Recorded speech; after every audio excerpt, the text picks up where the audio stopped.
Hello, hello. Thank you so much for joining me for the Thursday night live sale. We are going to have a bunch of fabulous things from France tonight, all kinds of different things. I did post a little preview that just showed like two categories of items. So we are going to have like a lot of variety tonight. So whatever it is that you're looking for, chances are we'll have some of it tonight. I tried to pull out some of the items that you guys requested the other day when I asked you guys to type in your requests. So some of that will be here tonight. I think everything from the sale tonight is from America or from France. I don't think we have any exotic items tonight. Oh, wait, I lied. Italian paper. We have some Italian paper tonight, just a couple of sets of that. And so that's kind of the rundown of what's going to be offered tonight. And then I want to say a humongous thank you for all of you who typed in. You guys have left me tips on invoices. A huge thank you for that. Very much appreciated. And thank you guys for telling me what you wanted me to do with the tips. That gives me a little bit of feedback. And so I appreciate that very much. Thank you guys all for joining me. I see lots of you hopping in and hopping on and saying hello. Hello, everyone out there. It is rainy here. So we may or may not get through this live sale without losing power. We'll have to do the best we can. It's thunderstorm season in Arizona. It's actually kind of late this year. But anyway, if we should lose power at any time during this live sale, just know that I'll be back as soon as I can. It might be later on tonight. It might be just 5 or 10 minutes. Sometimes we lose power and it severs the connection. And then if I don't have cell service or whatever, I can't instantly reconnect it. So sometimes if it ends abruptly, I'll be back in like 5 minutes. Sometimes it's more like 45 minutes, however long it takes for the power to come back on. I don't anticipate that, but if it should happen, I just want you guys to be prepared, just so y'all know. Okay, so hello, hello. I see lots of people jumping on and saying hello. Goodness, thank you guys. So also thank you guys for leaving the thumbs up every time. I really appreciate that too. It just helps YouTube recognize that people are enjoying this type of content. And that way it doesn't push it to the very bottom of everyone's feed. It kind of keeps it where they can see it a little bit more. That's kind of what thumbs up helps with the most. Lets me know that you guys are liking it too, which is always good, right? Want to make content that you guys like. All right. Never on time for anything. Totally understand. My mother was perpetually late for everything, which as a child, I have an itchy nose. When it's super rainy, I don't know. It's like also humid here. I don't know how it affects the sinuses. Anyway, my mother was perpetually late. And as a child, we were always like the last one to whatever it was we were supposed to be there for. And so like, I hate being late, just me, but it happens a lot, right? We all get busy. And this is just a thing on the internet. It's not like there's a time where you have to be here. Okay, goodness. So we're going to get started. Let's see. What do we need to talk about quick? Just a reminder, there will not be a live sale on Tuesday of next week. I'm not sure yet on Thursday, but more than likely there won't be sales either Tuesday or Thursday of next week. I will be processing and packing and shipping all of your orders. I did one combined invoice for this sales cycle. So all of last week's purchases, all of this week's purchases are all going to be invoiced on, it's scheduled to be invoiced tomorrow. As long as I can get through it all in one day, then it will be Friday. If not, it'll be Friday, Saturday. So you'll get an invoice in that Friday, Saturday time frame. After you pay your invoice, your name goes into the queue for shipping. I'll be here working the whole next week. It's not a vacation. I don't have any time off. There's literally a million other things that need to get taken care of. So next week when there's not live sales, I'm going to process everything that's here. Then I have some help coming that we need to work on several other projects to get us ready for the holiday season. So just know that while I'm not here doing a live sale next week, I'm still here. You can still contact me by texting me, all that kind of stuff, should you need something. And for those of you who are waiting for things to be shipped, The best thing to do is to just be patient. 80% on by Tuesday, we had 80% of the previous cycle shipped. We should have the rest of that shipped within the next few days. And then I will be shipping right back to back with those orders and the current sales cycle. Because I am taking that week off, they should ship a little faster, but we want to wrap all of that stuff up before we come back and redo another cycle. So anyway, everything will go out except for international people. International people always have the option to have an open box, and it gets left here as long as they want it to be open. So if you are shopping and you're international, I ship internationally. So wherever USPS can ship to, I ship to. I do use UPS and FedEx, but as a general guideline, there are certain countries that Americans cannot ship to for whatever reason. And so as long as you can receive packages from the US, I ship to you. But you do have two shipping options as an international buyer. You can have your items shipped as soon as they're ready to go, whether it be a whole box or just one item.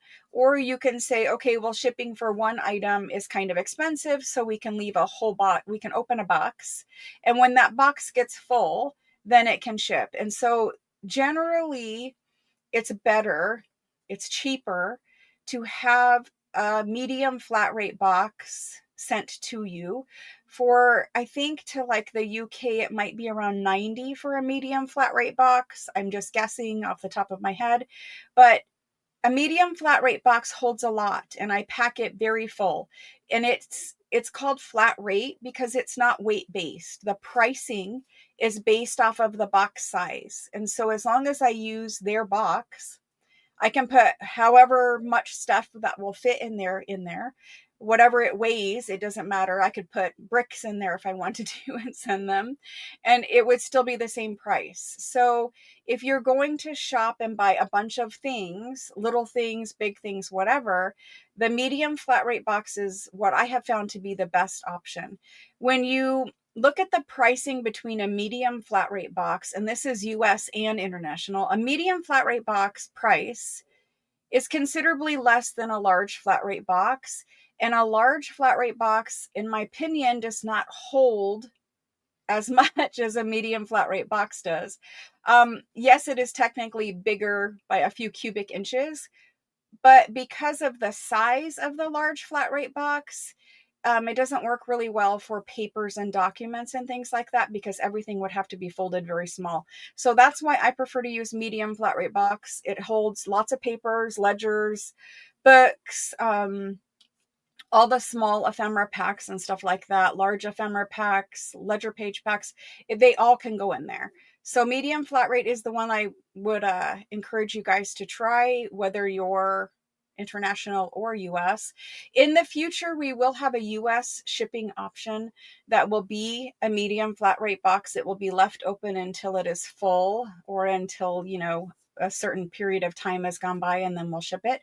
So in the future, there'll be US shipping options too. But for right now, international buyers have the option to have their purchases shipped right away, or have them saved until, a certain time frame has gone by, or until a package is full. So whatever shipping option we choose, just know that you have that, so that you're not locked into paying what can be like $30, $40, $50 for a small parcel of papers. Anyway, that's that with international shipping. Okay, so for new people, I see lots of new people join all the time, right? And so first of all, thank you. Hello and welcome. For new people, there is instructions in the description box below the video for what I need as far as information. All of the how to do it, how the sale works, that kind of stuff is in the description box. If you look at the top of your chat box right now, there's a pinned message up there, and it says instructions, text your information, and it gives you my cell phone number, so you can text me your information. Basically, I need first name, last name, your shipping address, your email address, because email is still used for sending your tracking numbers. And then I think that's basically it. If your screen name is different, like if on YouTube you're using like a business name or a different screen name, then tell me who you are on YouTube just so I can put two and two together. But basically at this point, first name, last name, your address, and your email address so that I can send you tracking numbers. That's what I need for you to register. And you do have to register before you claim things. So if you're planning on shopping tonight, if you might shop tonight, go ahead and get that registration done now. If you register and you don't end up purchasing, don't worry. That's all fine. It's just saved in the computer for when you do purchase. If you've never purchased, then eventually it just gets deleted out of there. But it's just so that I have your information ahead of time. And that way, whenever I do the invoicing is going to come to your text, your cell phone number. So that's why I'm asking you to text register, because right when you send me the information in a text message, I can send you your invoice right back to that same cell phone number you text me from. And then just remember that your tracking numbers, I can't text them at this point. They have to go through email. I'm still working for a little connecting app that can connect in between the two services. Once I find that, we'll be able to do the texting of tracking numbers too, which I know would be helpful. But anyway, super simple process. The sale works just right in live chat. If you want to sit back and watch the first couple of items, it'll show you how it works. Very, very simple process. All right. People excited that their packages are on their way.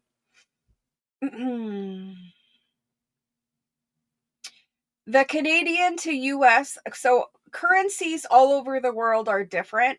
Everything ships from Arizona. So even though I sell a lot of European things, these things are here in the US now. I have already paid whatever shipping and duties to get them to me.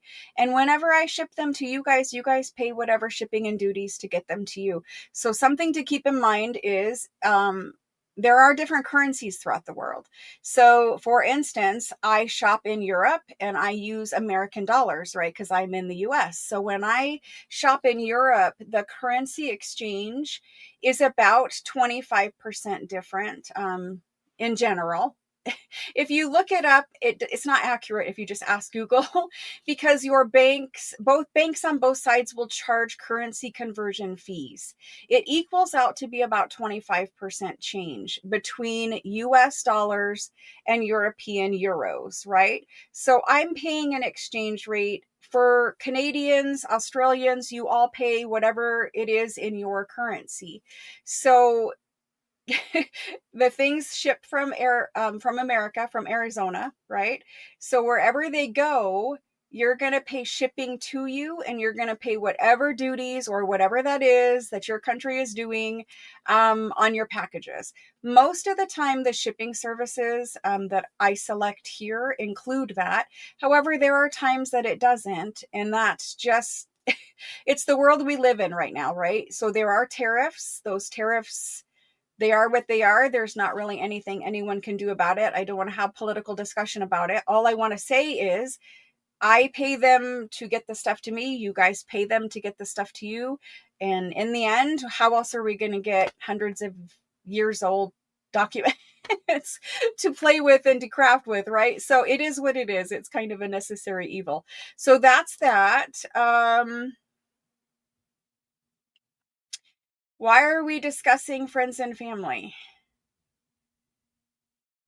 What is going on?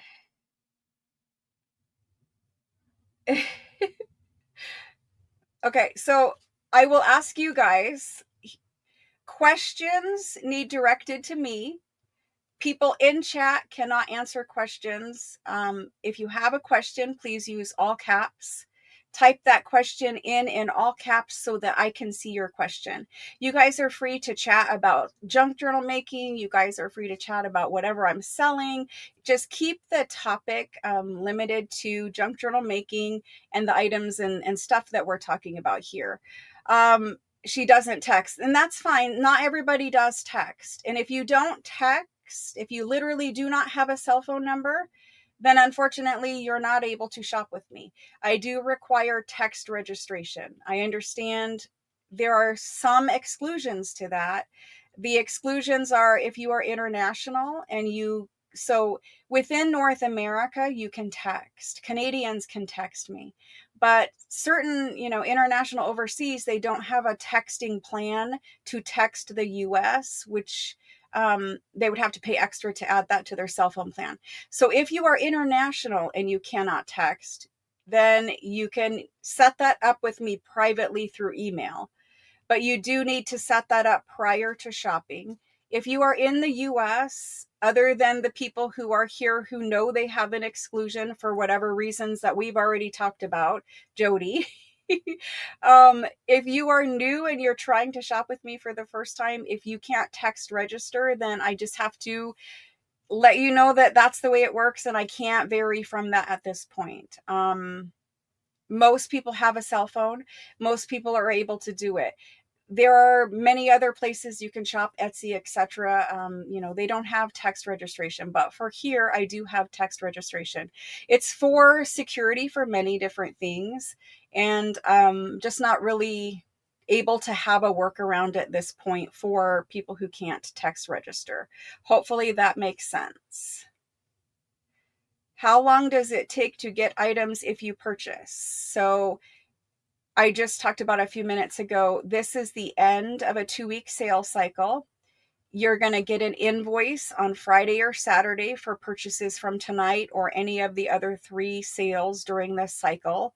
And then after you pay your invoice, your name gets put on a shipping list, so a queue waiting for shipping. It can be any time between a few days to up to 10 days or even 14 days, depending on what you order. If your order is small, it generally doesn't take that long. If you have a very big oversized ledger that requires a special box or special packaging, or if you have a few dozen items or whatever, it just different things require different time to pack and sort out.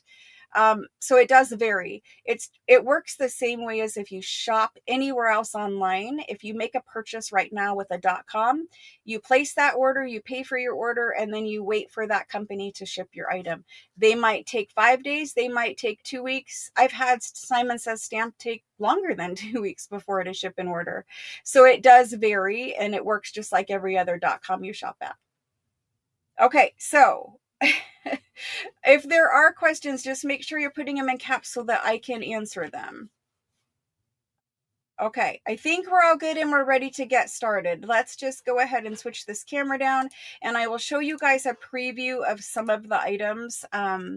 There's lots of big items tonight, so that's why you're seeing this right here. These items tonight that I'm going to preview are some really large oversized things. I have a very nice rag paper Bible. It is a French Bible, so very nice rag paper Bible. Usually Bibles are not in rag paper. This one is quite old. It's from 1860, and it is rag paper, so that's a little bit different. Lots of times you get Bibles and they're like that paper thin, the very, very thin paper. It's not really great for crafting. So we do have some calendars tonight. These are calendars on cardboard, and some of them have some pictures on the back of them. So there's those. I'll try to get in camera. A little bit thrown off by some of the chatter that I scrolled through. Okay, we have some stamp books. We did a couple of these the other night. We have some more of those. Just a couple of these books remained. These are the very, very large ones. On Tuesday, we did some smaller ones.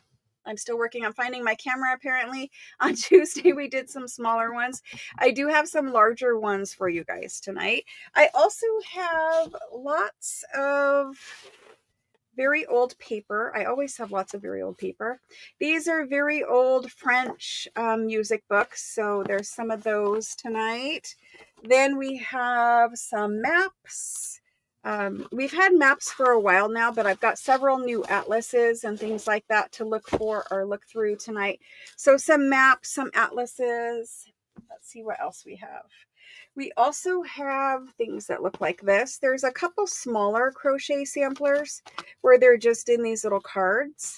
And then there's a book of antique crochet samples, and it's quite big with many, still find in my camera, many crochet samples in it. So we have some crochet samples. These are antique French ones. Then I've got all the color charts and things like that that I previewed. I'll go over just a couple of those with you guys here. These are super fancy, heavily embossed French handwritten documents. So inside of these folders, which have all this beautiful embossing, there is handwritten French calligraphy documents. So beautiful embossed documents. I do have some other fabulous examples of penmanship and calligraphy. So there's lots and lots of things like that. I showed you guys some of these in the preview, but these are all hand done. This is a book of hand done calligraphy in there. And then there's a super big one also. These are little calligraphy instruction books. And they basically taught people how to do hand lettering. This one here is the red and blue one, I think. Yeah, red and blue. And so everything in this one is in red and blue ink. So pretty. This one is also a calligraphy kind of how to teach you how to do calligraphy instruction book. Yep. This one is also similar. It's to show you how to make, it actually has like little bits that you draw around to show you how to make these ornate calligraphy monograms. So there's those. There's more penmanship things. There's a lace sample book that's quite big. There's a fabric sample book tonight that has all kinds of French sample. These are like the grain sack fabric. So French grain sack fabrics are in there. There's that one. And then we have items that we didn't get to on Tuesday. So we have onion skin paper packs. We have some large ledgers. We have some other paper packs. I've got a bunch of railroad train stock certificates. I have the fabric, the French fabric samples that were left over because I took apart all the books and separated out all of your guys' fabric samples. So anything that was left over, there is a stack of those. So I'll be doing those tonight. I have 3 sets of Italian paper sheets available. Those we'll be doing tonight. I have these. These are collections of antique scrappy book covers and antique papers and all that kind of stuff. So there's some of those for mixed media artist people. There's just a lot of things here. And now I need to find the bottom of my pile because there's tons of things. I have some perfume labels, which is where we're going to start tonight. There's 2 different kinds of perfume labels. So there's these ones. And then there's packs that just have 1. So this has 7 different labels in it, and I'll show you them. And then there's a pack that just has all the same perfume labels so that you can actually craft with them. Or you could scan them and just have like a printout where you could print a sheet of them all on the same sheet. So we're going to start with perfume labels. I do need to make myself some room. I'm very good at like leaving my space so I have like 2 inches to craft in or to film in. It's humid and it's making my nose stuffy. It's throwing me off. I don't like it when it rains for that reason alone. All right, so here's where we're starting. I'm going to show you both packs and then we're going to do this one first. So this guy here, thank you guys for joining me tonight. This guy here has 7 labels in it. And these are Antique American perfume labels. They're quite beautiful. They have lots of gold on some of them, right? Like this one has a thick gold border and it's violets. So there's that one. There's this one, which is some kind of like, it's like a beauty balm. There's that one. This one is Imperial Tooth Wash. Very beautiful though. This one is the one where I have packs of a bunch of them. It's toilet water. It's not really toilet water, but I just like to say it that way. And this one is glycerin soap. And then this one is complexion powder. It's called Lady Luxury Complexion Powder. And then this one is Lady Luxury, and it was Perfume. And it's got a little, she looks like little Bo Peep with her walking stick. And then there's a swan in a little fountain. And you can see like the cityscape behind her. There's that one. Hopefully you guys can see that. All right. So there's the 7. So that's what comes in the first pack. Now the other one has 8. I think 8. I'll have to count. I think it has 8 of just this one. So we're going to do this one first. And I do have packs already made up of those.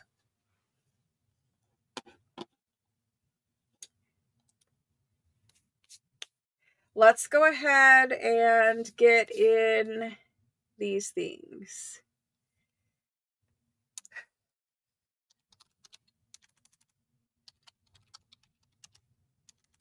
All right, I'm going to type it into chat. If you would like one, all you do is type in the word ME, and that lets me know that you want one. And then I will make a list in a spreadsheet for everyone who claims one. After you claim everything that you want tonight, you'll be invoiced Friday, Saturday, and shipping begins next week. Perfume labels. Sorry, I'm very distracted by chat tonight. Perfume labels, set of 7. And these ones we did for $25. And there's the go. So it's 7. And these are antique perfume labels. They don't really have a date on them, but I know that we saw from the address. We saw on they're all from the same label maker, and we saw on the address that they were probably around the 30s. So there's kind of an age range. It looks like it's a little bit delayed there in chat. So I see all of you guys just came in before the go. I'll try to go up and catch all of those people. So let me get this typed in here.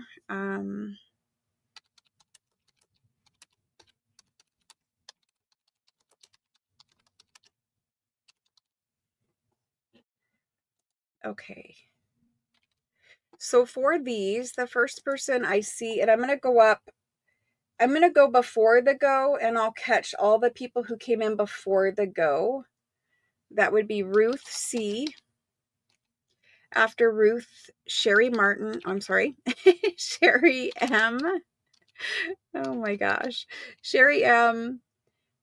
And it just jumped on me. Karen M.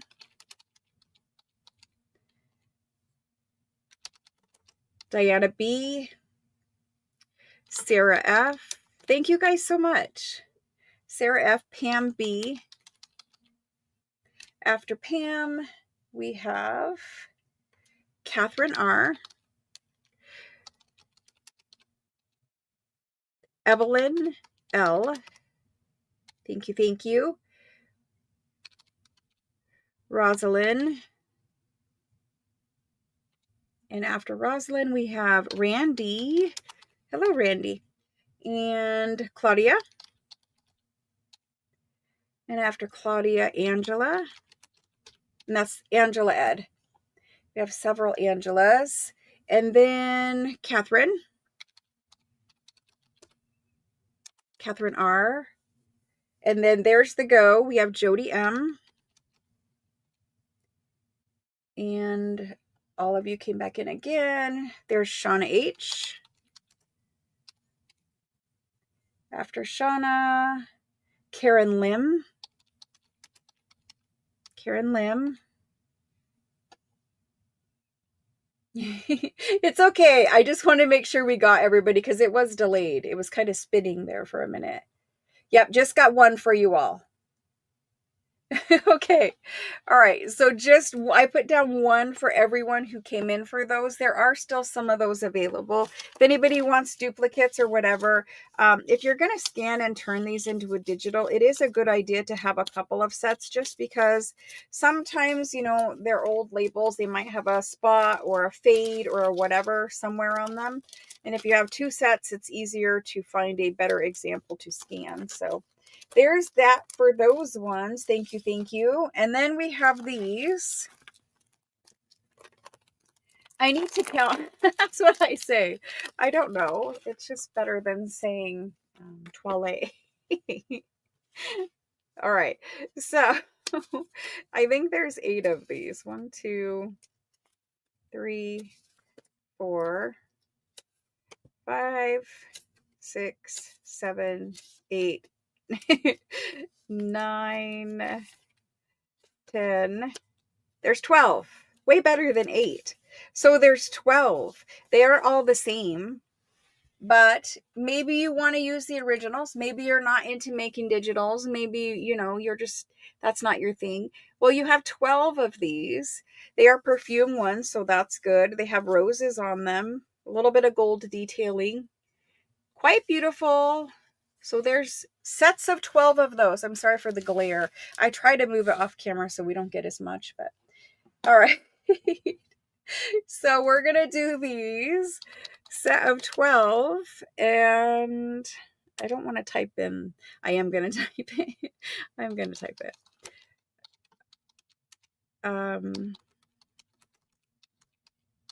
So set of 12 Toilette water perfume labels. Let's do these ones for, let's do 12 for, I'm going to do a discounted price of 20. And I have many, many sets of these available because we got like 5,000 of them. So that's why they're discounted. 12 labels for 20. Claim as many sets as you would like. Just so you know, they're not small. They're actually a good size label. I should have measured everything. But these are about 3 3/4 inches by about 1.5. So I think we could definitely decorate junk journals with them. You could decorate journal cards, tags, whatever. When it's tall like this, it does lend itself to putting on a tag. But you could also, like I said, put all 12 of them on the scan bed and then just copy it so that you have the original 12, but you can also print yourself out 1,000,000 of the copy ones. And then they are on, the same page so that you can fussy cut them if you want. Otherwise, just craft with the originals. They are nicer, thicker paper. They're not super thin. They were meant for labels. So there's that. Let me get these into the spreadsheet and then we can go with that. Okay.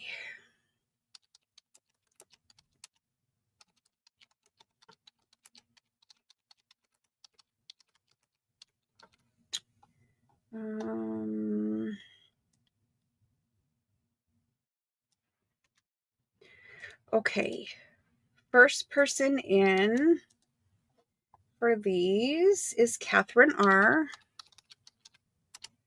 Thank you, thank you. And then Diana B. Thank you. And then Diana M. Diana M. Debbie R. Claudia. Thank you.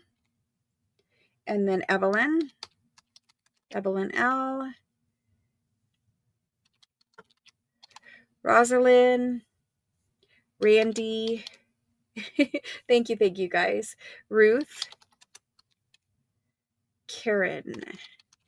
Karen B. Karen B. She would like 2. And Karen, I'm assuming that you have sent over your information to register. I don't see information from you, Karen. Did you send your information via text to register?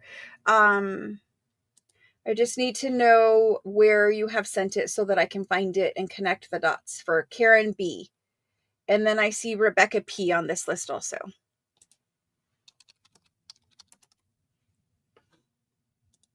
So I will wait just a minute for Karen B to answer and let me know where she has sent her registration. Okay.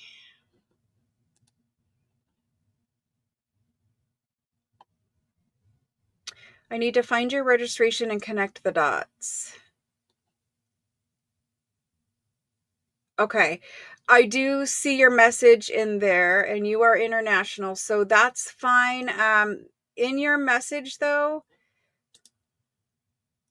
you do include an address. I need a telephone number for you because all international packages require me to put a telephone number on the customs form. So I do need you to send me your telephone number. Other than that, we should be good to go, Karen. Thank you. And hello and welcome. She is new to us, guys. Awesome. Thank you, guys. And then I see Shauna H. Did we put Shauna H on this? We didn't. Shauna H. Perfect. Thank you. Thank you. Okay. We did perfume labels. Let's go ahead and get into some of these antique French items. And let me do the Italian paper because I know I'm going to forget those. They're sitting down here at the bottom, kind of under my desk, and we need to do them before I forget. So for the Italian Florentine paper, I have 3 sets. Sorry, it is loud. I have 3 sets left. Until we get the new shipment and do that, I only have 3 sets. So max 3 people can claim these. Everything else of Italian Florentine paper has been sold. Let me get a light turned on. It looks awfully dark for whatever reason. So I'm going to just show you these sets of Italian papers that are left. These sets that are left, they are 15 random sheets of 20 by 28 inch paper. This is the Italian Florentine paper. It's on a very nice, thick, sturdy paper. Kind of some reproductions of antique patterns. They've been making this since 1930 for the same factory. So you'll see some of the original things they made in the 30s, some things that are actually designed quite older than that. But it's beautiful quality paper. We use it a lot in junk journal making, so I'm not going to spend a whole lot of time because there is only 3 sets, but I will show you the 3 sets should look very similar to this. Some of them have a purple paper instead of this pink paper. There are some slight differences, so don't expect these exact ones, but very similar to this paper pack, right? So here's kind of what this looks like. This one would make amazing shabby chic junk journal covers, pages, whatever. It's just pink little flowers. This one is a nice blue kind of antique scroll. It's very Frenchy looking. Then we've got this one, which it always blinds the camera because it's gold, but it is a very, very fine gold. It's not like new shiny gold. It is a very antique gold, and it's even worn in some spots. So there's that one. Great for collage. So think of this paper like an all over pattern piece of scrapbook paper. You know how when we go to make ephemera, we're always looking for the non-directional all over pattern paper. We don't craft for junk journal making for most of junk journals out there. We don't want a scrapbook paper pad that has like a big element in a certain space.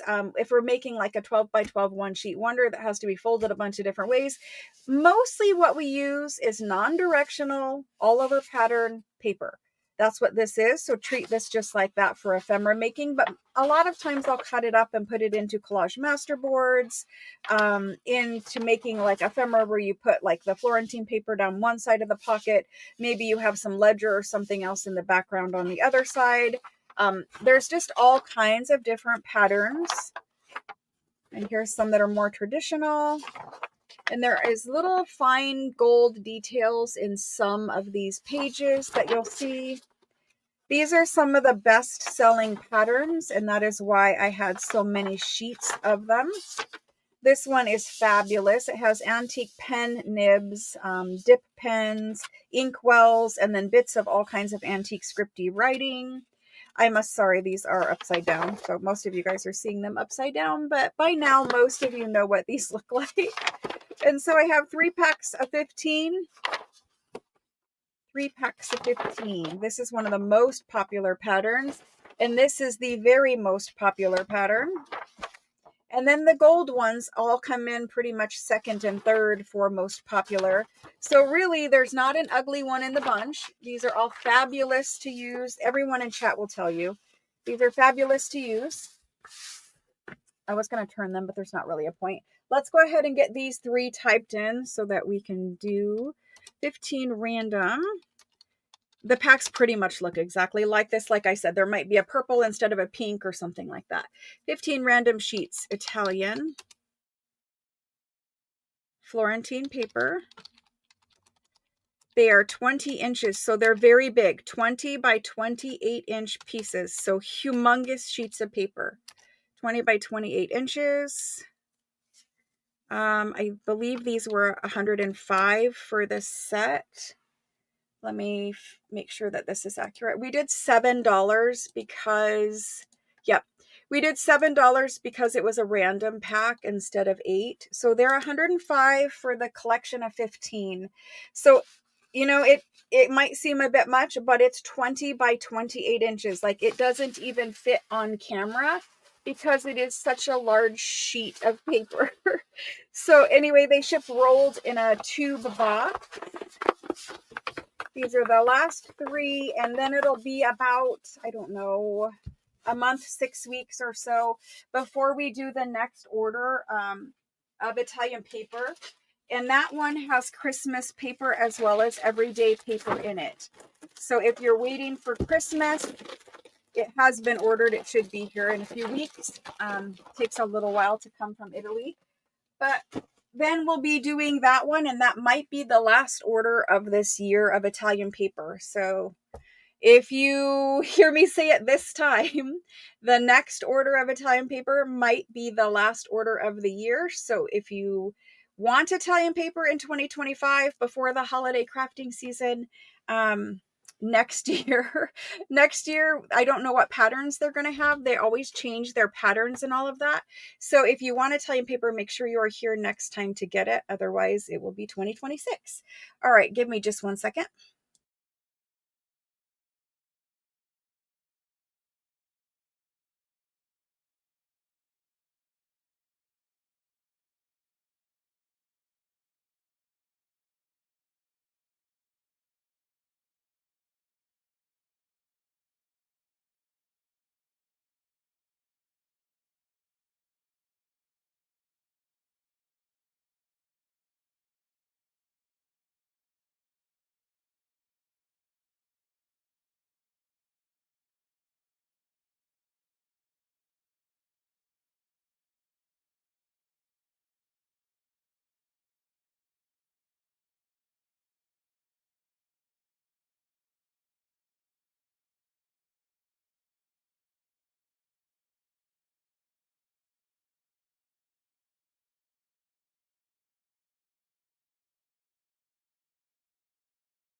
Sorry about that. My son had a question. Okay, so let me get these names on the spreadsheet. 15 pack. All kinds of things happening tonight. Oh gosh. I will have to go out there and help him with something in about an hour and a half. 15 pack random Italian papers. And we have the first 3 names, Nicole S. Nicole S will get one. So I go from the top after the first person after the go down, Nicole, and then Ricky. And after Ricky, we have Shauna H. So those are the 3 people that I have a pack for. Unfortunately, I don't have any more. I wish that I did at the moment, but I don't. Like I said, it'll be a couple of weeks, probably 3 to 6 before we do the next round. I do see Diana M. I see you claiming, and Barb B, but you are underneath the 3 names that I read. Like I said, I'll get more, I promise. I always have some, but we did run out this time, and I'm waiting on that next order to get here because it has Christmas, and they took a break at their factory. They take a break in August, And so that kind of pushed out that time frame for them to deliver the next one. So let's go ahead and do some sample books. I know everything is like a mess on my desk right now. I gotta find what we want to do here. So today has just not been a great, wonderful day. When it rains here, Arizona people do not know how to drive in the rain because we never have to. So, oh my gosh, I went to get coffee this morning and there were 3 accidents between leaving my house, getting the coffee in the drive-thru at the coffee place, and then coming back home. So like it's less than a mile from my house to the coffee place. And it was 3 accidents. And I'm like, oh my goodness sakes. So it was like backup after backup after backup. And I was just like, get me home before I get in one. So I'm going to do these 3 books so I can get these off the desk. I don't know how people drive where you all live, but here the driving has gotten significantly worse. And if you're saying like a literal 5-minute thing from your house to get coffee and back, and you see like 3 accidents, maybe everyone was in a hurry. I don't know. It was after 9. It was after rush hour. Okay, we're gonna do these 3 books. And I'll try to get it together today. Same when it snows.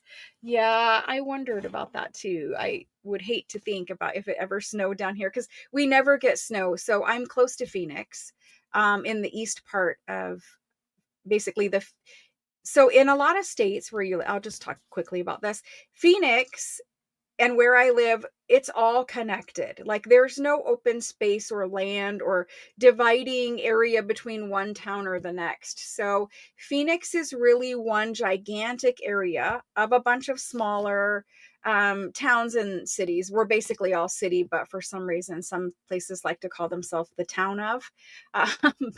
They think it makes them sound fancier or something. Nothing is a town here. Everything is a big city. But anyway, so I'm in the east part of town and we never get snow here because we're down in the valley. Arizona does get snow in the northern parts or occasionally a little bit of the mountain areas in the southern part, but where I live, never. But if it did snow here, I am sure everyone would just not know how, they wouldn't even know what to do with themselves. First of all, they'd all play in it because it'd be fun because we never get it. To drive in, I will just stay home that day if it ever happens. We're going to do these 3 books. They are very large, so we had some small ones. These are the last ones I think I have. And these ones have very fancy embossed gold gilded covers. They are French books. I'm just going to measure them. We're going to do these ABC tonight. So you'll claim exactly which one you want. I usually have quite a few of these, but they're getting a little bit harder to find too, the ones with the fancy covers. And obviously, if you want to keep this for yourself, you could make an amazing ephemera holder out of these covers. You could make journals out of these covers. You could use these for altered books, although I think they're a little too nice to use as an altered book. But let me go ahead and give you guys your professionals at driving in snow. I guess in Buffalo probably, but a lot of people in New York City probably do not even have a driver's license because they don't really need one there, right? Everything is close by you.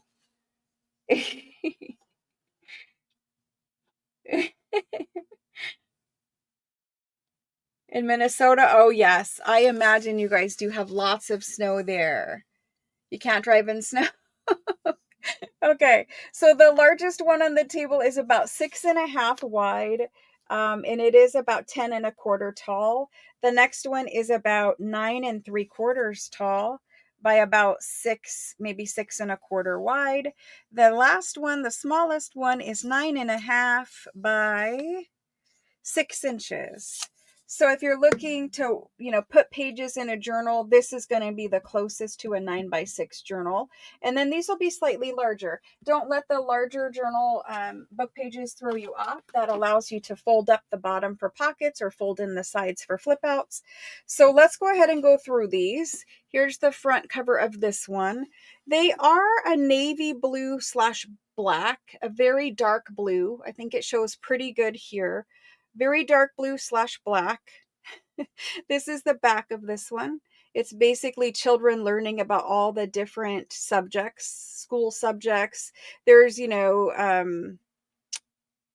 there's music, there's books, there's science instruments, there's the globe for geography. So these are typically children's books. There's the spine. This one does have a little damage right there. I'm not going to attempt to repair it, but if you put the bottom piece over top of this one and kind of put it together pretty well there to fix it. Obviously, I'm just doing that for, to get it. I'm not taping it there, but it is there for you to see. That it will go back together. So this is the cover. You can see that deeply embossed and debossed cover there. On the inside, it is just, the yellow end paper kind of tells me that these books were given away to students. And then it does have gold gilding on the book block. And then let's look at the title page, but it has about 450 pages. There are illustrations as well as illuminated letters, and it's a children's storybook. Now, in France, in this time frame, it covers all manner of subjects. So just because it's children's doesn't mean it's like bunny rabbits and teddy bears. It's usually history or geography based, sometimes religious based, but it does have some nice pictures in it. Illustrations. It's a nice large book, about 450 pages. And here's your title page. Lovely title page. I'm going to hold that close. It's got lots of green detail around that frame.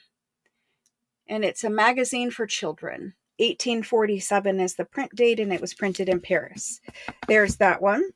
Now the middle one is this. You can see it's got some color in its cover. It does have an embossed frame around it, all the way around.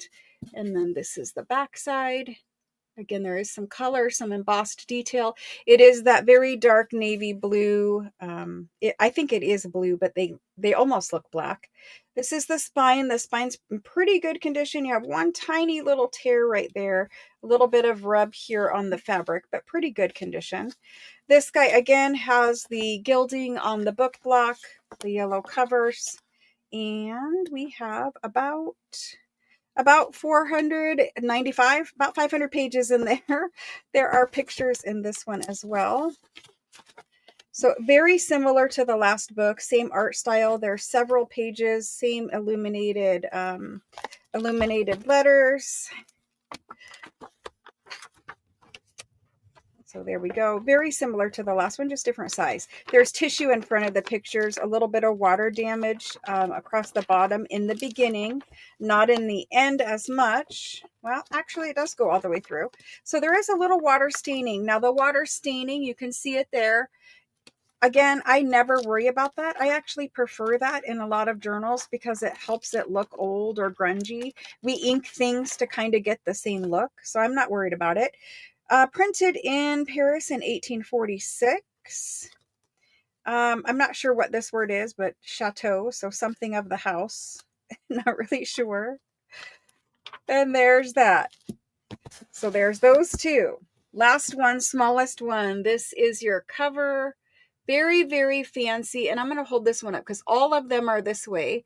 But very, very fancy gold gilding on these books. There's the spine, there's the back. You can see all the embossed frame there. Again, it's dark black, dark blue, dark navy blue / black. I don't know if I'm gonna make it through today. Gold gilding on the book block. Oh goodness. It's a good thing that this is Thursday and not Tuesday. 480 pages in this one. It's going to be pretty much like the last two. So this is the illuminated letter S here. Very pretty. Pretty pages, pretty plates. I'm flipping right through. Ooh, there's a snake. I don't know what he was doing there. Pretty pages. Lots of plates, very similar to the other two, just a different size. These might have been, you know, from the same publishing house, probably. So this is a D in here, and it just has all these vines and flowers through it, and you got these nice, lovely scrolly details. So you can use these pages. It's very good quality paper. They're not rag paper, but very good quality paper. I would take these apart and use these in a junk journal every day, all day long. And definitely save those plates. You could scan those plates and use them in a digital or whatever you wanted to do with those. And here's this one of Raoul and Victor. Paris, 1846, printing. Lovely, lovely book. Okay, there's those. Long-winded description, but they are beautiful and probably worth us looking at a little bit longer than a regular book. Okay, so this big guy over here is going to be 110. The guy in the middle is going to be 85. And this guy right here, we're going to do it 85 as well. I did take a little off. This one has a fancier cover, but he does have the little watermark. There was some watermarks throughout, probably all three, but I did notice it a little on these two. I'm going to put these back in camera. So I'm just going to type them in as books, claim whatever one you want. And I think these are the only books I'm doing tonight. So I don't have a million books tonight. We did a lot of books in this 2-week cycle. At the end of the sale tonight, I'm going to stay just a few extra minutes. And I want to ask you guys, because I have a little bit of a break because I won't be selling next week. What I mean by break is maybe I could get an extra project in or something. So at the end of the sale tonight, you don't have to type it in now because I won't be able to write it down. But at the end of the sale tonight, I will be asking you guys what items you are most looking for in my live sales. And I will make a list and keep that list so that I can start, you know, making a fabric pack for you or whatever the case may be. While I'm not having that sale, get kind of those things ready to bring you guys the things you're looking for. So think about that. Give it a thought. Whatever you're looking for, let me know at the end tonight so I can make a list. Okay, for these books, they went to, let's see. We have Marcella B for B. Perfect. Marcella B. And I'm just labeling these and we'll put them in a spreadsheet in a little bit. Thank you, Marcella. And then Karen B is just saying any. Diana B is right under her and her first letter is A. So she's telling me she'd like A first. Thank you, Diana. If you requested a journal from me, I did forget to send invoices until just before I went live. So you may have an invoice for one of the handmade journals. You may have an invoice in there because I sent them just before I went live. Like I know Diana does. I don't know if anyone else that I sent is here, but I thought I had sent them last week. And apparently I did not. So you have an invoice in there if you would like that journal. It is invoiced there for you. Let's do this rag paper Bible because I just want to do these couple books because I promise we don't have millions of books. But anyway, so usually when we find Bibles, very thin paper, not great for crafting. The Bible paper typically is so very thin that you might be able to sew it into a signature and it will act kind of like a tissue paper or something. But in general, a rag paper page or folio is going to be your best bet for sewing into the signature of a journal. So I'm going to sell a rag paper Bible. This one is a very kind of unique, I don't know, Bible. It's not American. It's not the normal Bible that we see all the time. It's got a marbled book block, which is kind of nice. It's leather bound. I'm going to measure it because it is a large, nice Bible. If we find them, they're usually smaller, that thin, yucky paper. So these are 5 3/4, or this is 5 3/4 by 9 1/2. And it is thick because obviously it's a Bible, right? It's 2 3/4 inch thick across, basically like a phone book. And so going inside, you've got marbled paper. And you have this lovely original inscription in here, and it talks about who owns, or who the Bible was given to, and it's dated down here 1868, February 1868. There are some other handwritten notes over here. And then the title page here denotes it was printed in Paris in 1860. And so it is a saint's Bible. Hang on just one second, guys. I'm sorry. My son again.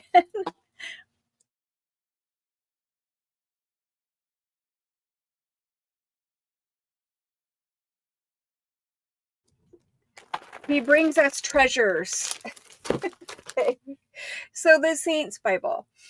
This is the Old and New Testament.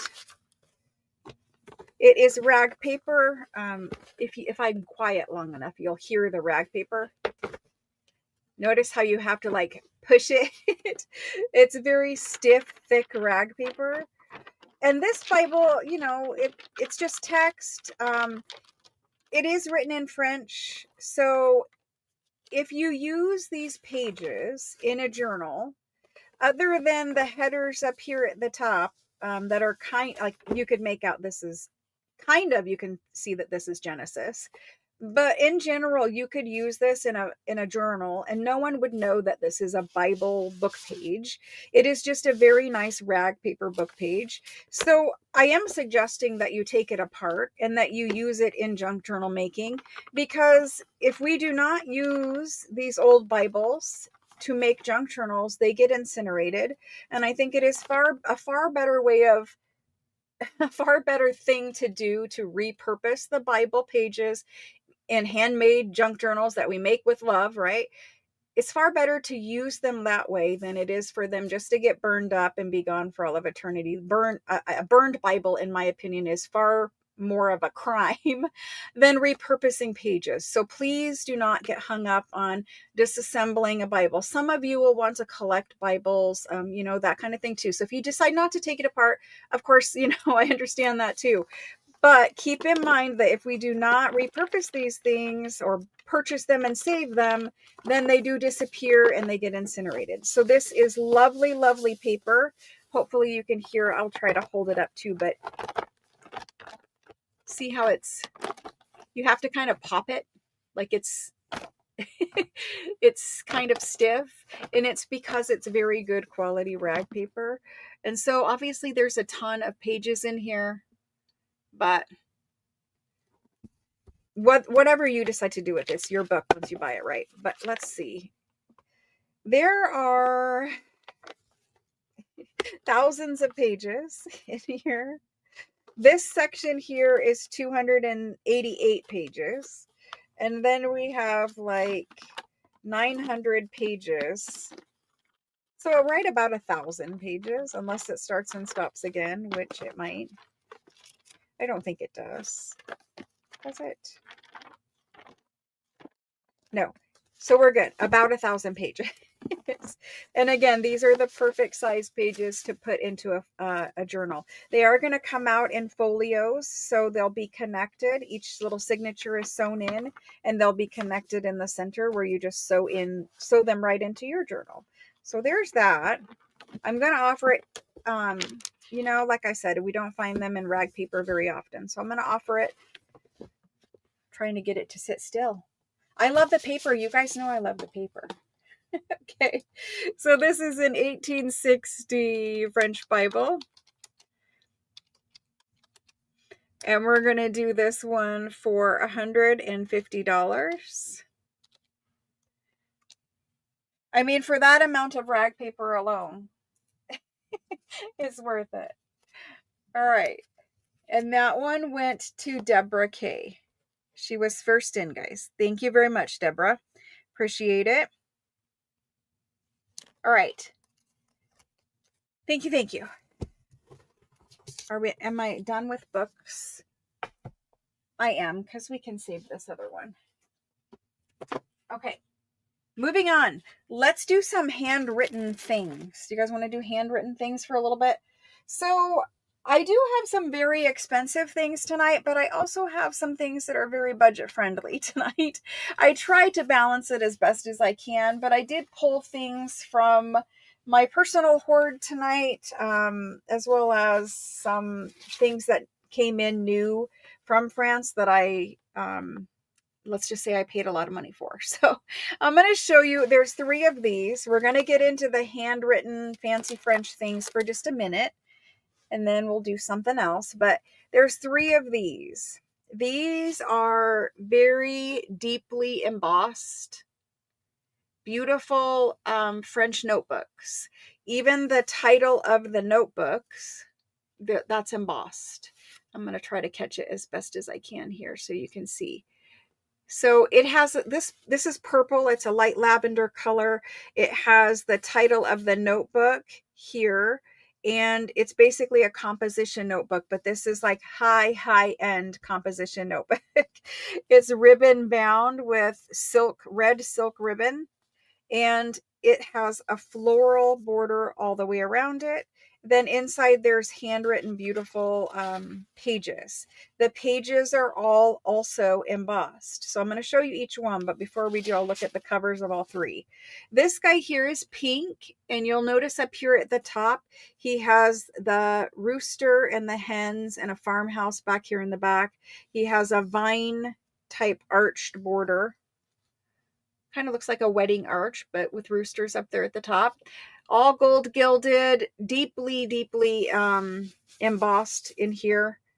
Again, it's a composition notebook, the pink one. And again, all of the pages are also embossed with that same pattern to match. Now, the purple one, the pages are different. The pink one, the pages match. This one is teal, like an aqua teal color. And it does have lots of embossing on it. And here's the title. Try to catch it. There it is. The title. And it's, again, it's Notebook of Composition. And so it has these deeply, my camera's not loving the teal. Anytime there's a blue or gold, it hates it. But anyway, deeply embossed. I'm going to turn the lighting up for just a minute and help see the embossing. There we go.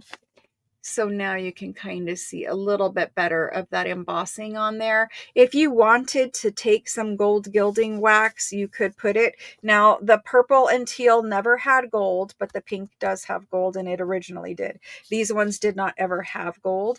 This one has a green silk ribbon binding. The pink one, it had a ribbon binding, but just a string or a blue. You can kind of see it tucked in there. It's dated there on that little paper. All right, so we're going to talk about all 3. Again, this one does have embossing on the inside as well, and it is different embossing. A big, beautiful pink, not pink, rose. Roses are pink, right? A big, beautiful rose and ribbon border around the pages. These are very rare. You do not find these. They're not available everywhere all day long. These are things that come up for sale once in a while. And when they do, you either get it then or you pretty much miss it. So we're going to do them. And I'm going to probably do one price for each, for whatever one you choose. But let's look inside, and I'll letter them ABC so that you guys can decide which one you want. Let's just do it that way. So again, there's the cover of that one. I kind of showed it to you.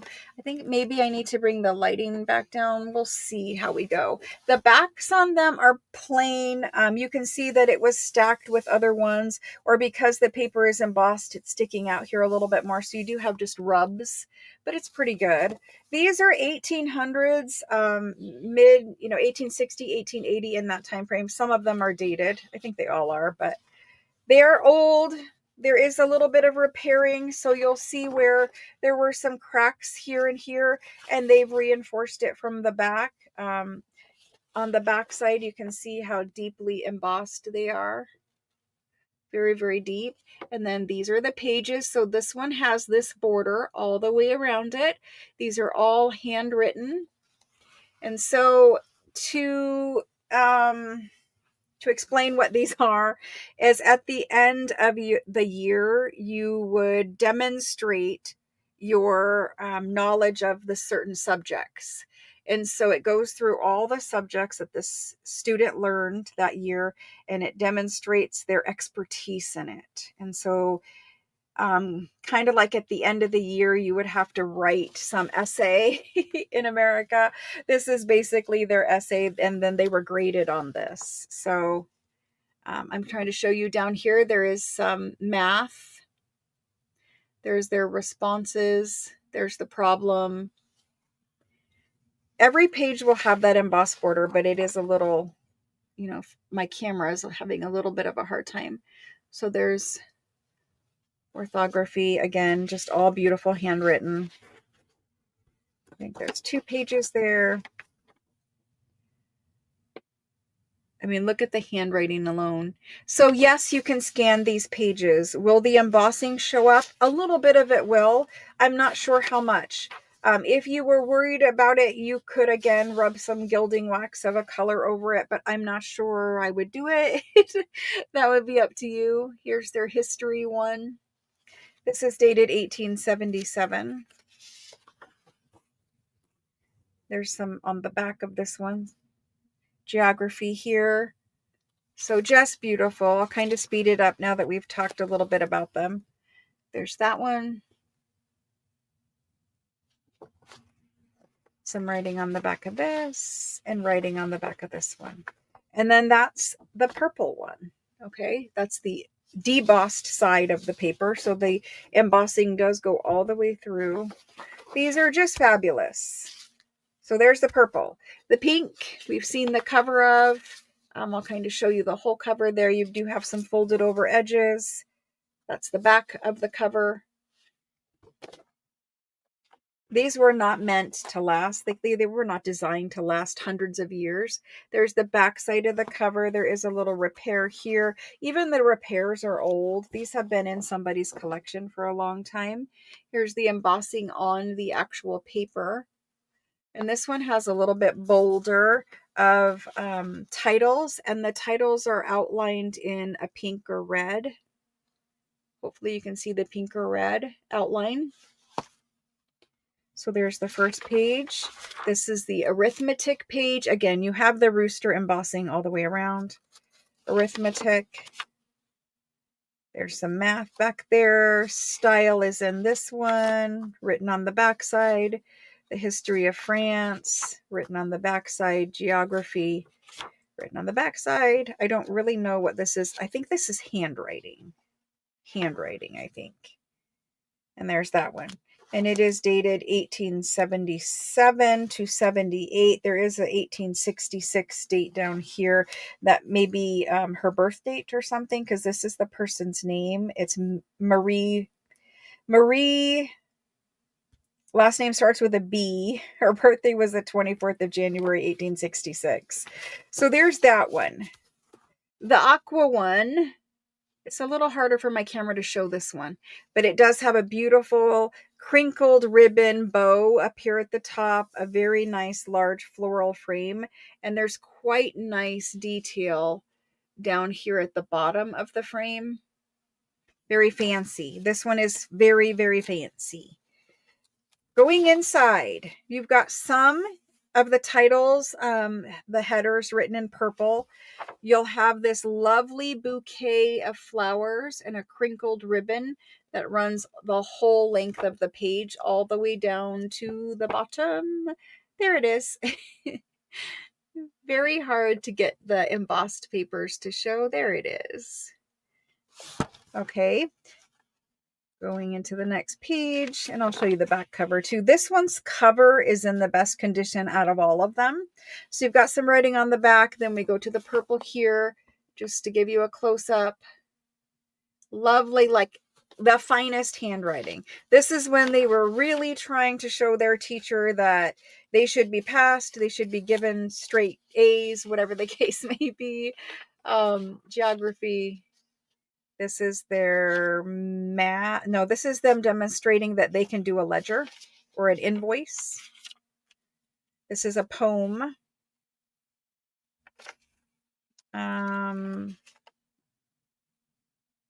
Conjugating verbs. I have no idea.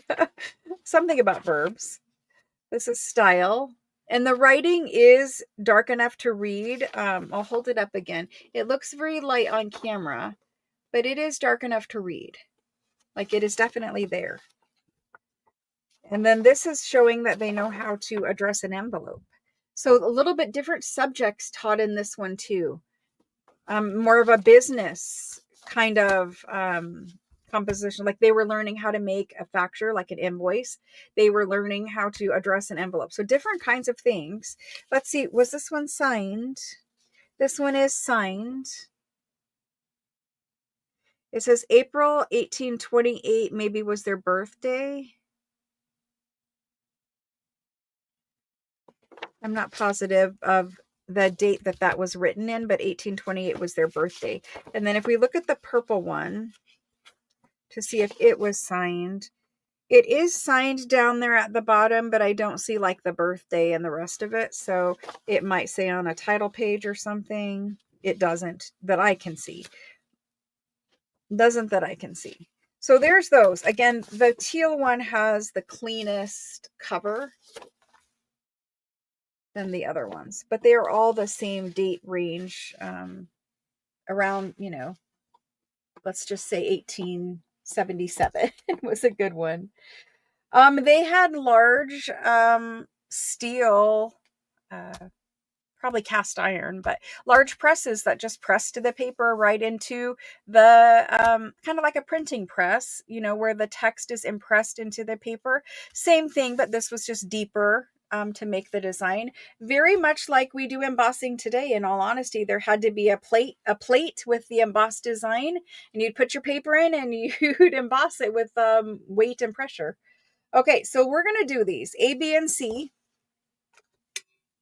The A is the teal one. The B is the pink one. The C is the lavender. They're all so beautiful. Honestly, I don't know how you would choose. We are going to limit to one each for these just because I'd like to share with more people. And so I didn't count the pages, but there were a number of pages in there. If we just look at a page and we're like, okay, it's an embossed frame page, I'm sure that this page would sell for more than $20 per page. It would probably go for one page somewhere $30, $40 a page, right?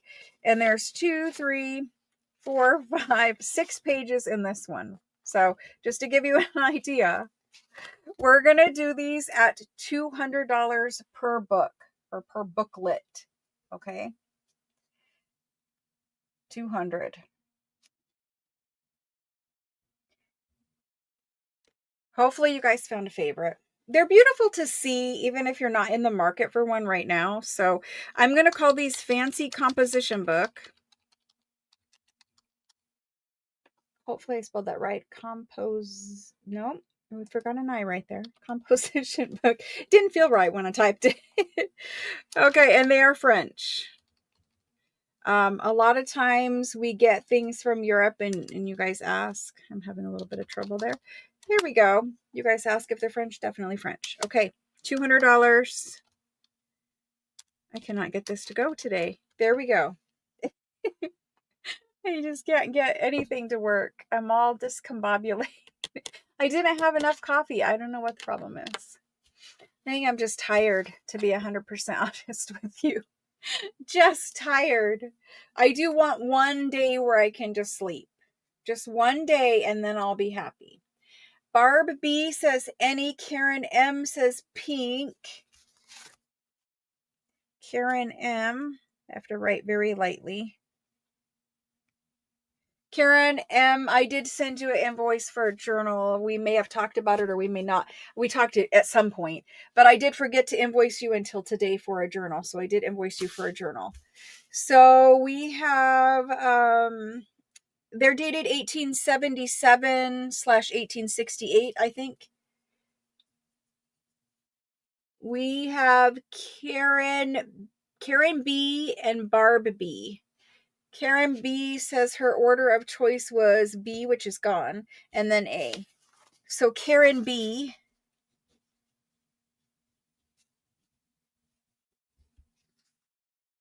Thank you, thank you. And then Barb B. Barb B. Thank you, thank you. Now I do have, sorry for the close-up of my arm. I have to put stuff back there.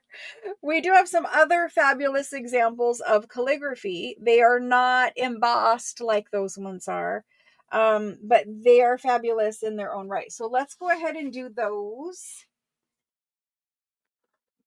So we can stick with calligraphy, and then we will do the calligraphy instruction books.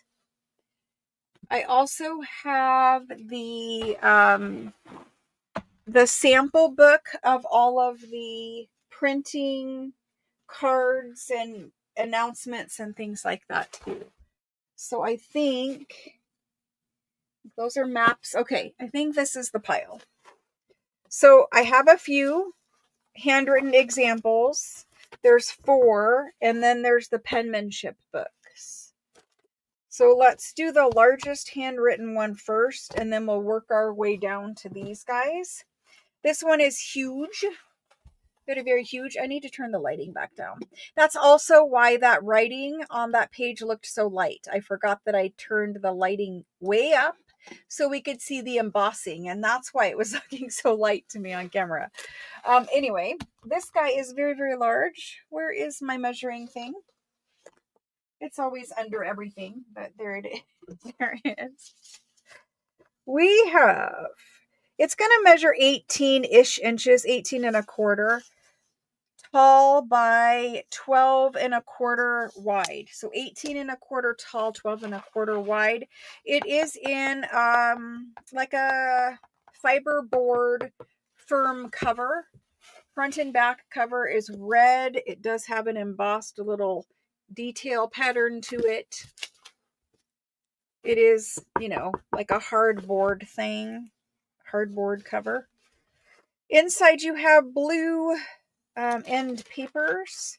This is the handwritten work. It hates blue. I don't understand what its problem is with blue. But if I keep my very pale skin white hand out there, it likes to turn the blue down. I don't know why. But anyway, I need to get some sun. I am very, very pale. I didn't go out this summer because it was too hot. But this is all hand done. Okay. So everything you see hand done, the border, the frame, the everything, all hand done. I will hold it up and show you up close because these are very, very fine examples of antique French pen work.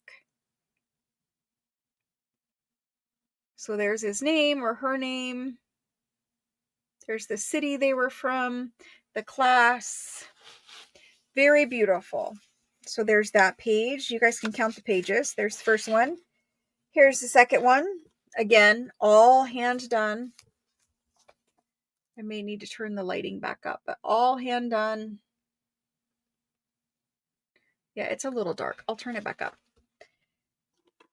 You guys need to see the details. You know, it's a little investment. It's important for you guys to see the details.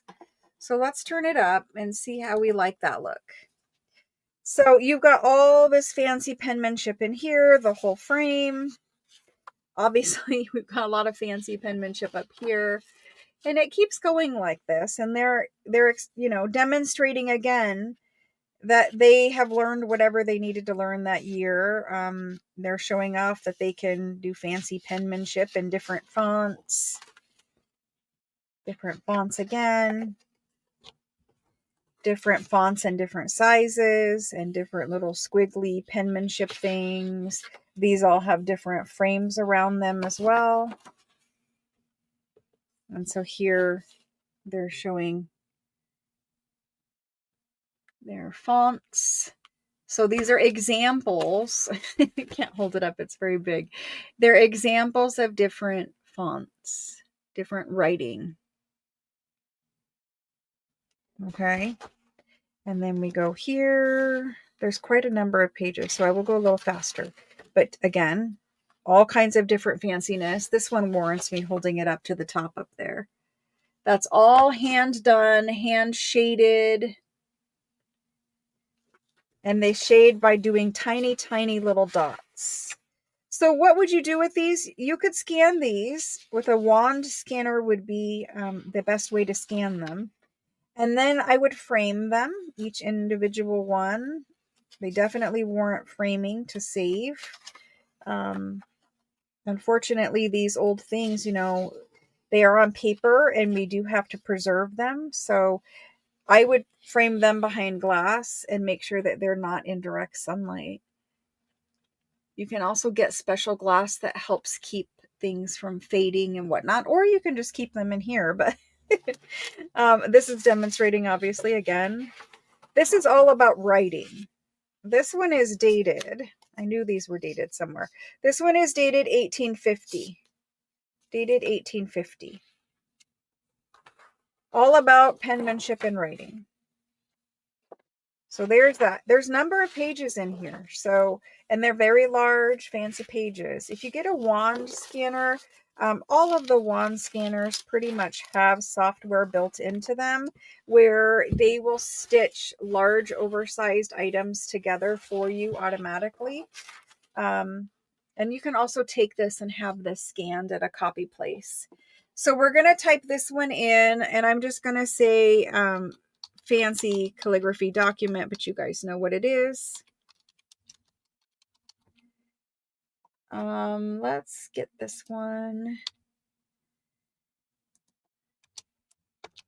I don't know how many pages, but we're going to ask 275 for this one. This is the super fancy one, and it is about calligraphy itself, which does kind of make it a little more collectible. So there's that one. If somebody wants to claim this one, and we just have a couple other examples. They're not quite as fancy as this one, but just a few more here. And these were all ones that I had held on to for a long time. I wasn't sure exactly what I was going to do with them. Turns out just hoard them for a little while and then share them with you. Thank you, Kendall. Thank you very much.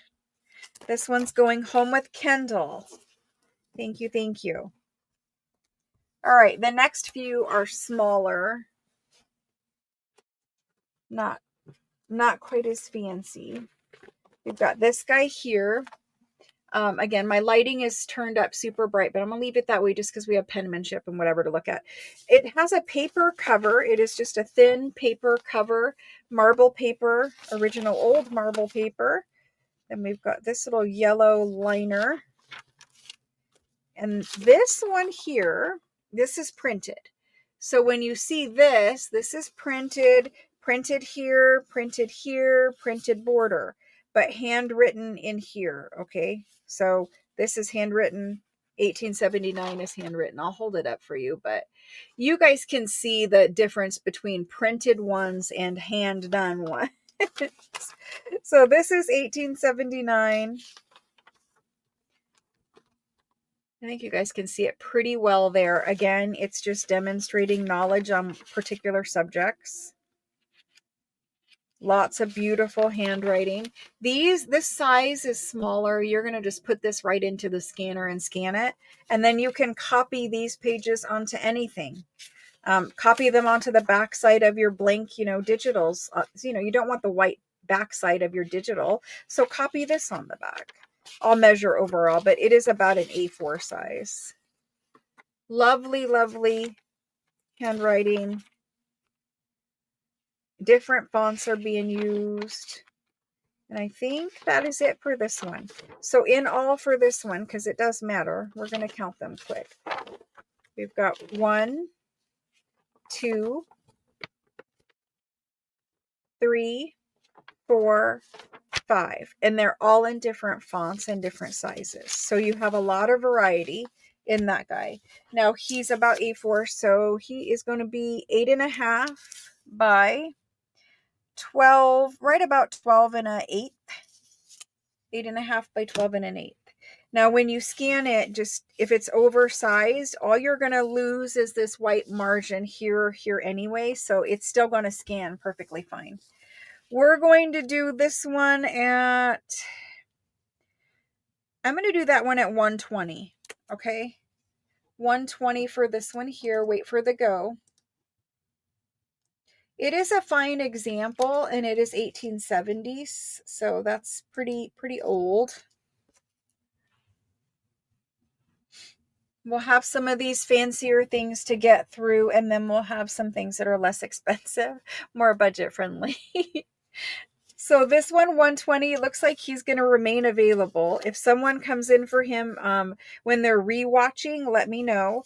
The fact that it has a paper cover, don't let that bother you, because most of us are going to scan or take it apart anyway. So don't let that bother you. That one's going to stay. Oh, it's not going to stay. It's going to go home with Diana. I'm always looking for different things to print on the backside of a digital kit. So for me, these are great. Let's do the last little skinny guy. And then we have one super thick one. It has many, many pages. It's a little different though. Yes, there are maps tonight, Sydney. I have several. I have some full atlases and some individual maps. So this guy, again, I've got my lighting turned up a lot.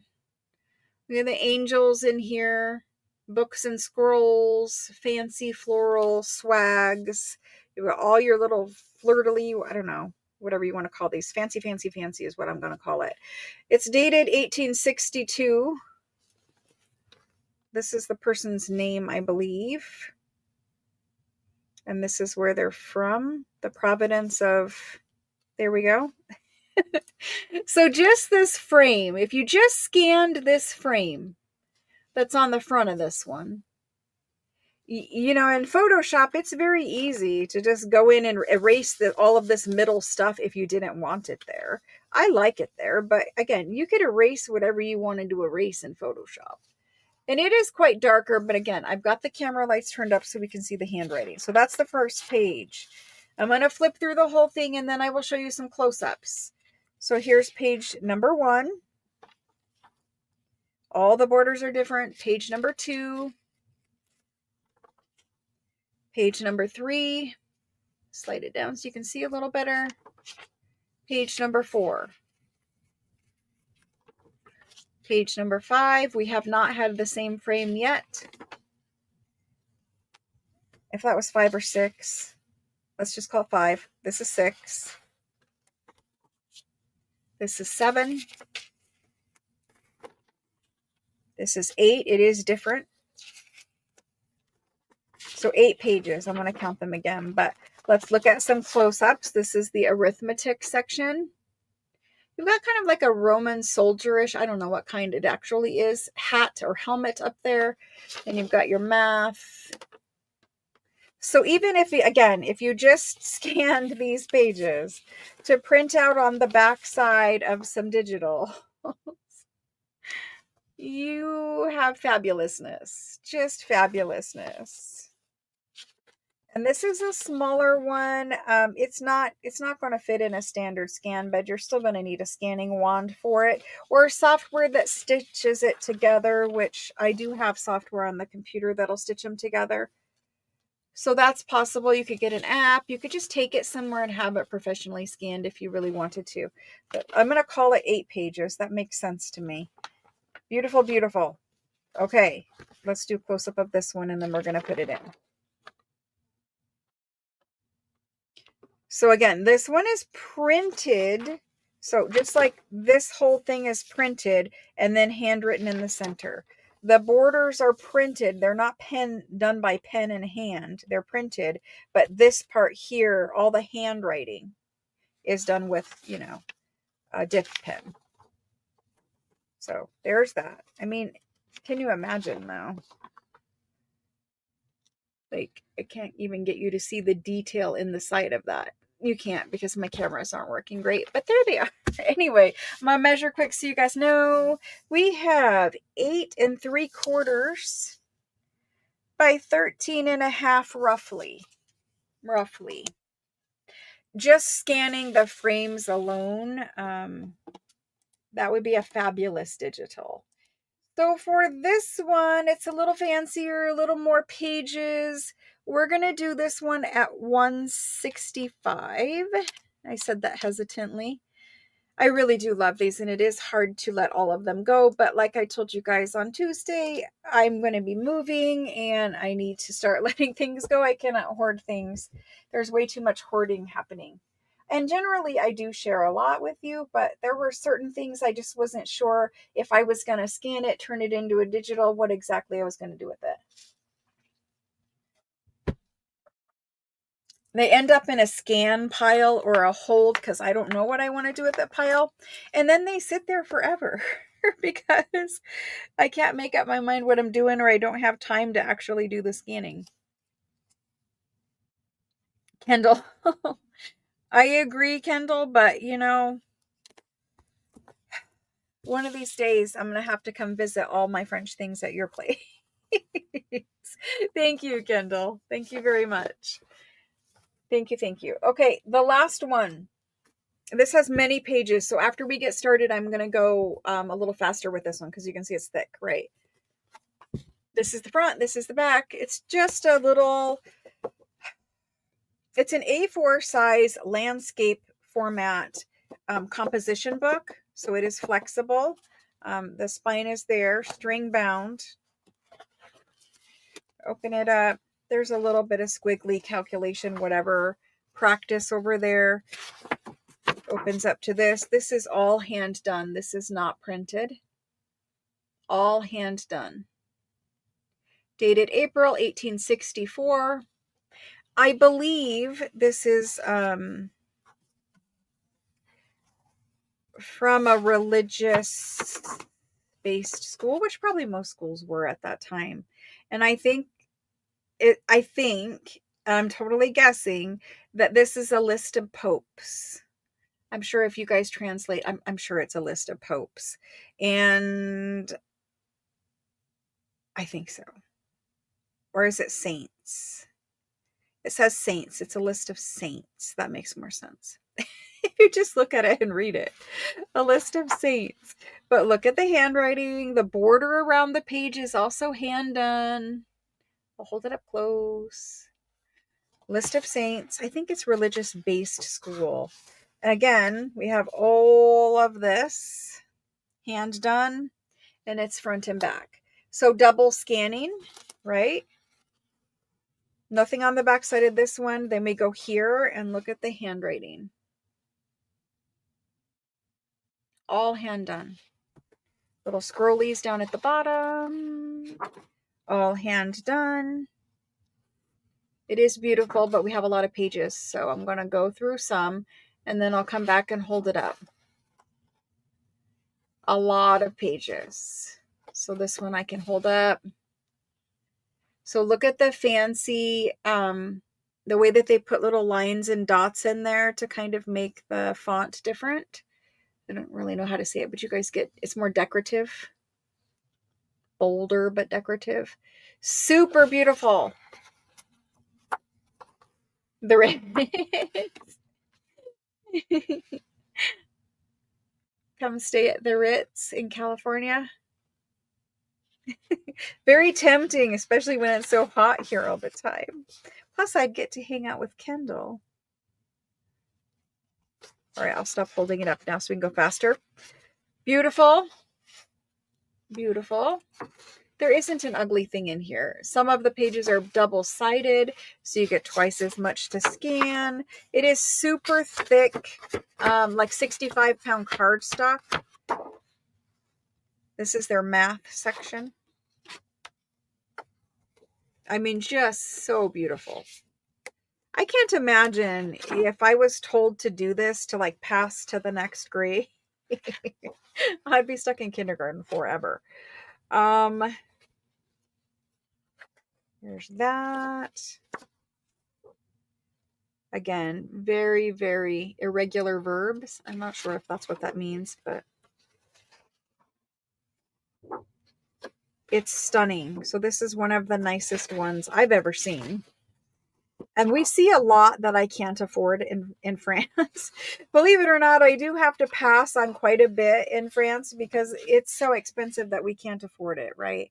It's for different kind of collectors. Like, we like to repurpose things and scan things, and you know, some of the fancy stuff we don't find at a reasonable price. So I'm going to flip back through quickly. 1, 2, 3, 4, 5, 6, 7, 8, 9, 10, 11, 12, 13, 14, 15, 16, 17, 18, 18, 19, 20, 21, 22, 23, 23 and a cover page. So that's probably about right. Some of the pages were double-sided, but this is what we're going to do. I thought I measured, but maybe I did not. So let's just do it quickly. It is 10 inches by 13 and a half. 10 by 13 and a half. Now there is a nice big border, so you probably, if you have an A4 scanner, you might be able to get this all in there. Again, a scanning wand is going to scan it, no problem. So let's go ahead and do it.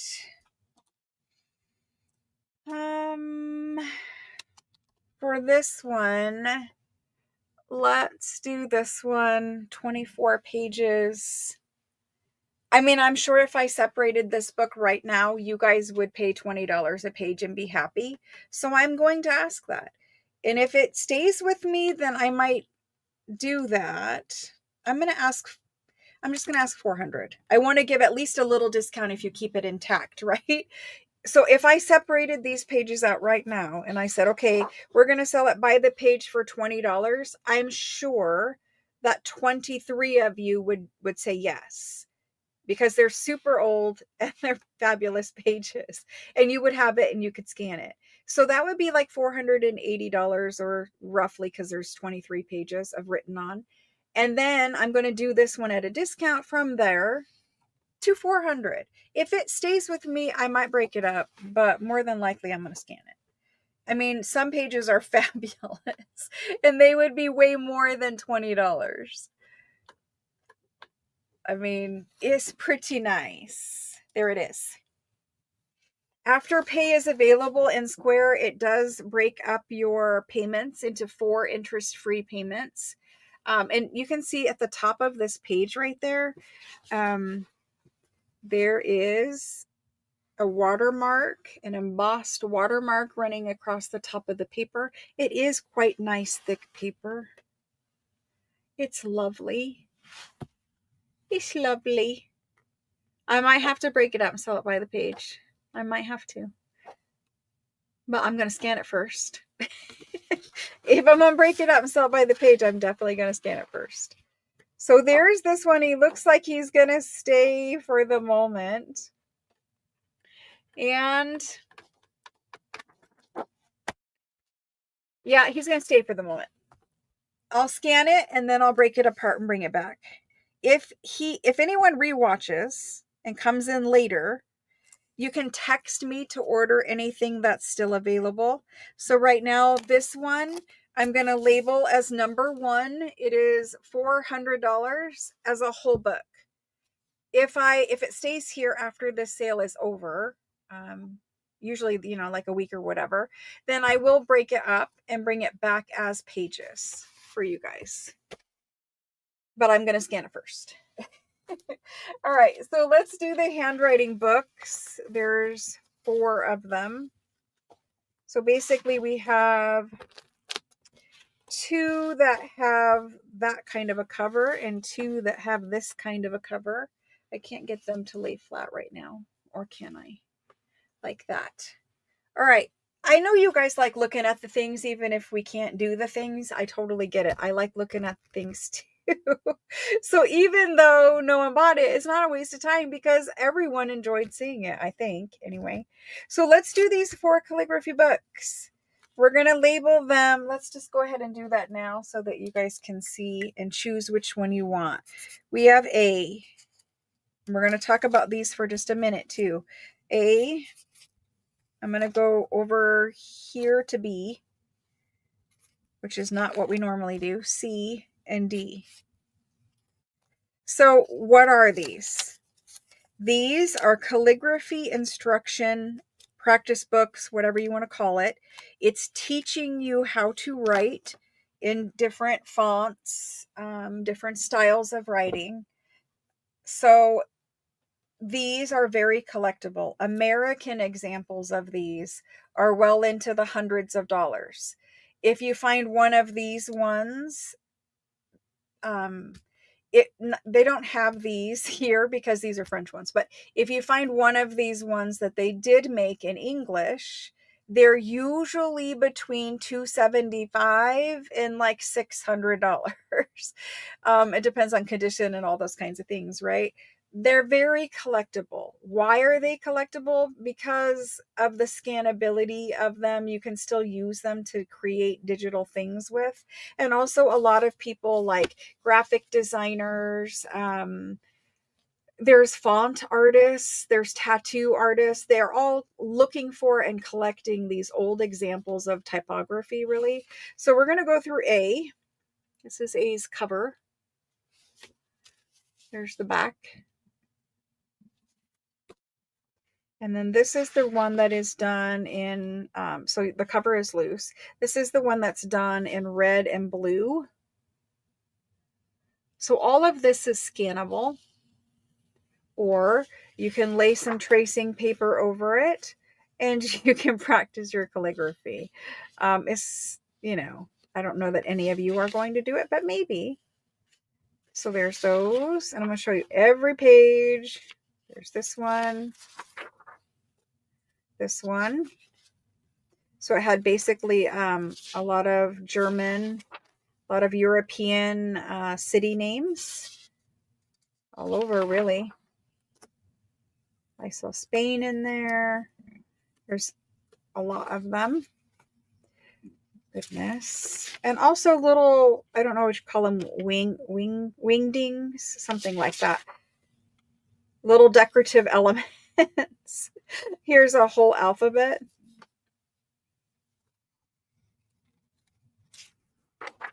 It's another whole alphabet. They are different. Lots and lots of things to scan. And once you scan these, you can turn them into digital stamps right in Photoshop or Adobe. There's another alphabet.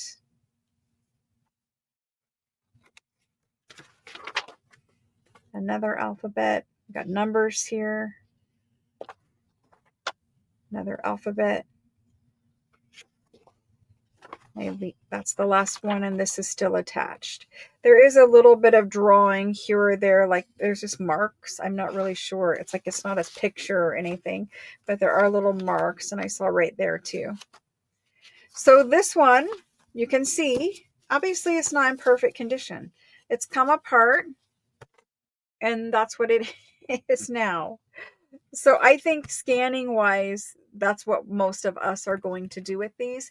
You could scan it and just take the whole page and set them up where they're, 2 pages on one printout and turn the whole thing into a digital in Etsy. I'm sure many people would purchase it. This is the B book, and it's similar but different. The B book, and I can lift that up too. There's the back side. And we're going to go faster through this one. This one has this type of, like a monogram almost. It's initials on every page. And so throughout the book, you just have random letters. I do not honestly know if there is a whole alphabet in here, but it's just random monogram letters. Like I'll try to. Very, very fancy. And so if you wanted to turn this into a digital, that would again be lovely. I think having these as like little journal cards or as journal cards like this, because you're going to scan it and then you can print it out in whatever size you want to print it out in. I really wanted to scan these, but I have not yet. You can't see it if I hold it that way. Let's move them. It's a little easier. So it's just a whole thing of it. And you get through all of this style. And there's 2 styles in the book. And then We go on to the end, I think. Yes, here we go. And then you have this. Now this one is a little fancier in the center and a little bolder on the end. It says 100 francs right here. I don't know when that was from, but Sim Pencil, and it's 100 francs. And I don't know if the book had this other set in it when it was done, because this is like the first page. This is the first page in the book, and it has the price on it. So I think maybe that's from a different book. But anyway, it's in this book now. So I'm not going to spend a whole bunch of time, but it does change as we go through. The little frame around it is changing. If you guys can see it. And there's that one. So I'm not sure if all of this was supposed to be in the same book or not, but it is now. So there's that. Again, they are loose. Most likely they're loose because people took them apart to trace. So there's A and B. C is completely different. This is actually a handwriting course. And the paper in this one is super old, thick, kind of like rag paper. It definitely has some rag content in it. And so it's telling you what dip pen nib to use to do this. Very fancy across the top. Might need to turn the lighting down so you can see it a little bit. Kind of blows out that top fancy section. So we're going to go through, and it's just like this. And you go all the way through. There's full alphabet examples like here. Obviously that scanned is fabulous.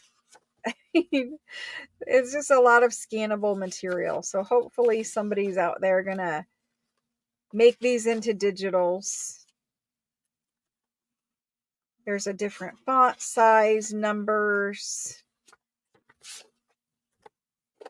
There's something different there, different there, different little alphabet here. And it's just a whole book of this. It's very hard to show when you don't want to show every page all the way to the back, and it keeps going, and there's pages in here. So that's that guy. He's the thickest. Then we have this guy here. And again, he's about teaching you how to do calligraphy. And he opens here. Got all these examples of calligraphy. He's on a thicker rag type cardstock as well. Full alphabet at the bottom down there. There's numbers at the bottom of that one. There's a different alphabet. I'll hold this up. This one is definitely more fine. Fine there. Getting into bolder. Got the whole alphabet. So any of these could be scanned and turned into digitals. I think I would love journal cards that were like this. What a great tag background too. Like you could turn it on its side like this and just put a focal point in there. Again, scan it and change the size. So there's ABCD. Do you guys like this type of thing, or are you bored?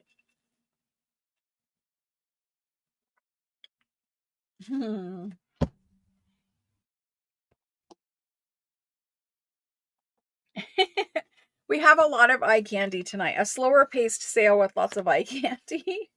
All right, so let's go ahead and do these ones.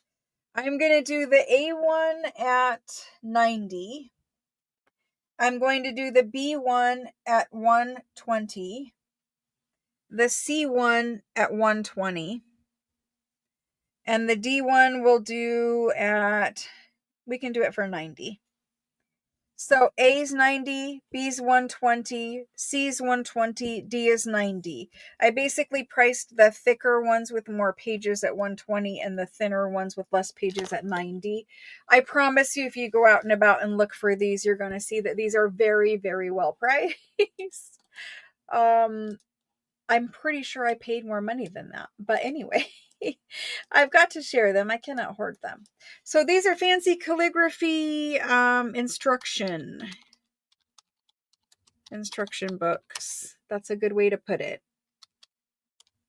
more about typography in this one, but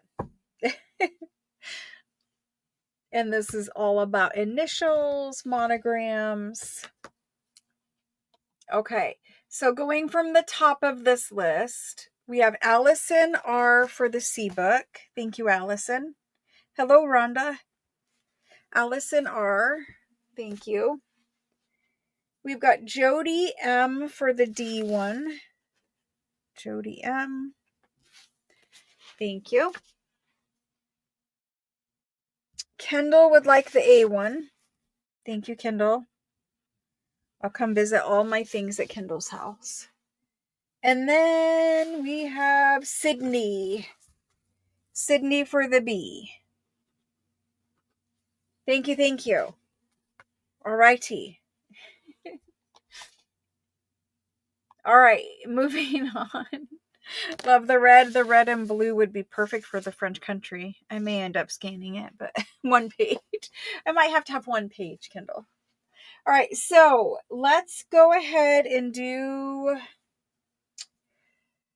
Let's do some railroad stock certificates, just because I do have I have a lot of other things that are one of a kind, but they're a little pricey, some of them. So let's do something that's a little bit less pricey.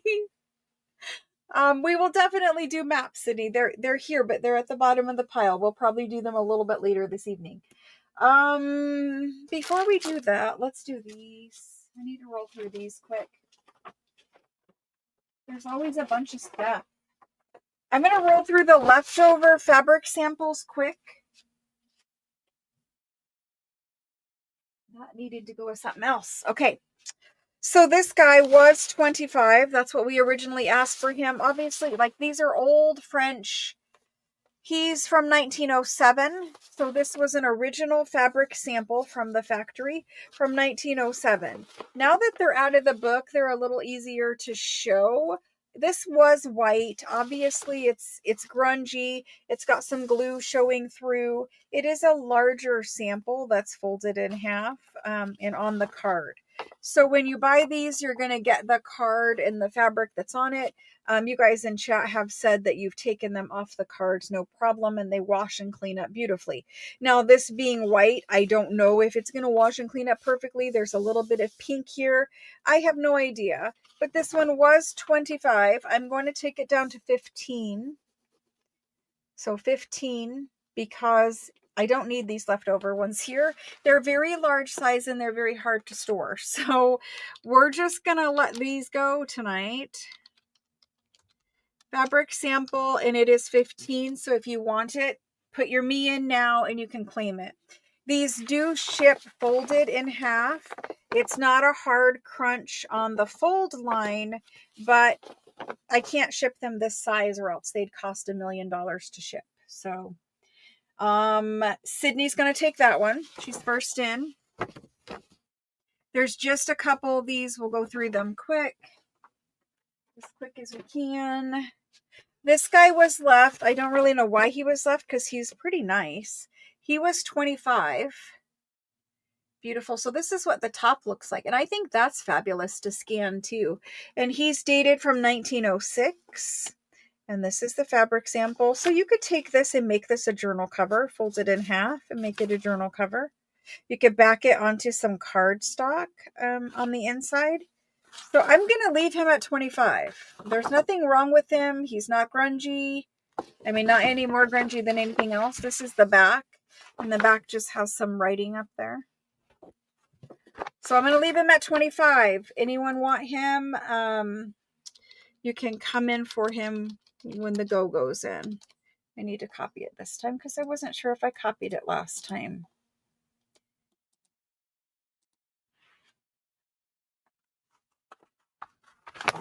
Let me see Angela. Yep. Angela, thank you. Angela Ed. Thank you. Thank you. This one is a large, beautiful sample. He does have samples on the back. Again, I don't, we just had a lot of them maybe. But now I can hold it up. I can show you. It's a woven kind of jacquard, honestly. woven, beautiful. This will make a nice large, like you could do the tall skinny journal cover with it. Fairly clean. And then on the back side you've got samples of different colorways. And we talked about how we could make tags with these. They've got little stamped numbers. So there's that. He was 40. I mean, honestly, I'm just going to leave him at that. If he stays, I'll make a journal cover, I guess. But he was 40 because he has samples. And this right here is about a 12 by 12. This is about a 12 by 12. It's the thicker jacquard. And then you've got 6 samples on the back. There's that guy. So there's that one. Looks like he's staying. Okay, he can stay. If he's staying, if he stays, I'm gonna keep the next one too. I only make journals in 3s. I can't make a one, and I shouldn't say that because I made a 1-hour journal and that was only one. I prefer to make journals in 3s when I can do it. This went to Claudia. Thank you. Thank you. Thank you. All right. So Claudia, if you want this one, you will have first dibs because they kind of do go together. This one, the lighting is turned up really high. Let me turn back down the lighting because it's really just going to make it not look like it really does in person. In person, it looks like this, even a little bit darker. But it's got a whole big bunch of colors in it. It is, again, about a 12 by 12, might be 11 by 11. It was 40. This is the top of the page. This one has very large fabric samples. Great for belly bands or something in that journal. But beautiful. I imagine this is like a boho journal cover. You know, that kit that was coming out. I imagine this is a boho journal cover. So this one's going in now. He is also going to be 40, but should Claudia want him, she may have him first. No obligation, but I'm just asking. You don't want it or what? Wait. Wait. She says wait, so I'm not really sure. She says me, so maybe she's talking about something else. I never know if you guys are talking to me or to each other. Thank you, Claudia. All right, so this one was left over. He was 45. We may discount him because he's red, but obviously this is a little more faded or worn or whatever. He was in a closed book, so I don't know if it's, I mean, it looks faded. It's a little faded out there, but it is red. It opens up. It is quite large. Now that he's out of the book, we can move him and see him. Very, very large, beautiful red. It is a little lighter red in here. It's not pink, but it is a little bit lighter red. So it's not pink, but a little lighter. And this is down here. Now this was the outside edge of the page. I think you're going to get journal covers out of this. Will they be perfect? Probably not. But, you know, it'll just be a little pre-worn for us. So I wouldn't worry about it. If it's a little grungy or whatever after you wash it, then it's just pre-worn and you know, aged or distressed for us. There is samples on the back of this. I feel them. So there's 3. A green, a red, and a blue with some writing. We're going to discount him. He remained. He may be faded. I mean, he looks like he is. We're going to take this page to 30. Christmas would be lovely with it. Yes. So he's 30. And that one went to Shauna. Shauna, now that the books are empty, I did take pictures and I'll be sending you that message shortly. Thank you, thank you. This little guy's left. He does not have samples on the back of him. This is the top of his page. This is the fabric sample. Make a little tiny journal, make a needle book, use it for a different purpose. This is the back of him. Ready for samples, but he doesn't have any. So I would take the fabric off and then I would use the bottom part of this and go ahead and make those into tags just put your little hole reinforcer here. Maybe you stamp something, decorate it however you want. Maybe you add a fabric sample and then do a little scripty French stamp right here to mimic the French handwriting. You can make your own fabric samples with the bottom portion, and then this top portion up here, you could go ahead and maybe you even fold, cut it here, make that into a journal cover. Maybe you make it into a page. Obviously, I would scan it first. But let's go ahead and discount this guy down to 15. I think there's still plenty of things to do with it. The sample size here is 7.5 by 8 3/4. This one goes to, after the go, I see Perfume label and I see Jane H. Jane H. Okay. This is a large one, and now that it's out of the book, we can actually see it. There's the top. You can see it's a Tapestry. It's dated 1910.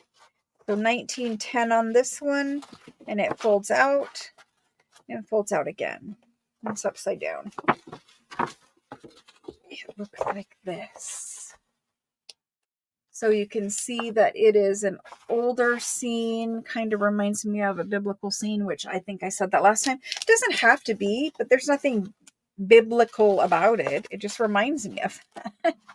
So there's a donkey here carrying some water. Man here, she's drinking a teacup of water. He's filling a cup, a child on the donkey. It's fully finished all the way around, so you can just hang this. You can hang it right on your wall. There are tapestry. It's a hook with a little clip, and the clip will clip across the top so it's not damaging it. And those clips slide on what looks like a curtain rod, and then you mount that on the wall and hang your tapestry from it. Again, it's finished on all 4 edges, so it's not going to unravel on you. But there's that. It was probably meant for like a pillow cushion or maybe a wall tapestry. You can see it's the thick, it is thick, thick fabric. So I'm going to put this one in. I'm going to fold it up and fix it. But honestly, it's in pretty good condition. The cards were all dirty because they were in a factory or stored somewhere in the basement of a factory. I don't know. I'm going to leave it at 45. It is a full panel. I'm going to put it in. If somebody wants it,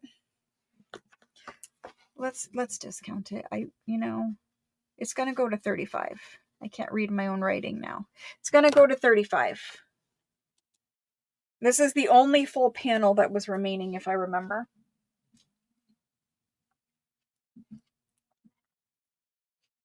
He may stay with me. He may stay. So he's 35. We're going to leave him as still available, and he'll be number 2. If somebody watches later, number 2 at 35. And he was a large panel, probably like 20 by 20 panel. Okay. No, this is a full panel too. No, it is not. It is a half a panel. This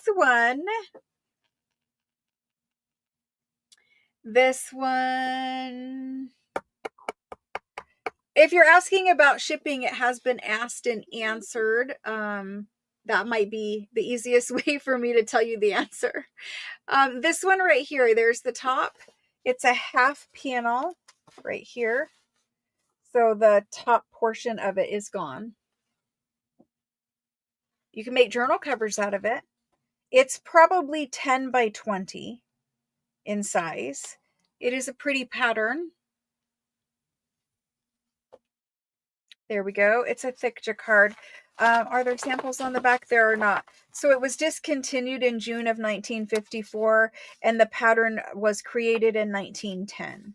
Let's go ahead and discount this one down to 20. It's still quite a bit of fabric for a journal cover. I'll check it just to make sure, but I think that's what you were asking about. There's this fabric sample for 20. Did you just email me right now? Let me search for you.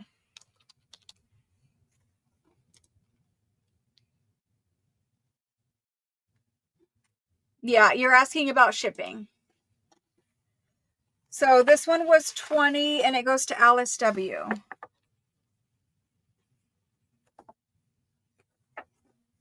Okay. This was the sheet of samples that was left. I am going to keep one sheet of samples. I think that's back there. But this one has 4 samples on it. That's all that's there. There is no larger fabric piece.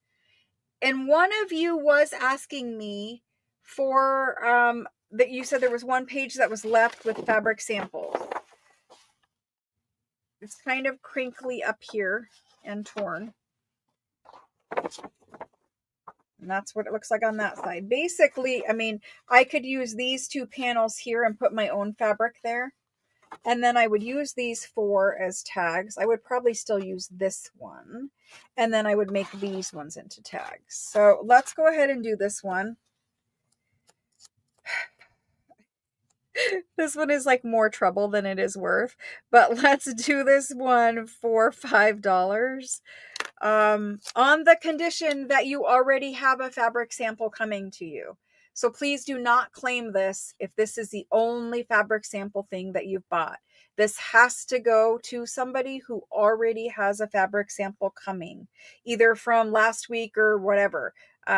You just already have to have one because I can't ship this without having to ship it with another fabric sample.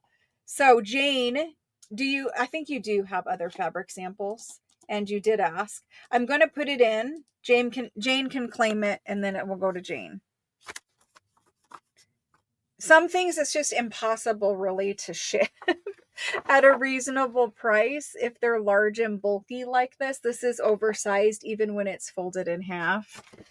And when they're, like $5, but shipping would be $9. It doesn't make a lot of sense. Thank you, Jane. I wrote your name on. She really did, somebody, and I'm assuming it is her, did really ask me for that page. So Jane's got that. Now this one and this one I'm keeping. Actually, I'm keeping all 3 of these. I will quickly show though. I'm going to keep these.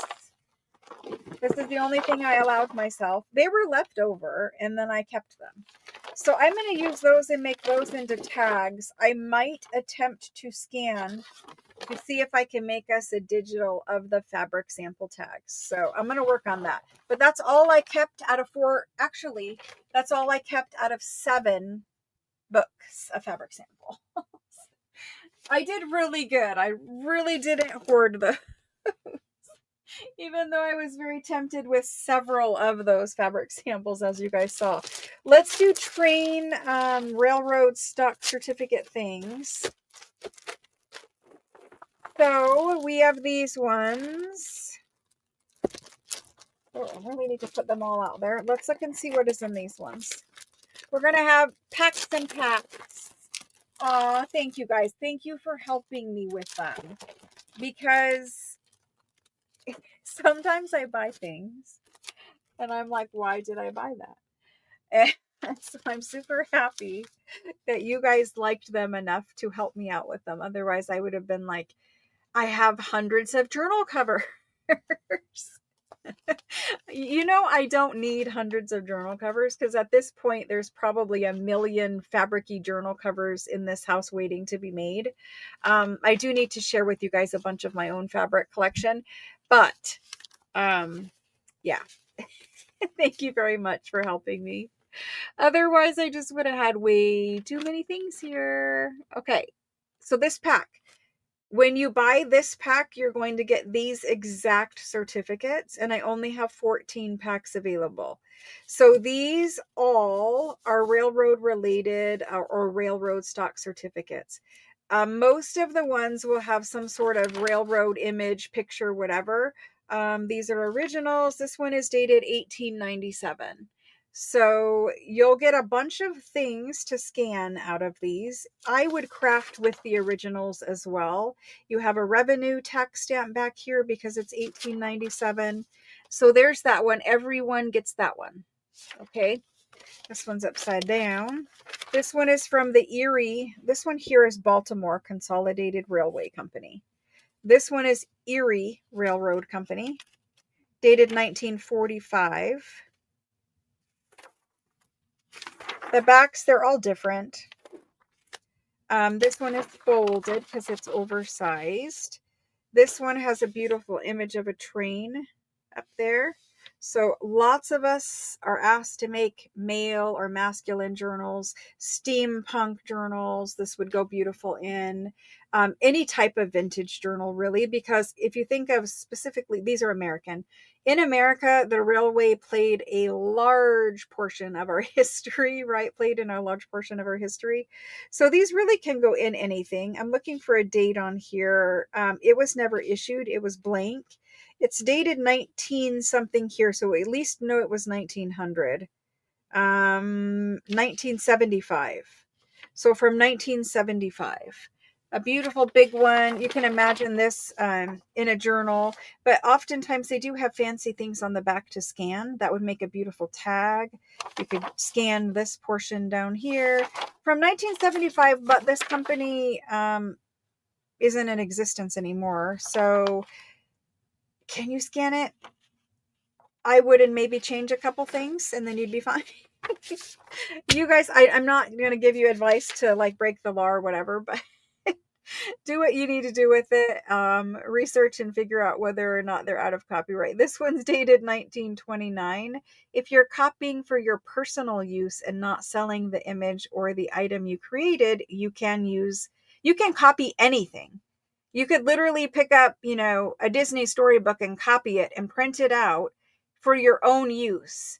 But you can't make a digital from it. You can't sell the copies, and you can't sell a journal that you did that to.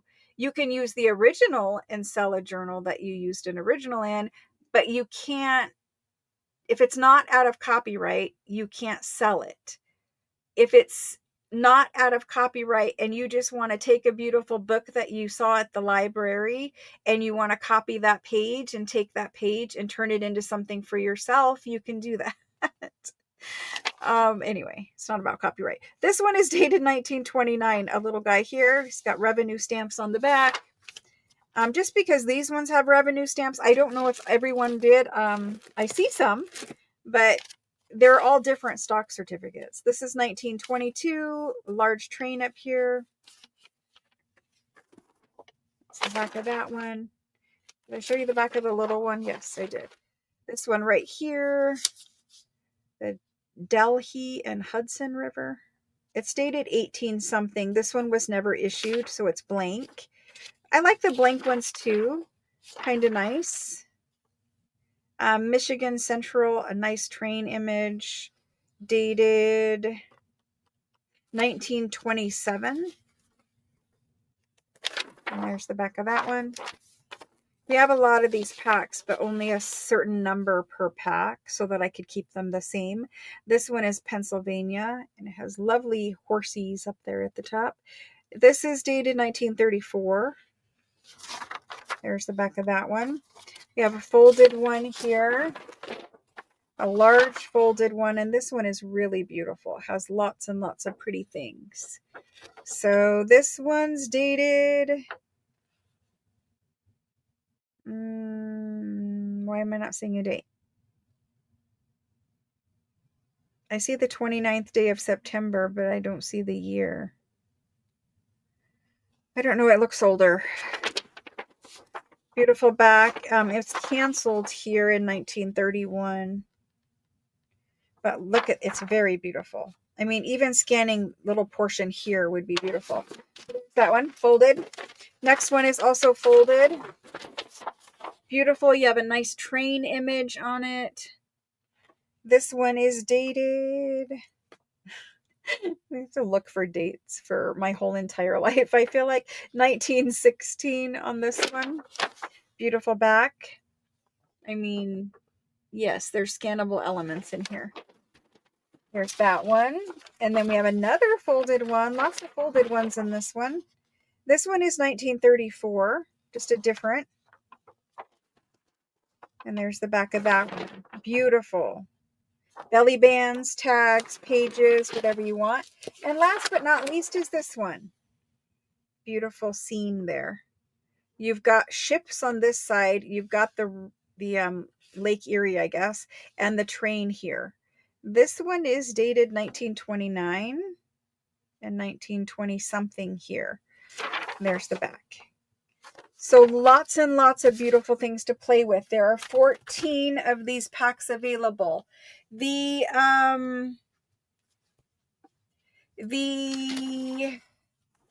train stock certificates are much more valuable than the regular everyday stock certificates.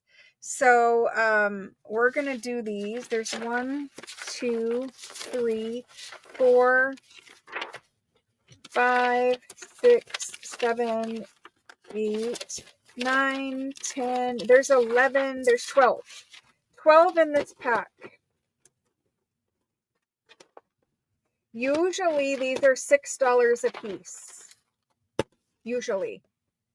But there's 12 in here. So let's do these. Railroad stock certificates pack. Let's do these ones for, I'm going to do them for $45 for 12. That honestly, I have seen some of these selling for more than $6. I usually do them for $6. But if there were 6 in here at 12, that's 72. So from 72 to 45.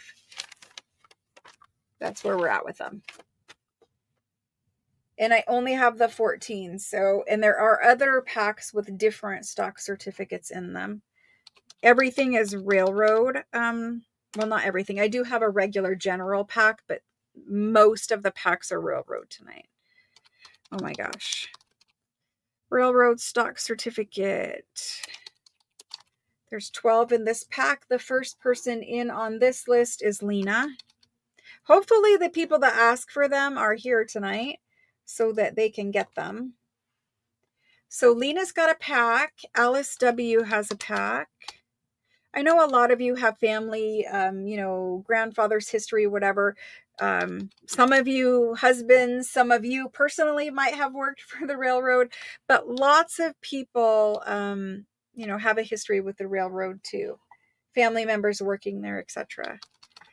So I have Lena, Alice W, Tori B, Diana B, then I have Jody M, Cece, Ruth, Sydney, Catherine. That's Catherine R. I need to put the R in there. And then after Catherine, we have Rose. And that I need to put the O because there's several Roses now. Rose O. And then Christine J. Shauna H. Anne A. After Anne, we have Ibarra. Hello and welcome, Ibarra. I think you are new to me. If you wouldn't mind, when you claim items, this goes to everybody. Everybody here claims with their first and last name and the word me. So whenever you see something you want, you just say M-E and your first and last name, your real first and last name. And then before you claim, or now when you're claiming this, if you wouldn't mind registering with me, just follow the instructions in the description box and just send me your information in text message. My phone number is pinned in the chat box up at the top too. Let me see if I've got her information in here.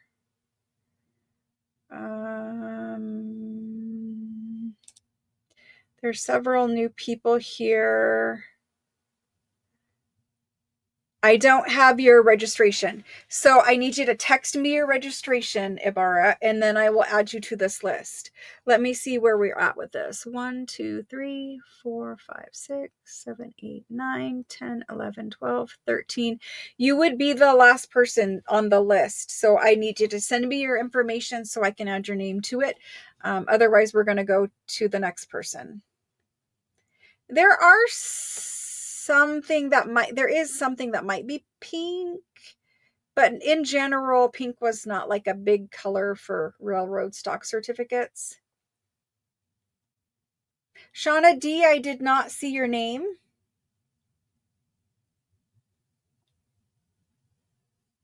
No, Shauna D, I did not. Let me look over in YouTube quick. We're just waiting for information for just a minute here, and let me look at this list because it looks like Shauna D got kicked out. Waiting.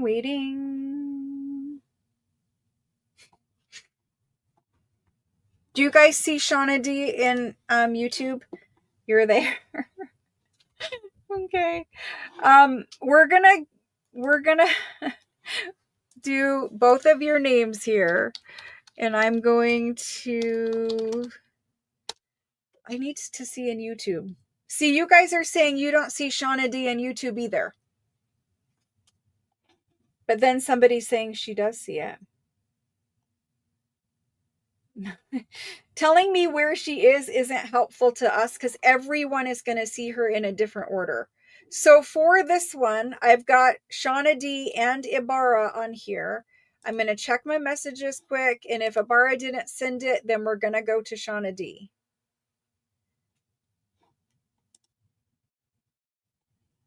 We're going to go to Shauna D on this. You do need to pre-register before you claim. And so we're going to just pop this one up there. Okay, so that takes care of that set. Let's move on to the next set. Ibarra, if you go ahead and send the registration over, you'll be able to claim the next one.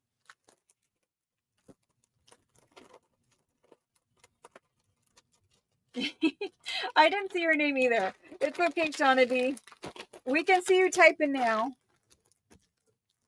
All right, so that took care of 14 of those. Let's do the next set. And I'll check my messages again. There are 11 sets of these ones.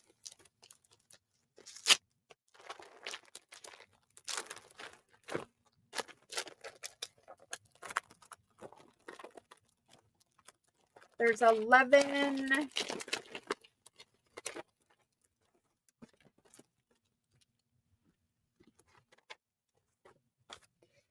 So we have this guy here, the Sharon Railway. We have some Sharons here. It's from the 1800s. It's an unused one, so it is not filled in. It's blank. That's the back, where they would fill it in the back. So there's that one. That would make a lovely page in a journal. There's this one, which is the I always want to say Canadian, Canada Southern Railroad Company. This is dated 1894. And these ones, some of them were more than $6. Tax stamps back here. This one is the Pittsburgh Railroad Company, dated 1969. This one right here is dated, it's blank, so it's never been used, not filled in. It starts in 1800, so somewhere in the 1800s. And it's blank on the back side too. We might be in the blank section.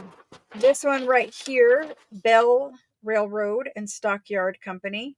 Again, another blank one from the 1800s. Lovely picture there, though.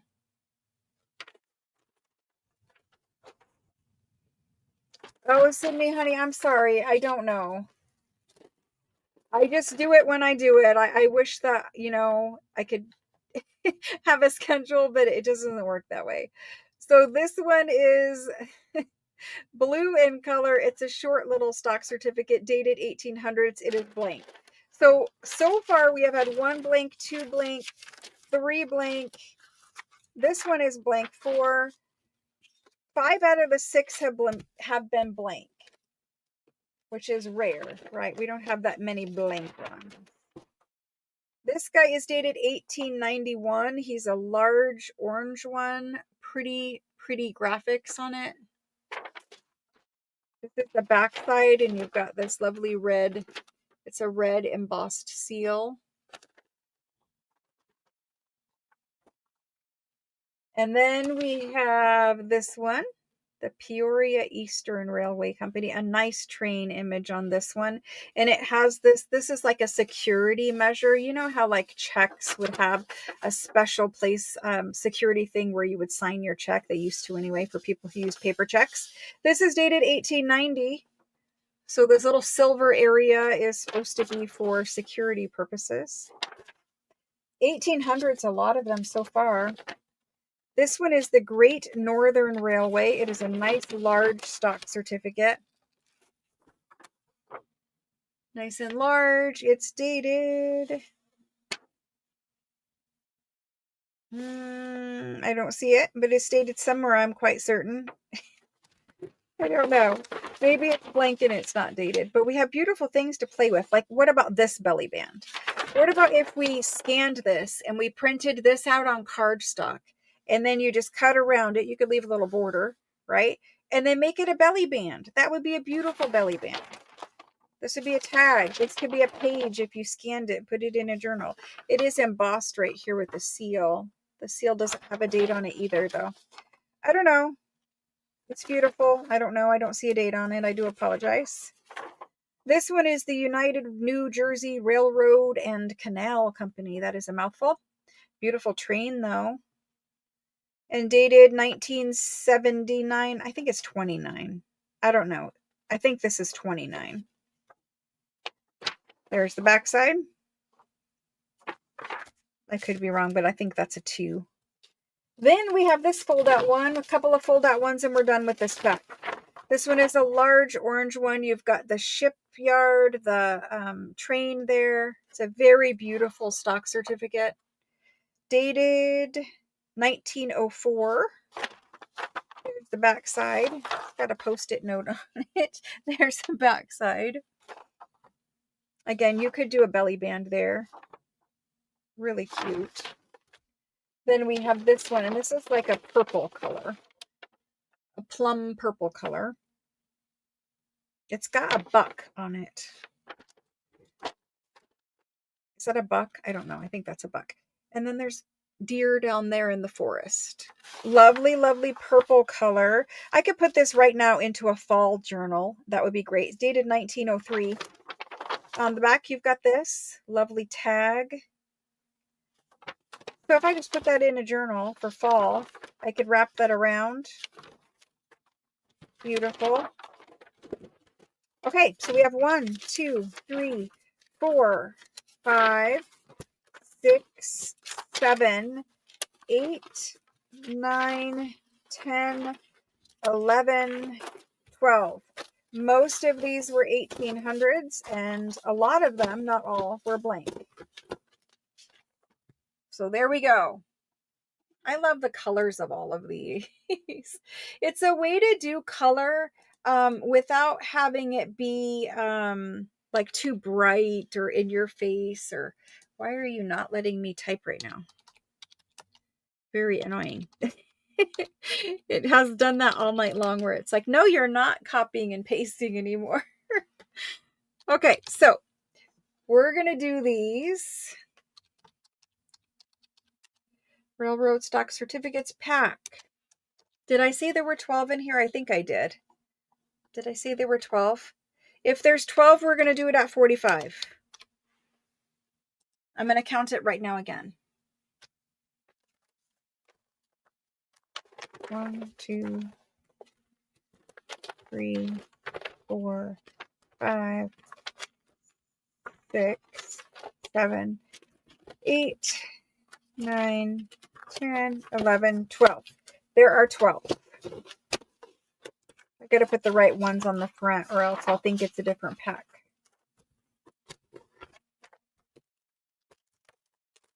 All right. Ibarra, if you would like this one, just come in for it, hun. Just put your first and last name, and you've probably registered by now. It's very similar to the last pack.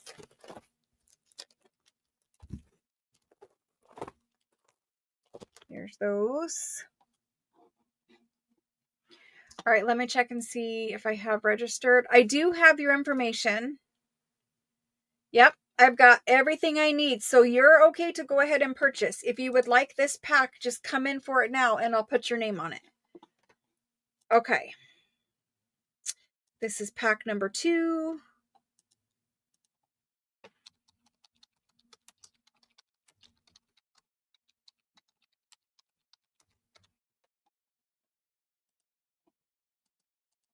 One second. There we go. And the first person in for this one is Beth CZ. I think she just missed the last one, maybe. I don't remember at this point. Alice W. After that, Shauna. And then I think Linda A is claiming one. Yep, Linda A. Then we have Lena. And I think I had 11 of these. Yes, I have 11. Lena. And after Lena, we have Catherine R. Catherine R. And these are the last of these. I will not ever have these again. These are the last I have. And then Shauna D. And Diana B. That's all I see. Pack number 3. Okay, so we have 1, 2, 3, 4, 5, 6, 7, 8. I have 3 packs left. Shauna wants another one. I have 2 packs left. Alice is going to take a second. I have 1 pack left. 1 pack. 1 pack. Nobody on a second, third. All done, all good. Ruth is taking one. Thank you, Ruth.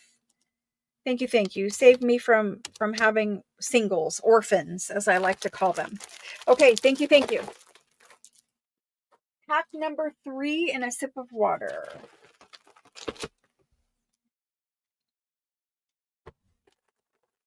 Pack number 3, I have 12 of as well.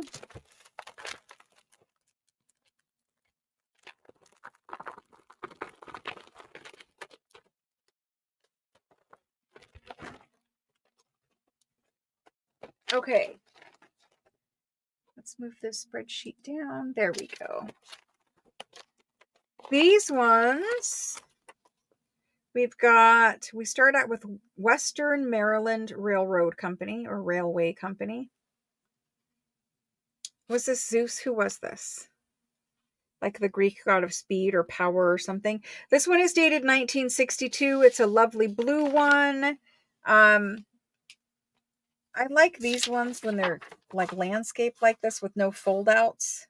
Just fold it and put it right in a journal. Backside there, 1962. Here's a pink one. Erie, I can never say this, Lackawanna Railroad Company. Beautiful pink one, dated 1964. So even on these ones, if you weren't going to use it, I would use it as a page. But if you're not going to use it as a page and you want to cut it up, you can cut this all up into little pieces. You could cut the seal out. You could use the signatures. You could use this little portion of fancy text right here because it is a little bit fancy, right? You could cut out these little guys right here and make them into labels. You could cut out this picture. You could cut out little strips of this border and use that in places on your journal. You could cut it up and use it in clusters, but honestly, there is a lot of material on these. This one right here is Mahoning Coal. Yes. Mahoning Coal Railroad Company.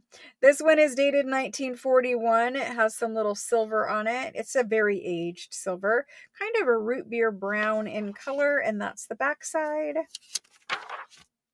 We have a fold out one here. This is a large train image, a very nice one. Folds out quite big here. Got your seal down here. It is embossed. This one is dated, I think it says 1915 or 1975. Sometimes if I hold it up, I can look at it in the camera. I think it says 1915, but it might be 1975. Let's see what the back has.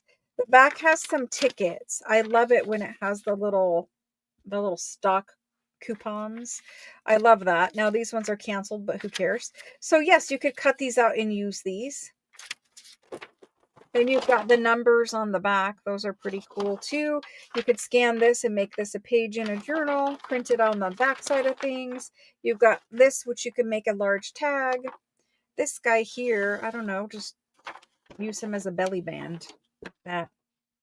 I don't know. Lots of things. There's that one. This guy here. Cleveland, Cincinnati, Chicago, and St. Louis Railroad. A nice train image from 1933. That's the backside. We've got another root beer one. That's a beautiful image. This one is dated 1956. There's the backside. This one right here, the Baltimore and Ohio Railroad Company, B&O. 1946 is when it was canceled. It was issued in 1944. There's the backside. Look at the little image on this one, though. It's an older image. Okay. Oh, we got to go this way. This one is Pennsylvania Railroad Company. Dated 1961-ish. It's kind of smudged. There's that one. Here's this guy. This is a beautiful one. Like that is just beautiful. And this one is dated 1973. This is dated 1973. There's the back of that one. Another root beer one. That's a nice image too, though, for a train journal. 1937. There's that one. This one, Boston Elevated Railway Company, and it's because it is lifted up on this bridge.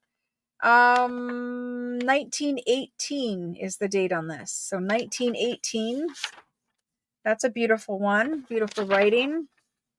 And this one is the New York Central Railroad. And it's dated 1937. 1937. So there's that pack. 1, 2, 3, 4, 5, 6, 7, 8, 9, 10, 11, 12. So there are 12 in this pack. This pack, you know, it's a little bit different than the other packs. We're going to go ahead and get this one. It will not let me copy and paste. Something's wrong with it. Railroad stock certificates pack of 12. And this one is going to be, let's do it for 28. So it's a discounted price pack at 28 for 12. That's really inexpensive for railroad ones.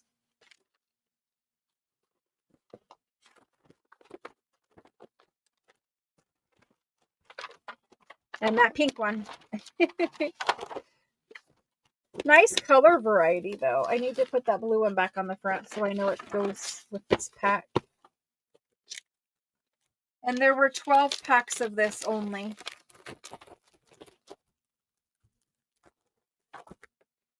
Okay, the spreadsheet for this one.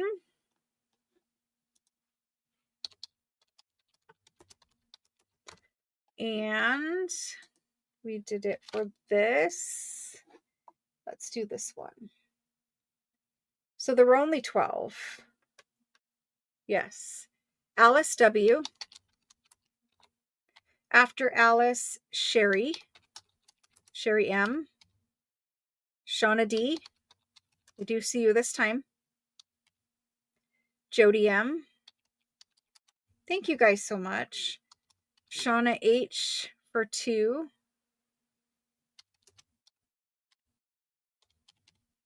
After Shauna, we've got Catherine R.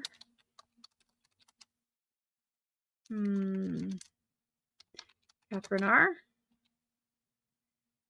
Then we have Rebecca P. Beth CZ. Juliet. CC. We have 1, 2, 3, 4, 5, 6, 7, 8, 9, 10, 11, 12. Terry B, you would be the last person on this list. Terry B. Thank you guys. I do have, I think one more pack, maybe two. I don't know. We'll find out together. Thank you. The next one, it says there's 6. So there's only 6 packs of these.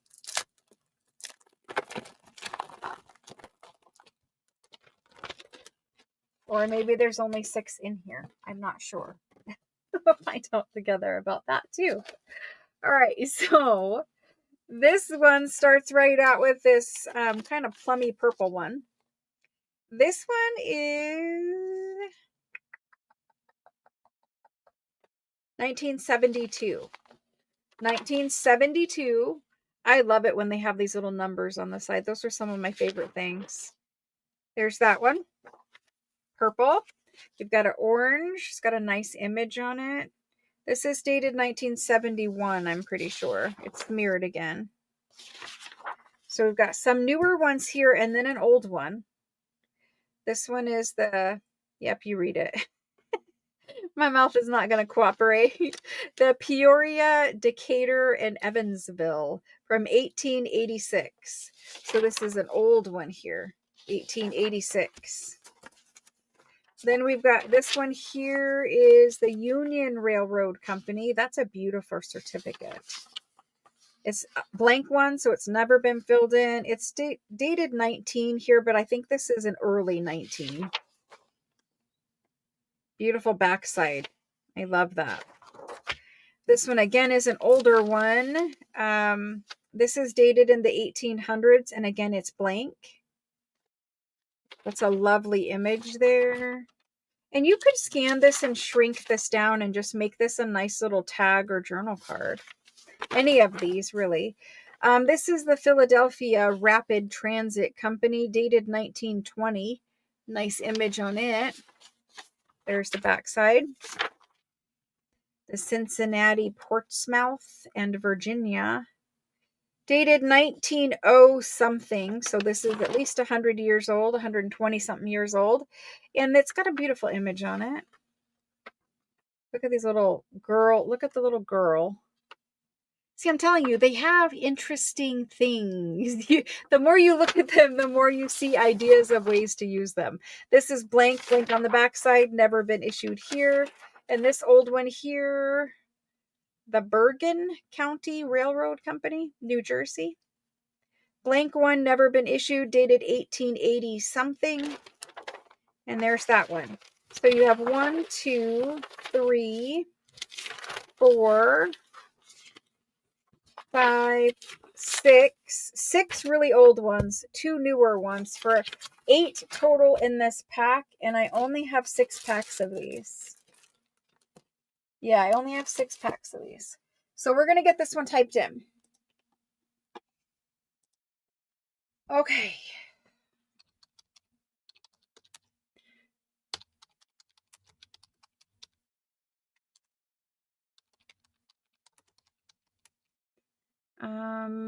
There are 8 in this one. And we are going to do them for, let's do this one for 32. Is that fair? No, let's do it for 30. 30 for this one. 6 are old. They're quite nice. You got 2 newer ones, and there are only 6 packs of these. Okay. Railroad. This is number 4, I think. Yes, this is number 4. There we go. First person in on these, Cynthia C. After Cynthia, we've got Alice W. Jenny T. Hello, Jenny. Rebecca P. After Rebecca, Beth CZ.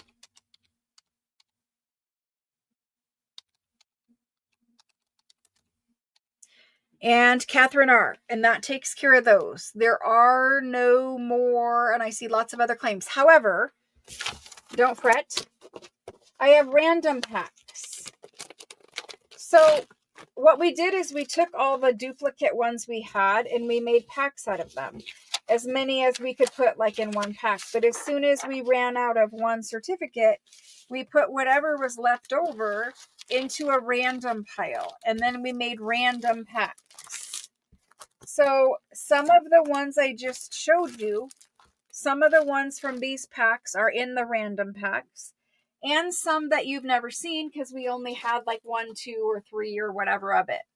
So I'm going to show you some random packs here.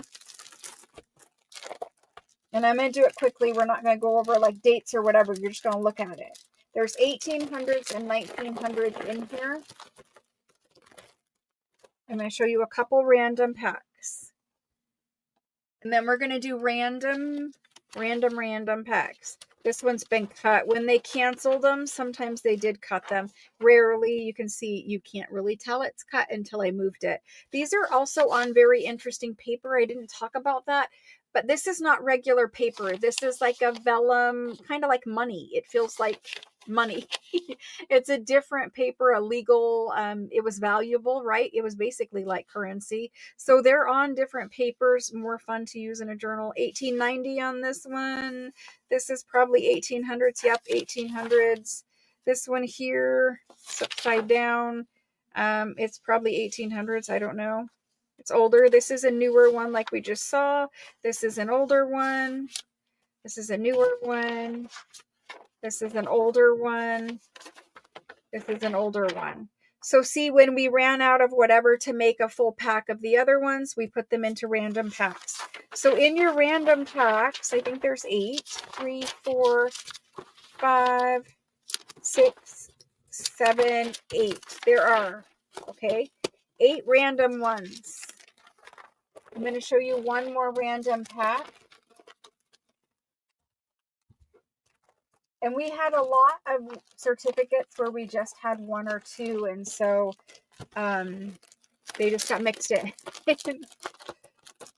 Will you get a duplicate? If you ordered all of the other packs, you probably will get a duplicate. And then you'll probably get something you've never seen before. This one I don't think we've ever seen. It's dated 1893 from Louisville. Look at the lady over there. And of course, you know, they've got stuff on the backs. This one, 1920 something. Here's a folded one from Reading with lots of coupons and tickets and fancy things. Here's one of these ones again. This guy here. This is a newer one. This guy again, and that guy. So there's 2 random packs that you've seen. Yep, just random. Pack of 8. I cannot make this work at all tonight. I'm so sorry.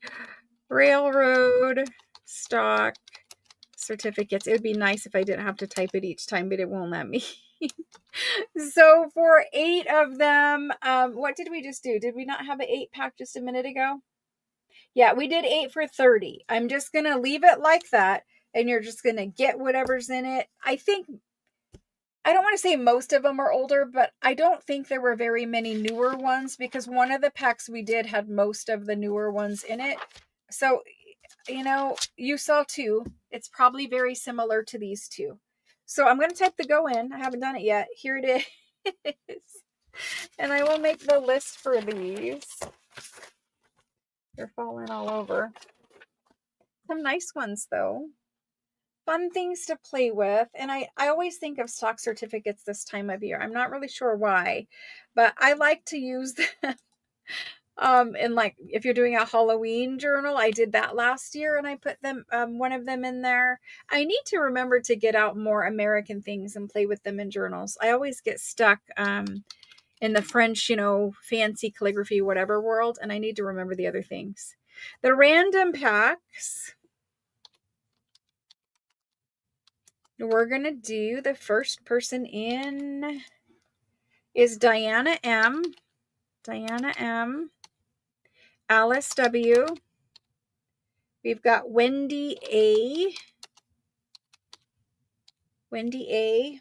Kendall, Shauna H, and she would like 2. And then we have Susan Elliott. Hello, Susan. Susan Elliott, Juliet, Ruth, Eva.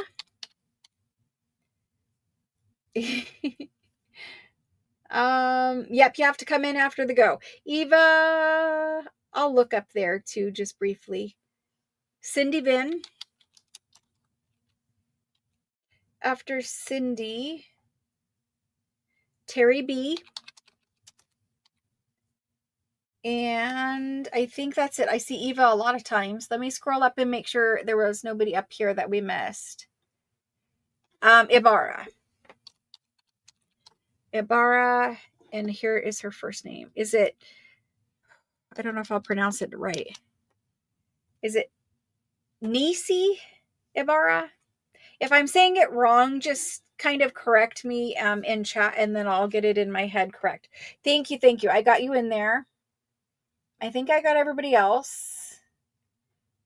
If anyone is missed out, please let me know now. Nisi, okay. All right, so those were good on. I do have extras. I think there were something like 35 packs of them or something like that.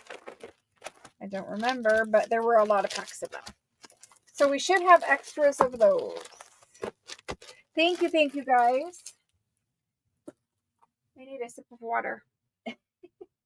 It's like raining outside, but you know, I'm parched.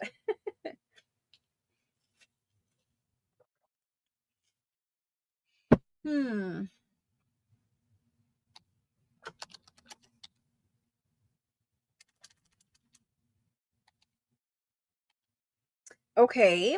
So then I see Diana, if any left. I got you, Diana. I see you now. Just took me a minute. Okay, moving on.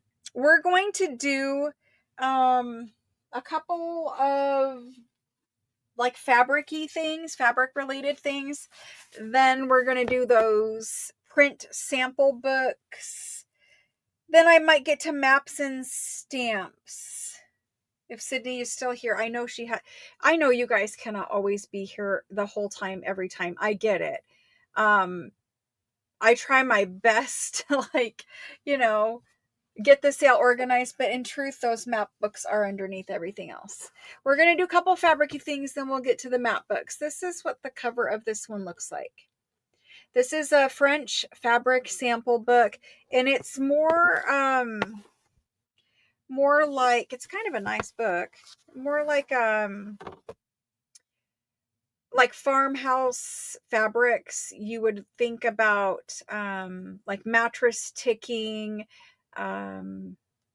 old, like, you know how old mattress ticking was, table runners, tablecloths, the cotton kitchen towels, not like the bath towel kind, but the smooth cottony kind, and kind of like household industrial fabrics, I guess. So there is some little printed information folded up in here. We're just going to leave that in there. This is how the book starts in my end frame, kind of, sort of. So you can see you go right into your tablecloths, your picnic tablecloths, ginghams, whatever. You've got a lot of your natural cotton fabrics in here. So maybe these were like bed sheets. I can see some Egyptian cotton, very smooth, nice ones. And what I envision you guys would do with this is you would scan it and make a digital. But you also, if you wanted to craft with the original, which I know not everybody's going to want to, but you could cut these out and make your own little French fabric sample cards, right? Like, just cut them and you'd have your own French fabric sample cards. Now, if you scanned this and turned this into a digital, you could scan it with the fabric on, and the fabric will scan, and then you just, you know, cut them into little ephemera pieces. But you could also put your own piece of real fabric over it. Specifically with these ones, you know, you could just cut your own piece of fabric and put it over top of it when you made your ephemera. So there's a lot of natural fabrics here. Then we go into these. These are more your grain sack, feed sack, kitchen towels, that kind of fabric. And they've got all kinds of information printed with them. Again, tablecloths, kitchen towels, grain sacks, that kind of thing, is mattress ticking possibly. And then you've got larger samples. Look at all of these. Like, this is a fabulous digital. I have not scanned them. I keep threatening to scan it, but I have not yet. You've got these ones which have large, not lard, but large samples that you can fold up. This is like quintessentially French, really. Honestly, all of the fabrics in here, they scream French. Like, you've ever had kitchen towels like this. This is a flip out one. It folds out. But they're nice pages to scan. Like, you know, they're just beautiful. Bordered, you got numbers, you got fabric. And so you could use the longer ones, even these ones, as belly bands, right? You've got your flip up fabric samples there. And there's quite a number of pages in here. Every color. This is more of that kind of grain sack fabric. It's very textural. It's kind of rough woven. Little add in here. I mean, look at just the name at the top. It's beautiful. I really like these little guys though, because I just want to scan it and then have a bunch of French fabric samples. I think they'd be so cute. Like, right, just cut that and then you just tuck it in a pocket. I'll add my own fabric so I really have a piece of fabric hanging out there, but that's just me. These little guys here. And then these right here, there is a sample on there. Like, there is a sample, but you know how we have like the Pellon interfacing, if you've ever like quilted or sewn. I think that's what this is, kind of that type of materials. I think it says gauze, but it really looks like an interfacing to me. It's see-through. I think it's an interfacing. And then you've got the back, which shows like these lovely pictures of their fabric stores or the stores selling their products, and more advertising in the back cover. So there's quite a number of pages. I think they're very nice and lots of scannable options in here. I'm going to flip it to my favorite pages, which are these ones. I really like the basics. I really like the neutral, but you know how like it's different fabrics. It's not all the same. So you can feel the different textures in it. And you know how Rachel's always talking about, it's not muslin. What is she always talking about? Well, whatever, but there's different kinds of fabrics. Anyway, we're going to get these in here. The date for this one, it is antique. I'm not sure if there is an actual date, but it is antique. I don't think it really has a date in it.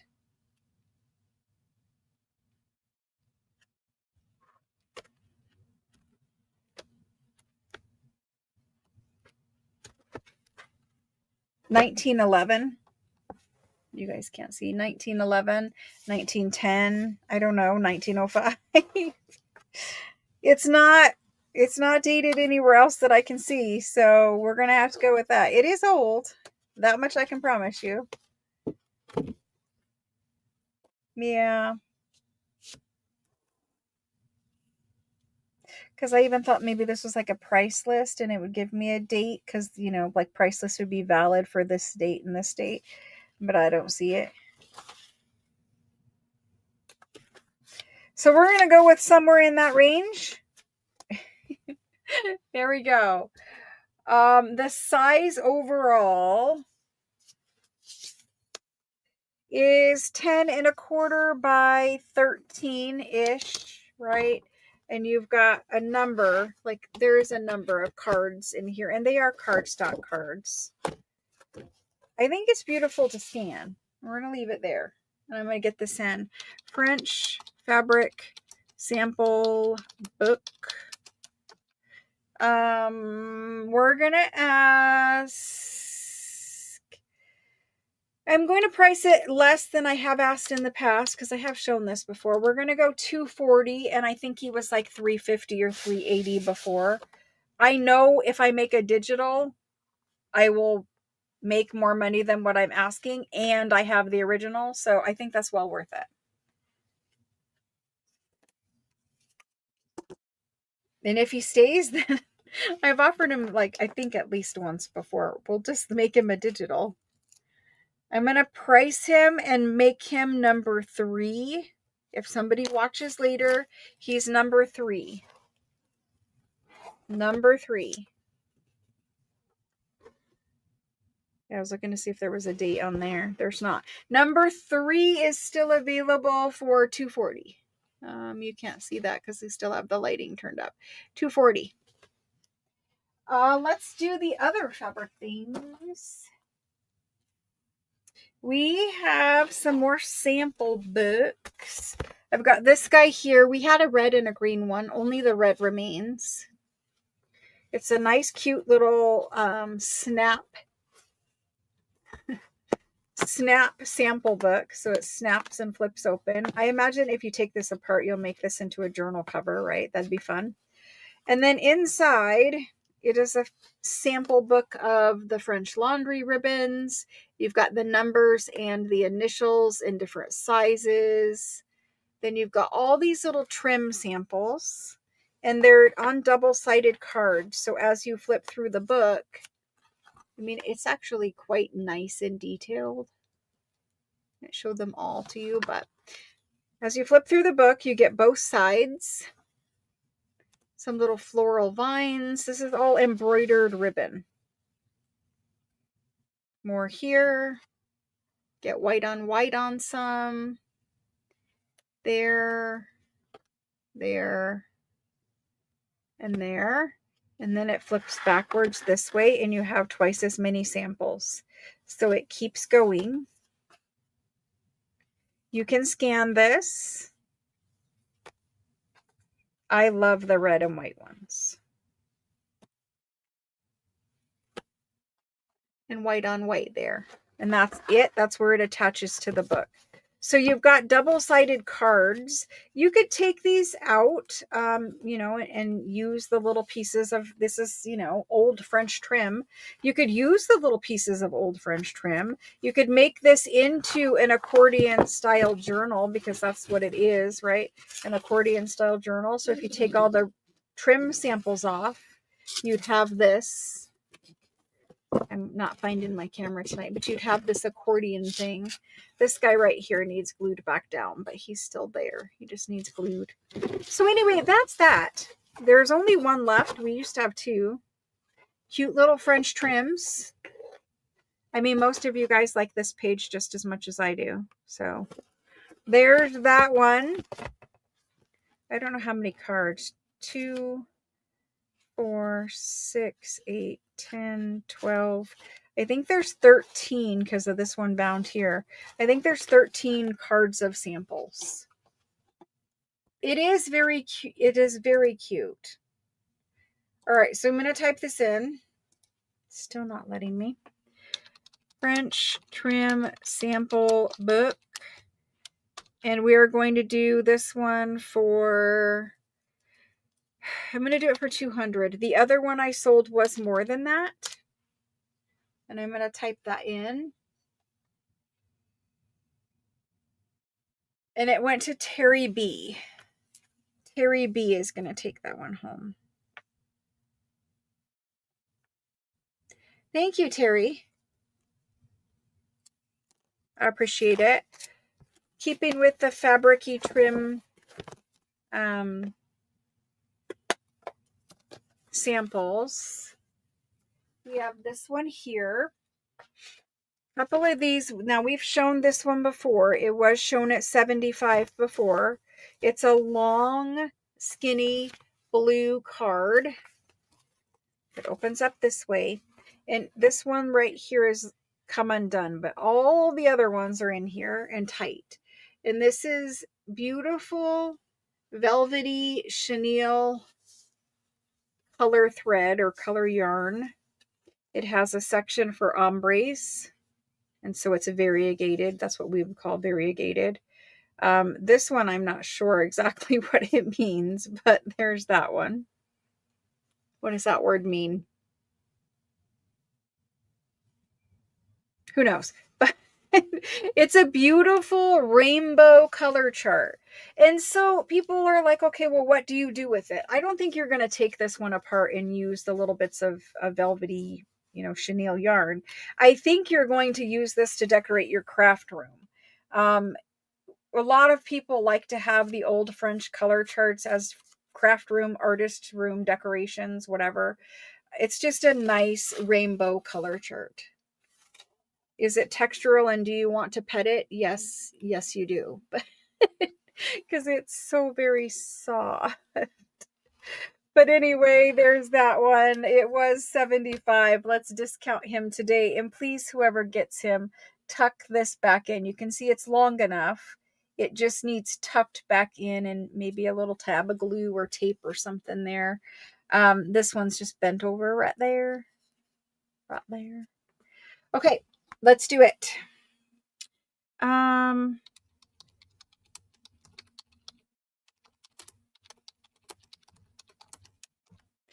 We're going to do it for $50 today. So $50. I don't think I spelled that right. Chenille. You guys will tell me.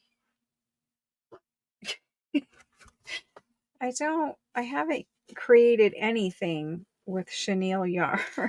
It is awfully beautiful though. And look at the ombres, which is really variegated, but whatever. It's really beautiful.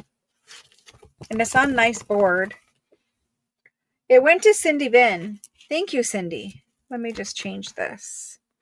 It's easier. Cindy Vin, thank you. Okay, we have one more color chart, I think. Oh, two more. Only one is like fabric or sewing related, though. This guy here is a DMC floss color chart. Lots of us use DMC embroidery floss. That's what this is. I think this is from the 90s. I'm looking.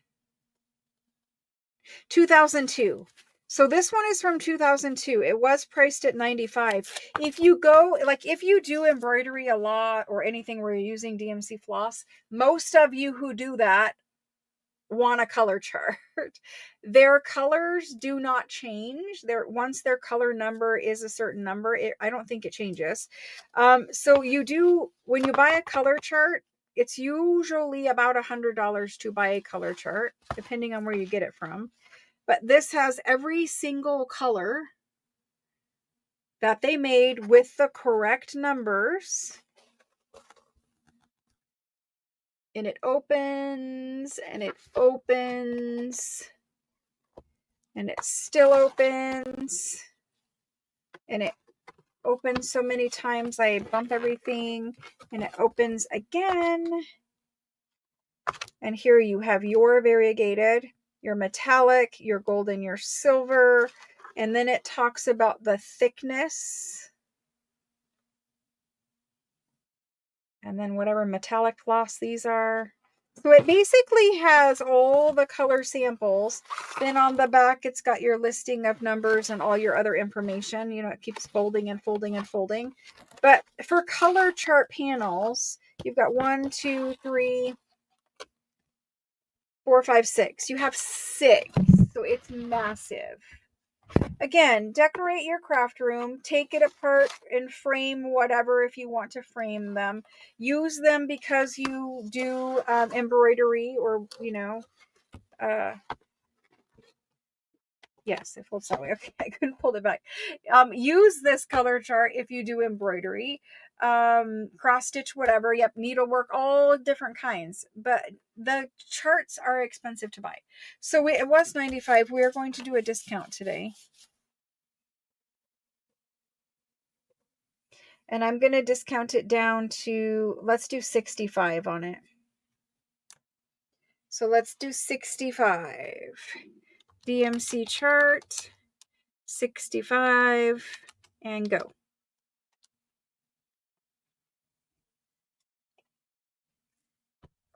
These things have just been laying around here. And they need to find a home because A, they take up space, but B, how many things can you have just laying around here? Not many, because this house is too small. Okay, that went to Carrie G. She was in first.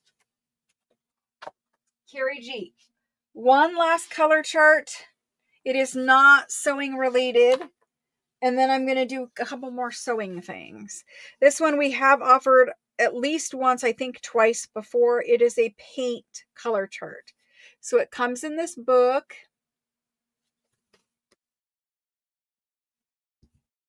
It says it's a specimen, which basically means sample, extra fine colors for painting. For painting. I think it's oil painting. It says Paris down here from this company. Got a little bit of information, and then we go into the color charts. I have shown it a couple of times. Again, this one folds out. So you've got lots of panels.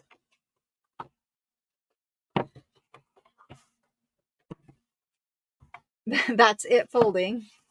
So lots and lots of panels, and this is the end. It is a paint color chart. You can see the paint in here. I think it is oil paint, but I am not sure. I'm pretty sure it's oil paint, but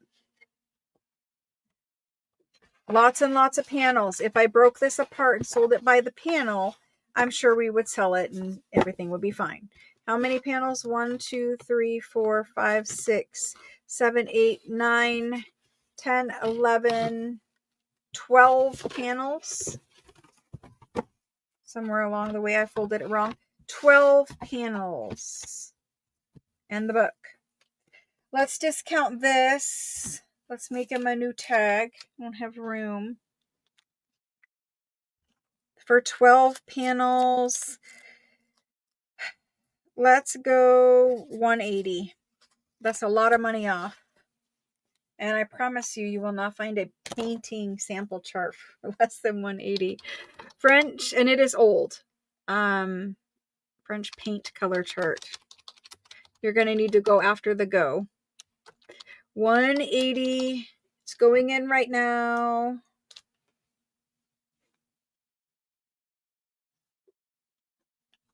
$180 for this one. Cataracts. A lot of people getting those these days. Thank you, Sydney. Thank you, thank you. I'll get you to your maps. They're right under these last little bit of fabric samples. Okay, these guys. Is that it? Yes, yes. Okay, the crochet samples. And there is a lace sample book. So crochet samples, we have 2 that are on these little cardboard things. And if you notice, who can tell me in chat what made these little lines right here? I know, but I want to see how many of you know. So it has a lovely label. It's got this basket weave pattern on the little cardstock. Cute. Cute little label.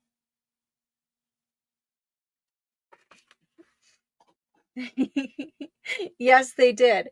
So in Europe, they have a little, it's like a bookworm, and he'll eat books and paper, and they have worms that eat wood and stuff like that. We don't really have that here in America. They do there. So a long time ago, where these were stored, a little worm ate some of the cardboard. Worm-eaten paper is way more valuable than non-worm-eaten paper. People like it, they collect it, they craft with it. It's just interesting. So anyway, I just want to point that out. Those are there. Those are little worm-eaten holes. There are no worms in here. It's not disgusting. There's nothing wrong with it. It's just, I'm pointing it out that little worms had eaten some of the cardboard. You do have some crochet samples. This is the book A. So this is the cover of A. This is the back of A. This is the inside of A. Okay. It's all hand done crochet samples. So this is somebody either learning to crochet and demonstrating they know how, or someone who does crochet and they make a little sample of a new pattern that they learned. Like, you know, those French fashion magazines that I'm always selling, right? They often have crochet patterns in them. And so you learn the technique and the pattern, and then you make yourself a little sample so that you can remember how to do it or whatever. So it could be that too. So this is the A book. The B book is different. It has a little less samples in it. So this is the B book, right? A little bit of worm there. The B book back has a little bit of worm here. It's wood grain instead of basket weave. It does have a little label on it there. And open it. Oh, it has more. Okay. Well, I thought it had less, but whatever. This is the B book. So there's those. They are sewn. They're sewn. You can see the threads out here, sewn to the book cover. Same here with this one. They are sewn to the book cover. So I'm going to leave them open so you guys can see how many. But A and B for these. A and B.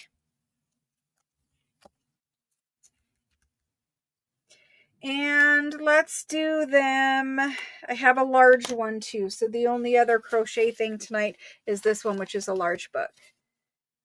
So let's do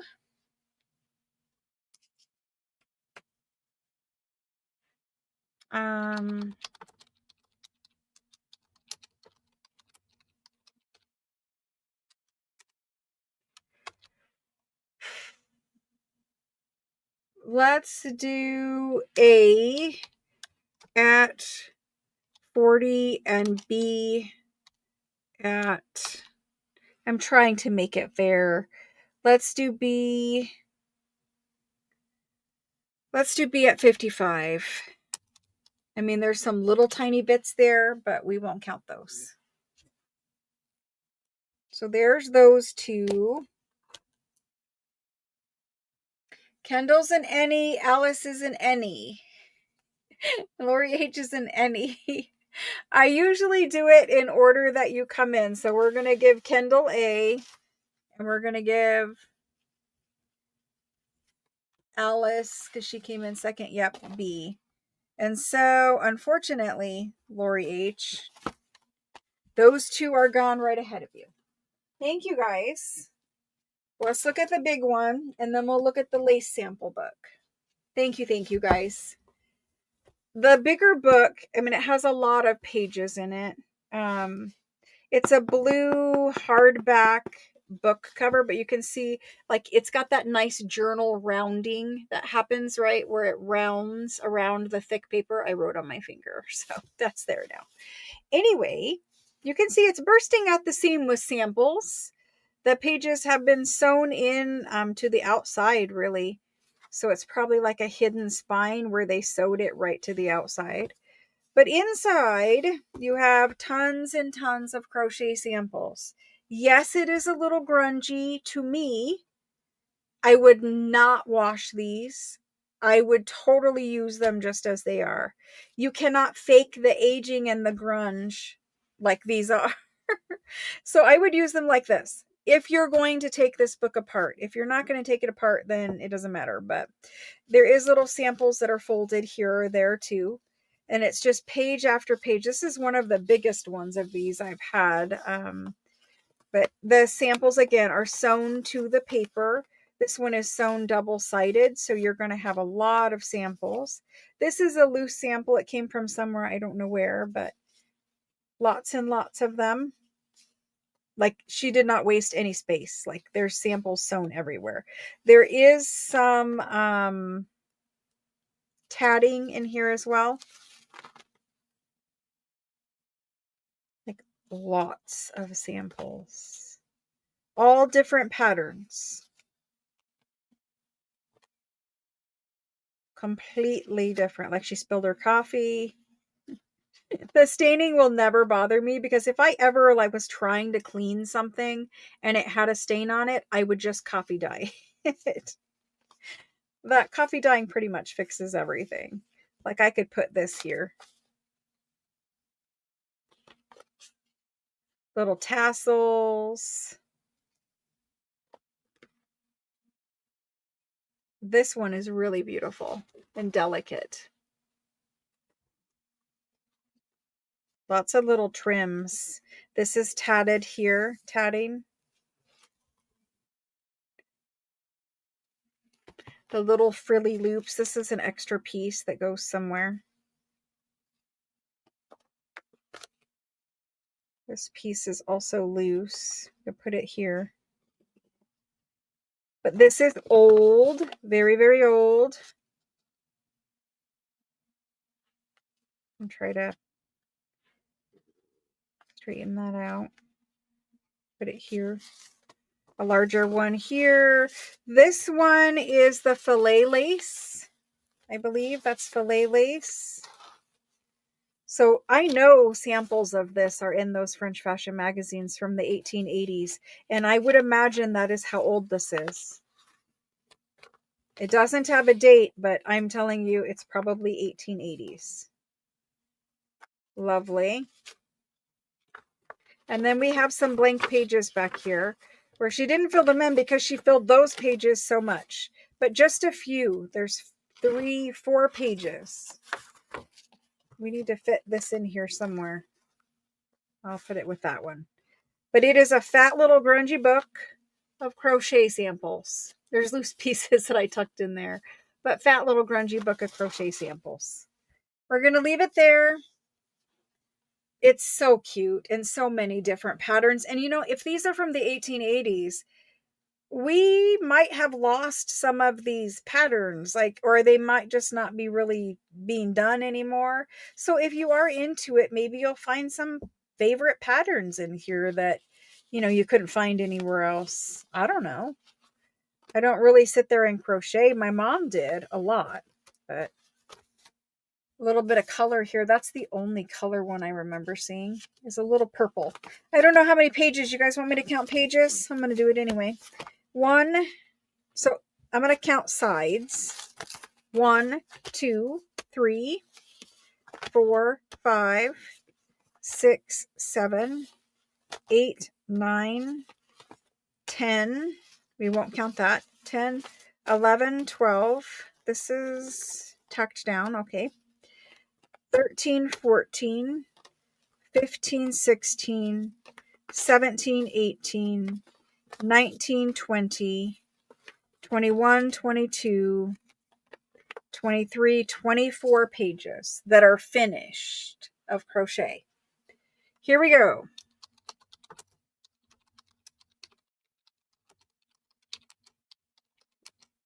He is a fatty.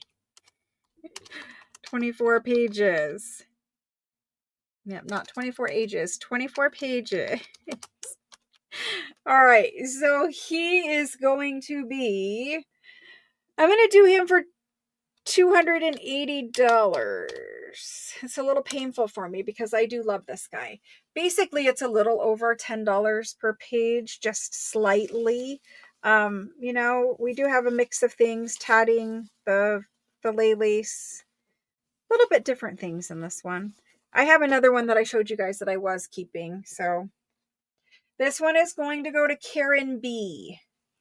Karen B.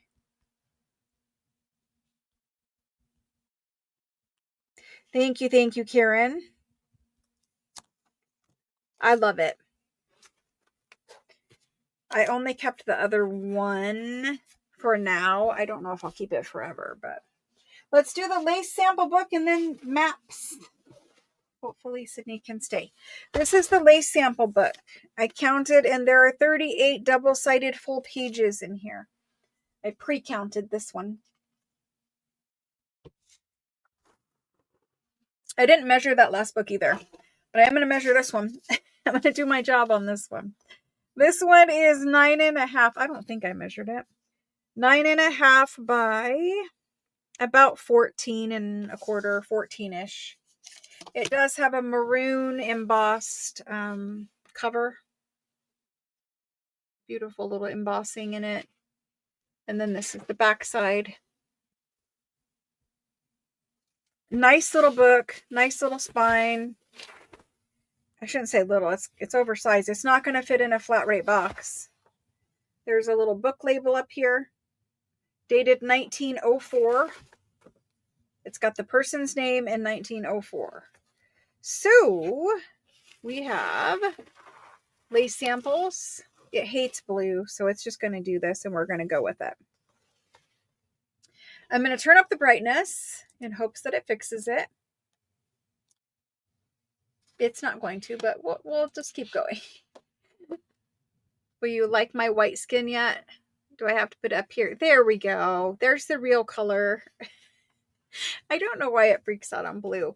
But anyway, there's a lot of lace samples in here. These are 1904, 100-year-old, 120-year-old lace samples.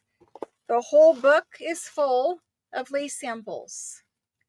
Top to bottom on pages of lace samples. We're going to try to situate here, and I'll show you anything massive that you're missing up there at the top.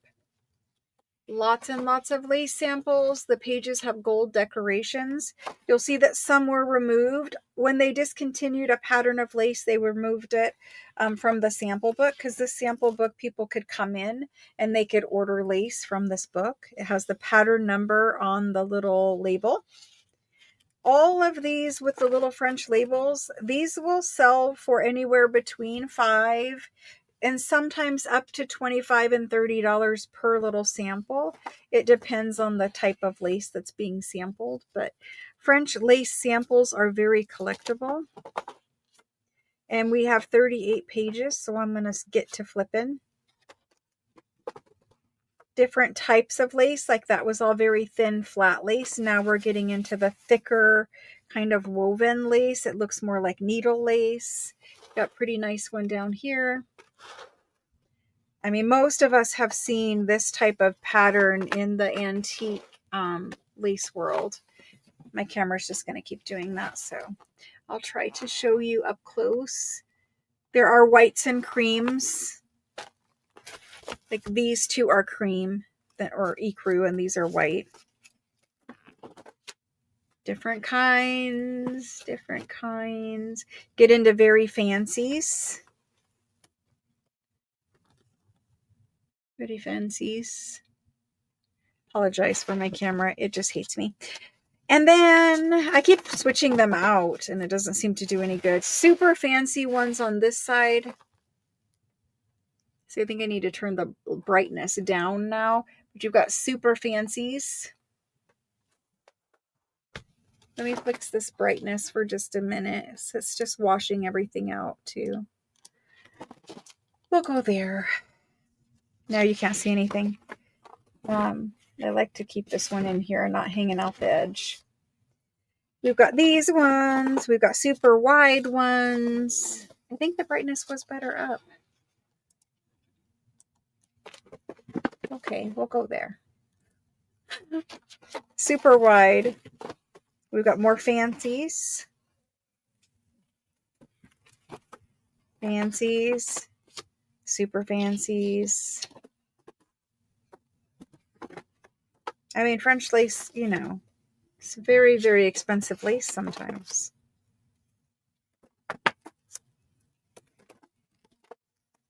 Got all these samples you could play with. Somebody, you know, these ones have been removed. Maybe they were discontinued. Maybe there was nothing here. I have no idea. Probably there was very big ones there. Here's a little one, or a big one that is loose. I can't open it up. Oh, it doesn't need to open. It just goes like this. There still is a paper label on it. Very, very cute, guys. Very cute. Either remove them or don't remove them. It's up to you when you own it. I haven't removed them, but it's tempting. I mean, these would make great pockets. These ones are all 3-dimensional. So like these laces today are called the Venice laces.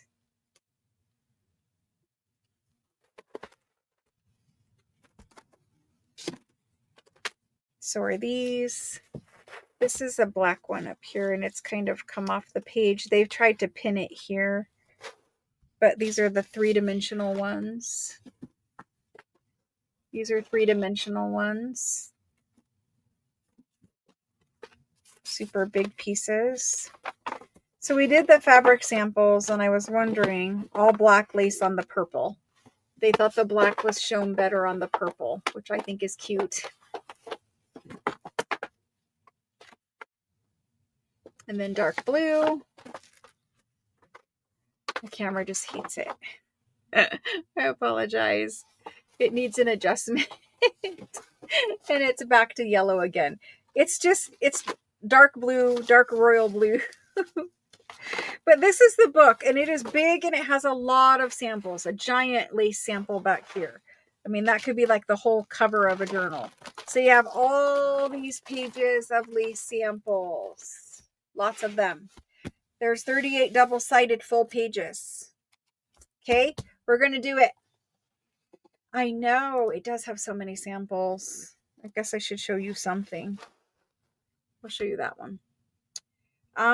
This is an antique French. It's over 120 years old, 121 years old. French lace sample book. I have older ones, as you guys remember from last year. Antique French lace sample book. Let's do it. Okay. I'm going to ask you guys in chat, if I sold it by the page, the double-sided page, how much would you pay as a double-sided page? Like maybe it has 5 samples, maybe it has 2 samples. How much would you guys pay for a double-sided page? I'm going to ask right now before I price this. Audience participation. Because I'm telling you, if you take the lace samples out with the little labels, it's a lot of money in this book. So I want to know, how much would you guys pay per page? Karen, how much would you pay per page? Because we talked about disassembling this once. But there are 38 double-sided pages. These ones aren't double-sided, but I didn't count them, I don't believe. I think I counted full pages. And this guy's loose and he keeps moving. He needs to just be put over here, and then I won't have to worry about it. It looks like, you know, average range of maybe 20 per page, right? I don't really think you guys are going to pay $50 per page. I mean, I appreciate that. Like, you guys are going to pay $50 per page. I think that they're worth a minimum of 5 per sample. I know that they are, because I've seen them sell for like 5. The basic, like, you know, I'll give you a little bit of whatever. So like a basic one like this would sell for 5 to 8 to 10, really, for this guy. But a fancier one like this, sometimes they're 25 or 30 for the sample.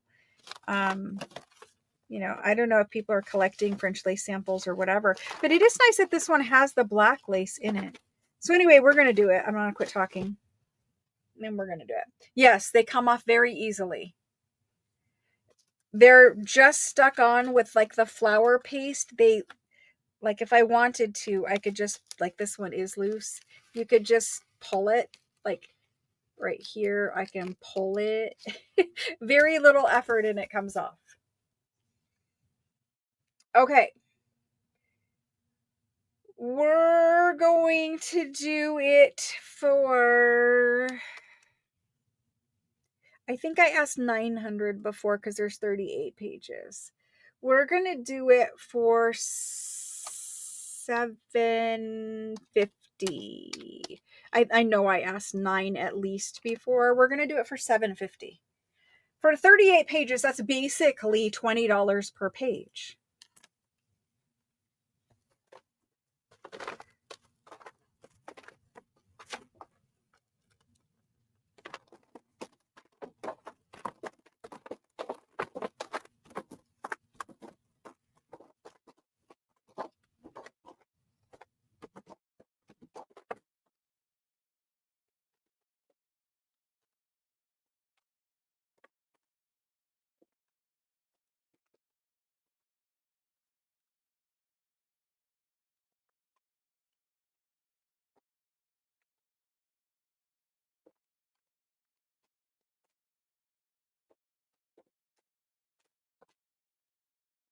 Yes, I verified.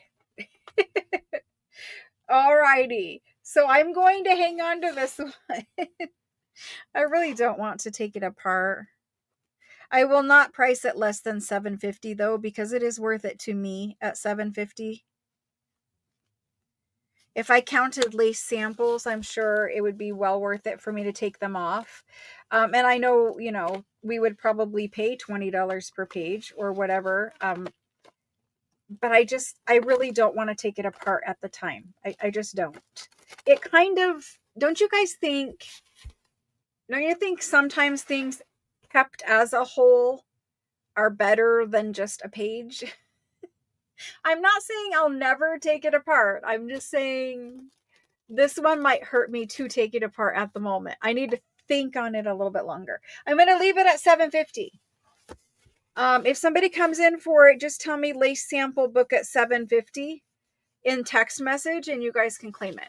Thank you guys for looking at it with me though. I really appreciate that. I know it is definitely a considered purchase. I get that too. Let me adjust the lighting and we're going to look at these maps. It's super bright right now. Every day it decides it's going to do what it decides it's going to do. It's super annoying.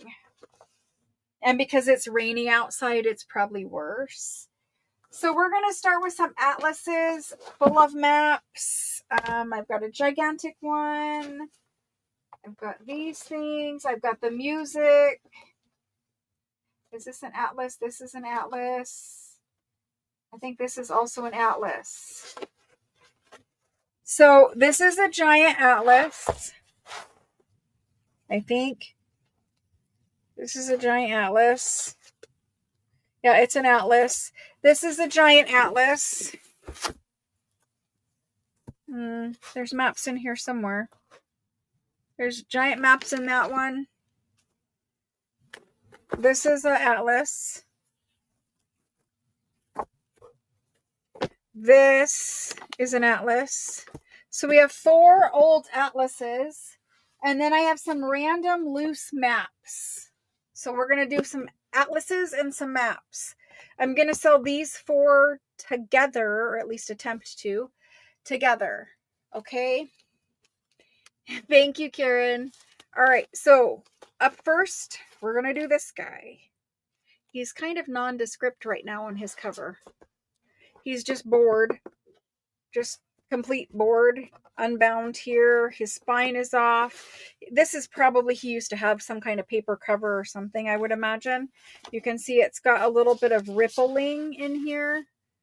And it's got a name. We're going to go like this. It's from 1872. Let me get in camera a little better. 1872. We're going to go through it quickly. These map pages are on thicker, more cotton, rag paper kind of paper. So you've got maps that open. There's nothing printed on the backs of them. So when you see a blank page, there's a map on the other side. So there's that one, that one, that one. We won't go through the whole entire thing. Here's this one.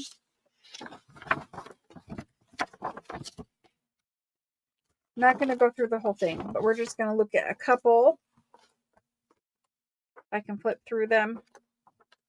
These are very nice pastel colored maps. You're going to frame these. You could scan them. Think about a travel journal digital where you've got these antique colored maps. They don't do these kind of maps anymore, and they do have nice typography on them too that is from the time. So anyway, we're going to do this one. Let's leave it open to whatever this is, Europe. There we go. We're going to leave it open to that one. Terry. Terry B. I see you for it. Thank you, Terry. It's weighing on my conscience. Terry B. Thank you very much. I've got your name on it. Thank you, thank you. Okay. Map book. I shouldn't call it a map book. It's called an atlas. Antique French Atlas. This was I think it was 1870, was it not? 1870? 1860? 1860s. I don't remember. Thank you, thank you. For this one, I have hair in my mouth. It's my own hair, but it's in my mouth. It's still in my mouth.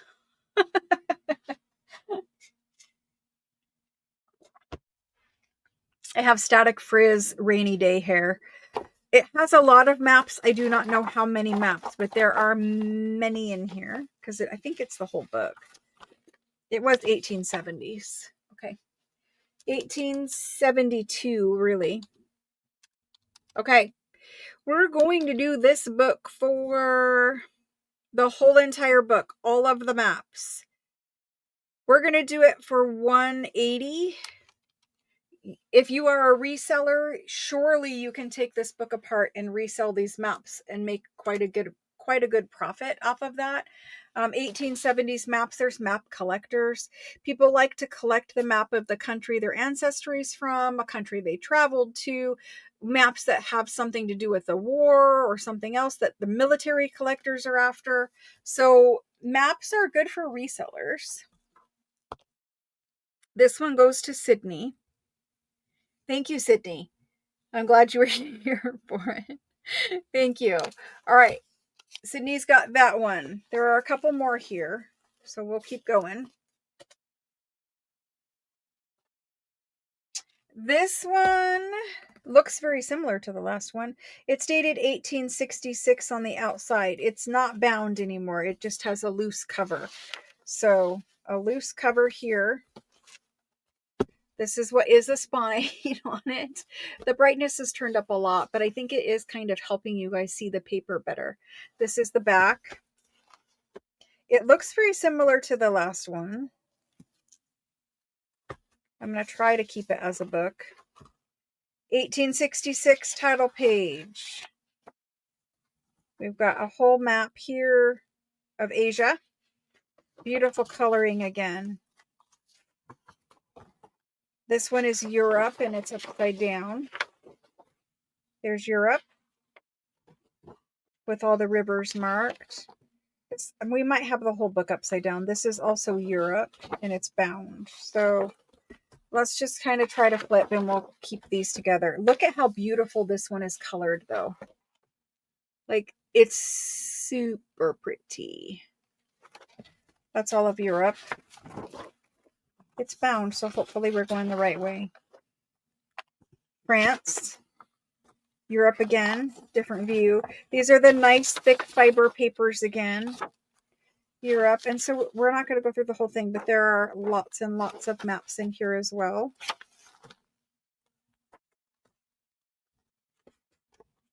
It always wants to flip to blank pages. I don't know why.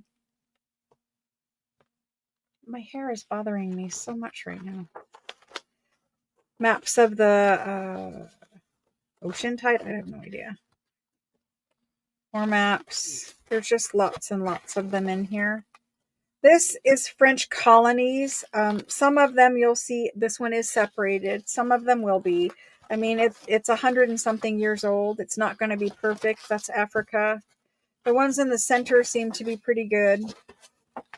There's these outlier ones. This one's actually pretty good here too.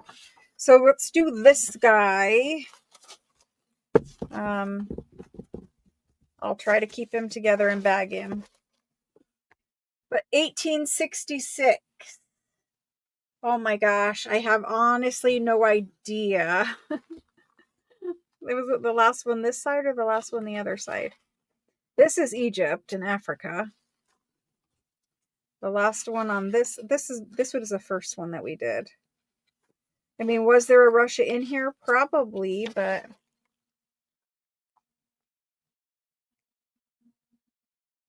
this France and the Algeria colonies, I don't know. Algeria, I can't tell you. I can't tell you if Russia was in there or not. This is an antique atlas from 1866. This one is rougher shape. Let's do this one let's do it at 120, because even if you, because the maps are worth more than 10 a piece, but even if you sold them for 10 a piece, I'm sure there are quite a few more than 12 in here.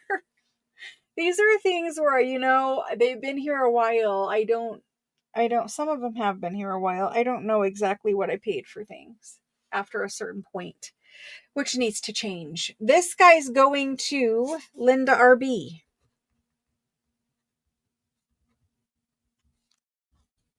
Thank you. Thank you. Thank you. Okay. After that one, we've got this bigger guy. This guy has a huge amount of maps and he is very large. I didn't measure anything before, guys. I'm so sorry. This guy is 10.5 by 16.5 and maps fold open. So it would be 16.5 by 21 map size. Very large.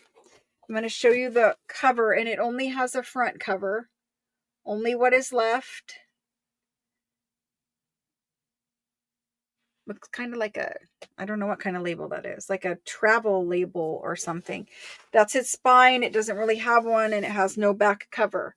So, inside, it's an atlas in a military geography. I'm not sure. It's dated 1800 in pencil here. It is an 1800s one, but it is Roman numeral down here. It is 1867.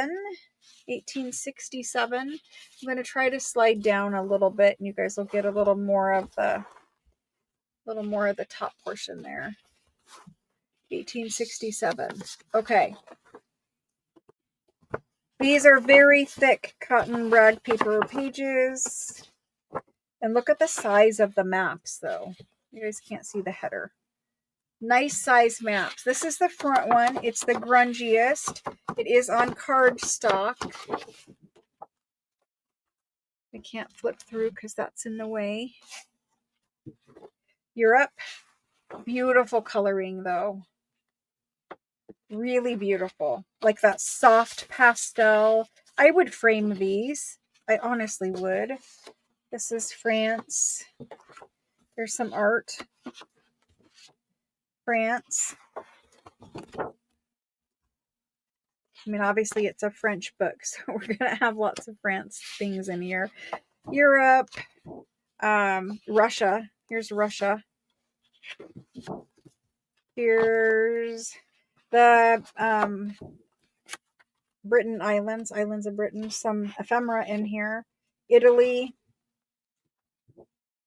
Spain and Portugal.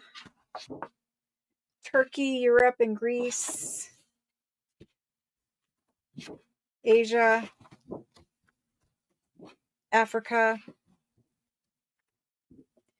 America and septentrional. I don't have no idea. I can't pronounce that word. But America is here. Funny.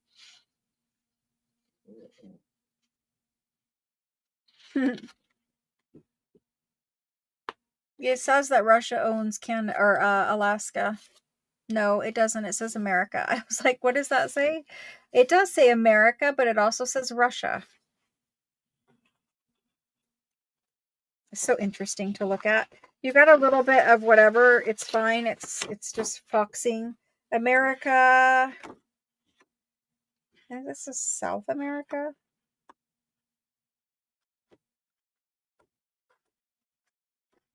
I think this is South America.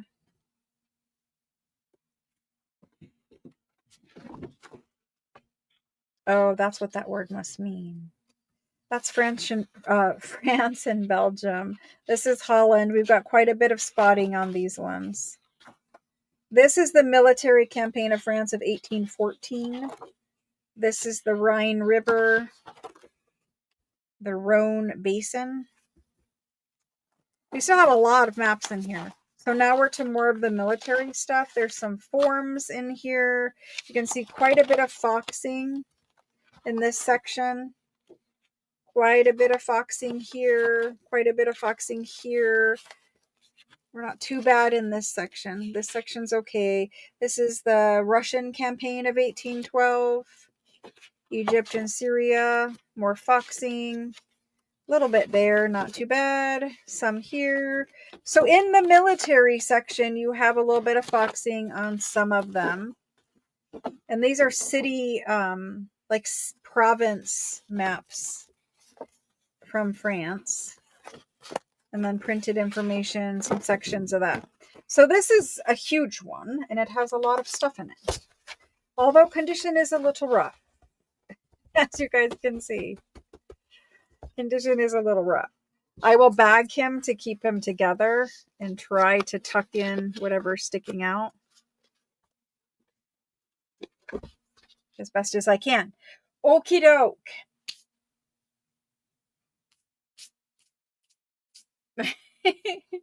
I'm going to type it in. We're going to see what happens. Antique French Atlas. Let's do this one for... I'm just going to do it for 220. It has nicer maps, much nicer maps, and many more maps. But it is the back half, the military. It's not even half. The back third is the military section, and there was quite a bit of grunginess in that one. All right, so Sydney is above Shauna. I will only pass if you want me to, and if the other person agrees. So that's the 181 that you're passing. Right? Let me find it. Right there, yes. The 181, the next person would be Kendall. The only other person is Kendall. So Kendall, do you want to take the first book? She says yes. Sydney, do you really want to pass it?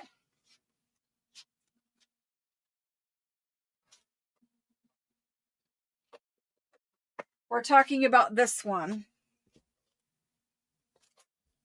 The first one I showed. Yes, yes, yes. Are we all good, Sydney? I just need to know whose name to put on it.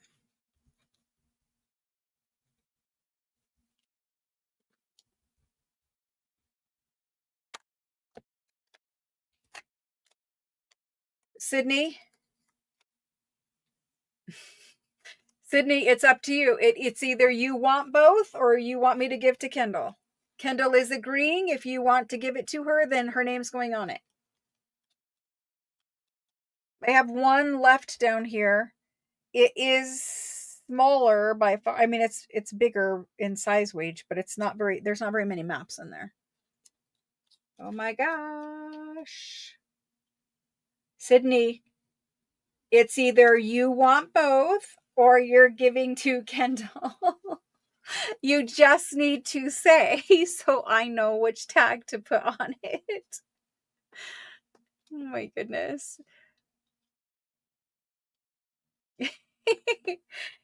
No, listen, nobody cares what you decide. They don't. It's all fine one way or another. I do have atlases from time to time. It's all good.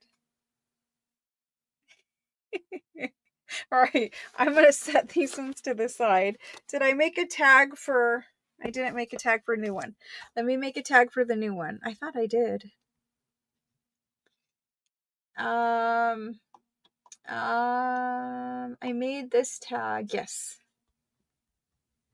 This one's Sydney's. We're getting it off the table. For sure that one's good.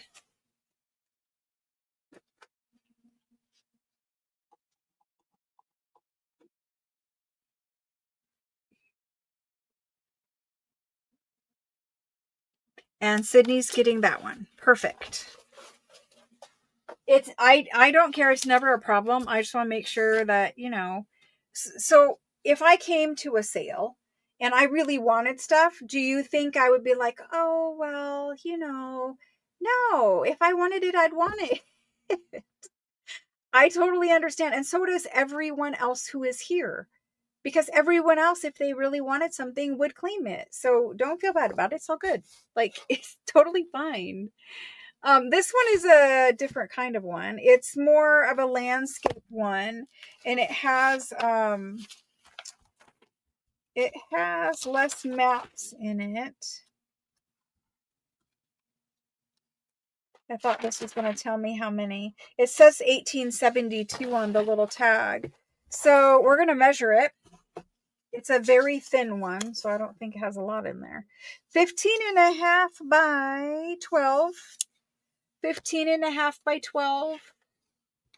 This one at least has a front and back cover. And honestly, the board part's in pretty good condition. There's a little scuff here and here. All right, we're going to look at it. I'm going to get it in camera, which has been hard for me all night long. I think I need a little bit of a break of live sales. I think you guys agree. Okay, so there's some kind of like situation happening here. I'm not really sure what, but we're going to leave that. Stated 1872. It's the Piccolo at Atlante. This is Italy. This is printed in Milano in 1872. So this one is Italian. Yes, thank you. Italian. If you just read, it's much easier. So this is not a French one. This is an Italian one. This is about cosmography, so the planets and the Earth's rotation around the sun. It is quite beautiful. I'll try to hold it up. It's big. So we got this. I'm trying right there. Kind of, sort of. There is a little spot right here. Okay, turning the page. Look at that one. That one is beautiful. I'll take that Italian one every day, all day long.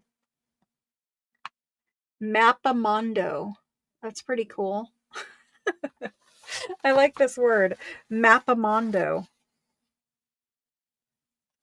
Cool. I'm probably not saying it right, but it's cool. This one is Europe. I will be honest and say, like, the outline ones, they're cool, but the colored ones I like better. That's Europe. This is Asia. I will hold them up again close to. This one is Africa. This one is America.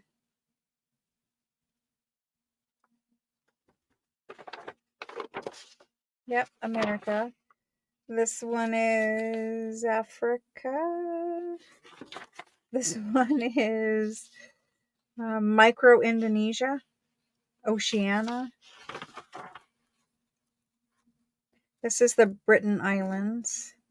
The islands of Britain. I don't know how you say that. Britannica Islands? I have no idea. This is Russia and Europe. This is Siberia. Now Sydney. I'm teasing you. This one is Germany, I think. Maybe. This is Austria.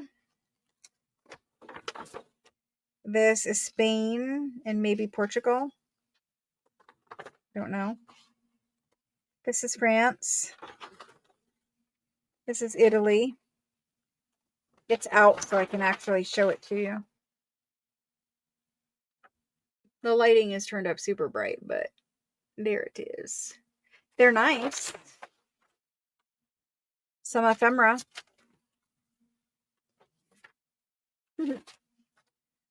This one is Italy, Alta Italia. A section, maybe. I think these are sections. That's Venice. Central. We have quite a few more. I'm going to skip some. No, maybe I better not. You guys might care. We're still in Italy. We're still in Italy. Italy. Greece. Egypt. And we're done. Almost. There's this one that's loose. This one that's loose is Rome, I guess. Okay, so you saw what I saw. I'll hold up Africa because it just flipped. So there's Africa. Kind of, sort of. It's beautiful, beautiful book. We don't get Italian things all that often. I don't know why, but we don't. I mean, we get papers. Let's go ahead and do this one. Italian Atlas.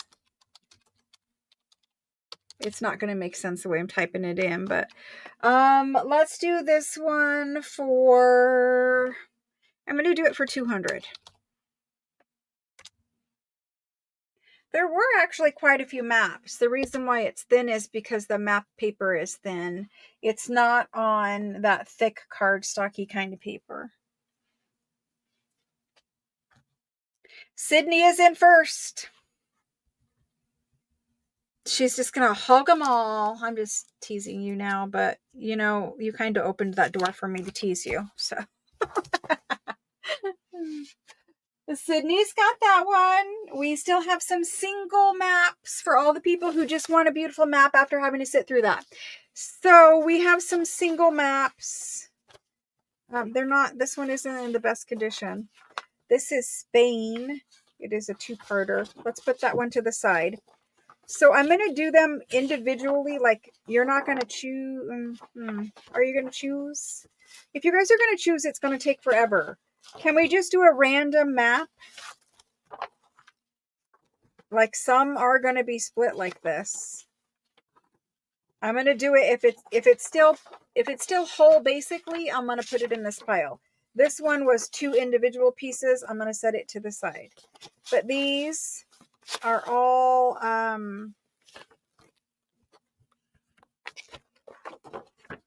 don't know what this one is. Oh my goodness, will you open? They're all upside down. So we have some that look like this. This is out of a different book. They're beautiful. They have beautiful typography. From 1828. So these are older. We really should do them individually. There's Greece and Turkey and Germany and Italy and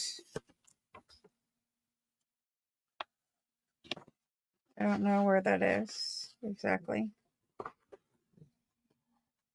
Italy.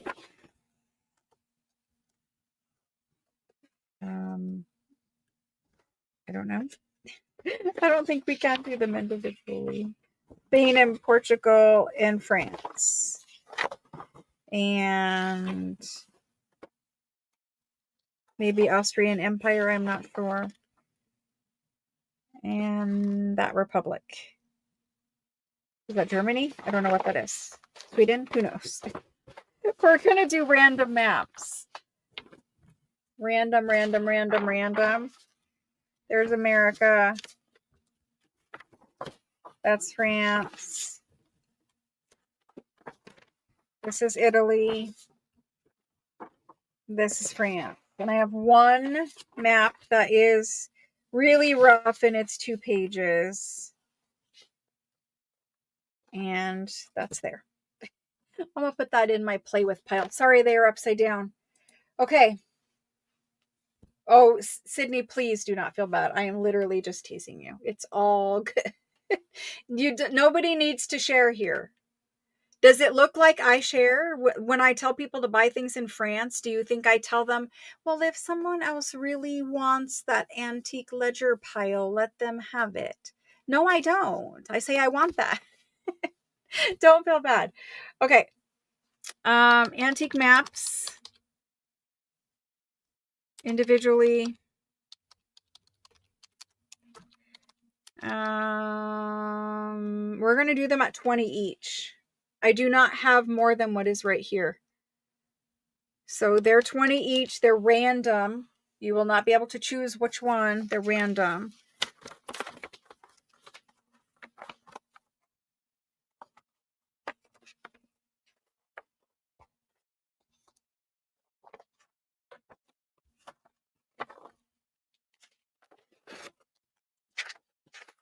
It looks like I have less than 15 that are in good condition. So just letting you guys know that there's less than 15 here. If you do not see something on your invoice that you claimed, text me and ask me before you pay your invoice. If you don't see it on there, sometimes it got messed up in spreadsheet, whatever. I don't know. It hasn't happened yet, but probably, right?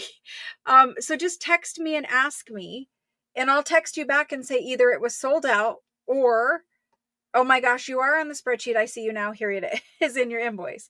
But if you tell me before you pay your invoice, I can just add it on very quickly. If you pay your invoice and then ask me, I have to create a whole nother invoice. So if you want it fast, just ask me before you pay. Don't worry about paying like super, super fast. It's all good. A couple days is good. A week, I start to worry. After a week and you're ghosting me, then I get very concerned. So that's the way that works. All right, for the maps. Individual maps. We did them at 20, and the first person in after the go is Lena, and then Alice W, Jenny T, Marcella B. After Marcella, we've got Juliet and Paula Drift and Kendall. I was going to put Kendall on there even if she didn't make it. Karen Jorg and Tori B.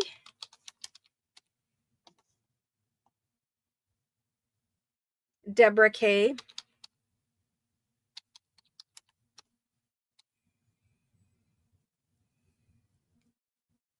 Cindy Vin. Okay, and I see Lena would like 2 if there are 2 available. 1, 2, 3, 4, 5, 6, 7, 8, 9. You guys all should get them at this point. Did I miss anybody in that list? We never make it through my pile of things I pulled. It is because I talk too much. I really need to learn to just shut up. I need to learn to shut up. Okay, we're going to do this before I forget and don't have time, because I've shown it in a preview and I've not had time to do it. So we're going to do it. I also pulled a bunch of ledgers for tonight, like whole ledgers, a whole shelf. Anyway, you guys, I know you're tired of hearing me. I know you are. I'm going to turn the brightness down because we can't even see this. And I really need this hair out of my mouth. I don't know why my hair keeps poking me in my mouth. Gosh, it's hard to buy things this way because you can't touch it, you can't feel it, you can't smell it. Not that it smells. I'm just saying, it's just different, right? Like if you were here in person, you would be able to see what size it is just from touching it or whatever. I'm trying to get it dark enough where you guys are going to be able to see the printing. So I do try to overly explain, and I also try to tell you, because on first glance at something, you might not even think about using it in a junk journal. So I try to tell you why I bought it, why I think it's awesome to use for this purpose, because we have to think outside of the box constantly. Anyway, I will try to learn to shut up, which I'm evidently not able to do. Let's do this one. Okay. There are 3 of these. I am going to offer these together first as a collection, and then individually if no one takes them as a collection. I think it is better as a collection because you get the whole gamut of everything this thing offered. So anyway, what are these? For those of you not here before when I talked about it, these are print sample books. You would go into a print shop and they would show you all the stationery that they can customize for you.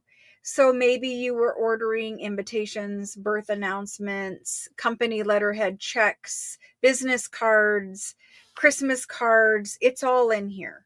So let's go ahead and go through these, and I will try to be fast. First of all, they're all bound. These are dark green. They are not black, but they are dark green. They're all bound in these books. Little damage on them. This one has a label from the company. So it was a Paris print shop. And these ones say they're Christmas invitations and letters of credit and other things like that. So there are loose samples here, there, or everywhere. That's a fabulous little example that they made for somebody, right? So they're just showing you examples of things you can have printed. There are divider papers in between. Some have been removed. You guys can't see anything now. This is a sample of checks that they could make for you and print your company name over here. So for us, I did turn the brightness up, so I don't understand why it's dark right now, because it's really annoying me. I turn it up, I turn it down, whatever. We're just going to go in the middle and hope for the best. So these are blank checks that you could have printed with your own company name. So it's showing you that divider page in between.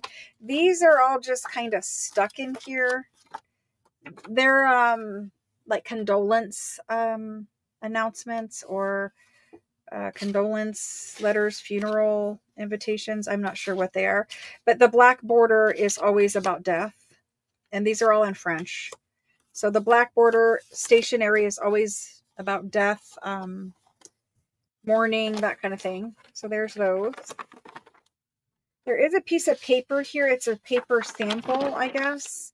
This is a letter of credit thing you could have printed, or invoice you could have printed.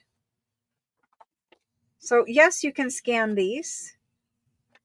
Yes, you can have a huge digital of all kinds of Paris French printed things. These are all kinds of little letters and notes and invitations and who knows what else. Some paper samples. This one here has some little letter samples. Paper samples. This is a ton of little card things again. It's a card, but it's in pretty rough shape. Some cards again. This is a Merry Christmas card and a Happy New Year from 1932. And these little guys, you cannot see, sorry.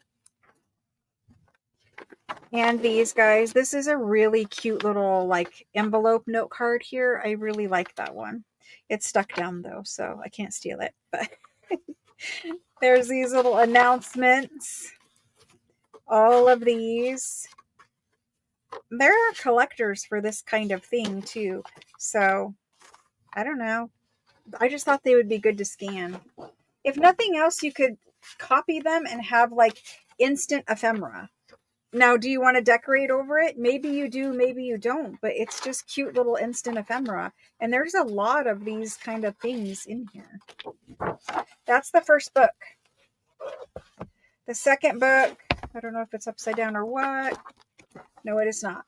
The second book, we're going to start backwards because it's easier to flip it that way. More cards. Cards. Can't show you all of it. I'm trying. Cards. Cards. Blank. And then cards. Letters. Here's letters over here. These are beautiful monogram stationery cards that open like invitations or something like that. Kind of letters over here. They do open. Both of them. A letter here. It opens. Some kind of letters here. This guy here. There. They're really kind of cool, huh? Can't you guys just see like copies of ephemera for decades?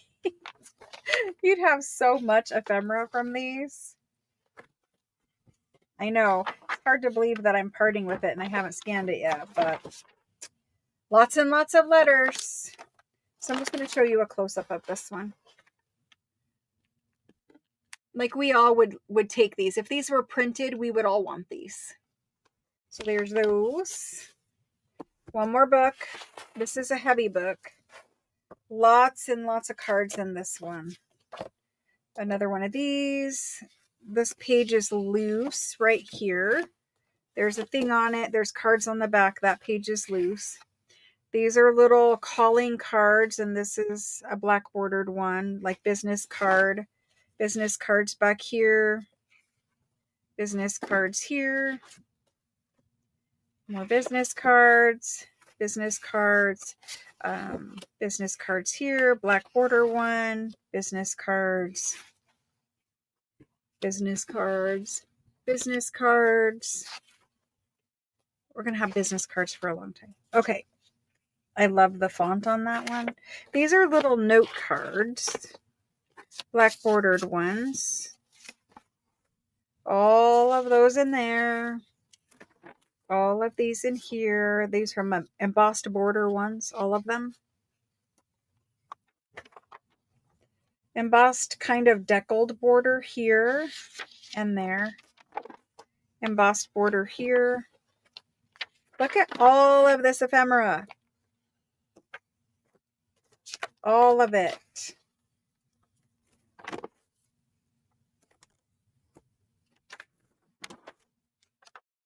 This is why this one is heavy, because it just has so many cards on it. This is all handwritten in here. Like they're kind of doing examples for you. All handwritten here too. In the middle section, these are printed, but handwritten in the middle. Do you guys like it? Are you going to make some ephemera with it? See, this one is loose. Someone could just copy that right now. Like me. The Bank of France. Here's that one. There's that one. And this one. And that one. That's a big one. That's nice. Don't I find the weirdest things? There's this one. Got some nice big Christmas cards here. I think they open. Yep. And this one. And this one and this one. More. Not done yet. I like these ones. This page is loose so I can show you.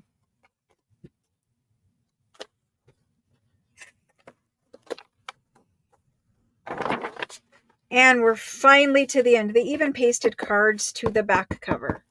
That's how many cards are in here. There's a lot. So, who wants all three together?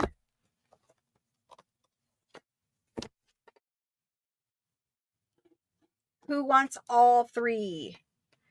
3, Paris, print shop, sample books. I think they're 1930s. That one was 1932. I'm just going to put that in here. 1932. lots and lots of pieces of ephemera, old ephemera. It's almost 100 years, right? In 7 years.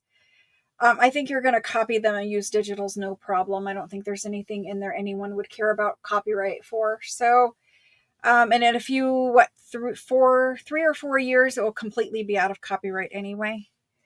Let's do this guy for, I'm going to ask for 3 books of it. I'm going to ask 500. I do understand that's expensive, but a business card from 1930s, just a regular business card, can be anywhere from, say, $3 or $4 up to 10 or 12, 15, $20, depending on the business card. The ones with the little black border, people do collect those. People are into that kind of death-related things. So there's those. I think what we're going to do is I'm going to try to scan some, because nobody's buying the 3 of them. So I think I'm going to try to scan them, and we'll see how far I get with it. They're going to go back in my scan pile. I did offer them, though. This is the first time I've offered them. So at least I can tell myself, look, they were offered. Now you can do what you want to do with them. They're available if somebody rewatches later. I think they're number 4. I think that's about where we're at. Number 4. And it's all 3 books together. I'm going to try, because imagine if you scanned them and printed them out on cardstock. We have decorative edge scissors we could cut around the edges. I think they'd be fun, but I'm just going to do quick math. I think it's like 160. Yes, 166 a book. So only 166 a book. I'm going to leave them together for the moment. But if somebody wants all 4, or I'm sorry, all 3, it's number 4 for 500. All 3 books. All right, let's leave those and do these music ones quick. Let's do these music. And I have a random old antique book back here and 3 music books.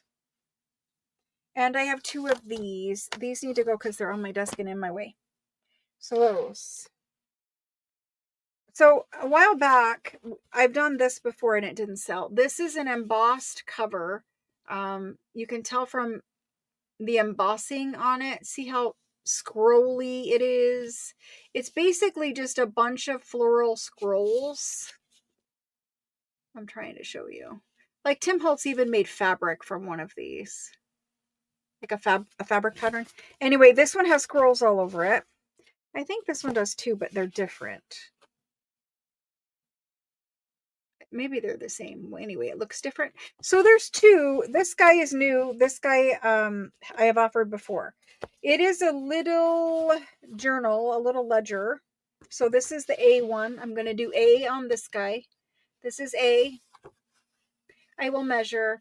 It's just a little, yes, onion skin for sure. Thank you for reminding me. Everything I previewed I need to do. Ledger.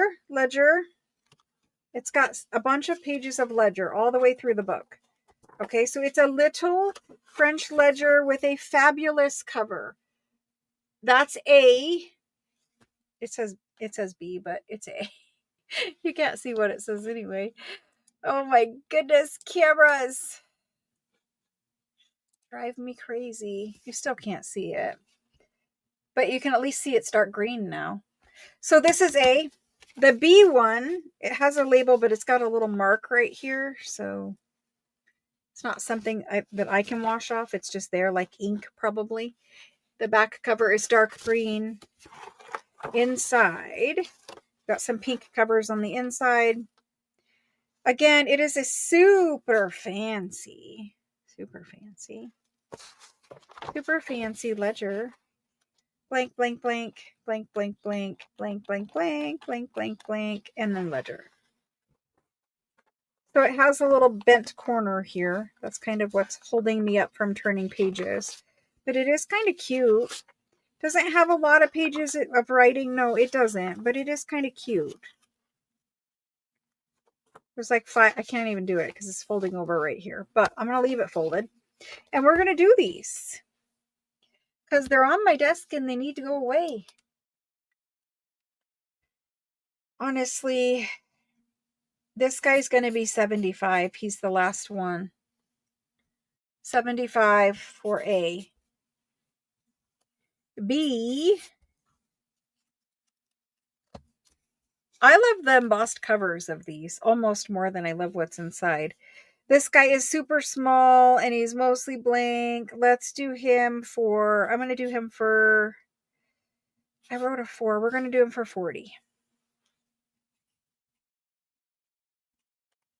Okay. A and B. There we go. I'm typing them in now. I'm trying to. French is still not letting me. French ledger. A or B. And I'm just going to say go because you guys can see the prices. That's those two.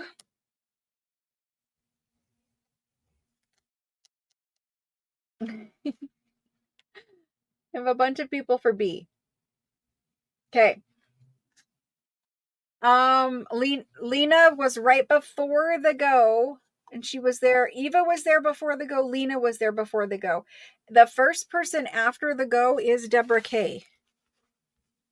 I always go after the go, and I know you guys know that, but I was just telling you where you were at. The A is still available. I don't know why B is cuter, but A is better. A has lots more pages of journal, of ledger. Anyway, we're doing it. He's going to stay here. I don't know what's going to happen with him, but he's staying here. Before I forget, let's go ahead and do the onion skin. They're under my desk. That's why I keep forgetting. If I just put it in my way, then I'll remember. We're going to do onion skin books and onion skin page packs. Onion skin books. This is a whole onion skin book I'm selling. This is also a whole onion skin book I'm selling. These are the onion skin page packs for tonight. They are different than any other onion skin I sell. If you order in Etsy, you may or may not get these. If you order here tonight, you're going to get these pages from these exact books. I keep everything separate. So the pages I sell tonight come from this book. I am going to turn up the brightness a little bit because you look super dark. Let's slide you over there. So they're very dark in color. The other ones that we've had, that's better. The other ones that we've had have been very white looking. These ones are very coffee dyed, tea dyed, whatever. And they're super, super see-through. So if you want something that's transparent, and say you've made some antique tag or something like, you know, vintage paper tag. Can I grab anything that to show you? The answer to that question is no. No, I cannot. Oh my goodness. I have nothing. Okay. So say you made a tag or a masterboard and you decide I want to add some French writing to it. If you glue this down on there, that tissue paper is basically going to disappear as soon as you get glue on it. Even with a glue stick, it will become lighter than it currently is and more transparent. So you can stick this page over anything. A picture from a magazine that's all glossy and glue this down over it, or you can just sew this in your journal just the way it is and it's cool and cute. You saw me laminate dried flowers on top of onion skin before. Honestly, I'm about ready to use it in a 360 video to put over top of a collage masterboard. I'll probably do something else with it too, but these ones in particular come from only these books. And I only have I think it's 2 books of it because I'm going to sell you guys a whole one also tonight. They're, you know, all pretty consistent throughout the book. What makes it interesting is the color to me. Yes, it has fabulous handwriting. This is also 1800s, 1800s letters. And for the most part, there's a lot of writing on the pages, but you are going to have some that are lighter and some that are darker. Some that have a little bit more, some that have a little less. But it's hard because you're looking through 3 or 4 of them on top of each other. So I don't know how else to show you, but they are stencil numbered at the top.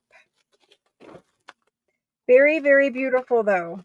And there's a lot of pages in each book. I think it's 500 per book. Some will have ephemera on them. When there's ephemera, you get it. I don't even look to see what is in here. I just count 10 pages and you've got 10. So that's the way we're going to do it. I have 2 books. There's this book here. There's this book here. You'll notice they are the same. They're the same color. Where's that one? There's that one. There's this one. They're the same color. They're the same writing. They're from the same place. They're from the same time period. They are the same translucent. If I could get one page. There we go. Maybe, possibly. There we go. Same translucent. I don't know where my map went, but it's very, very see-through paper.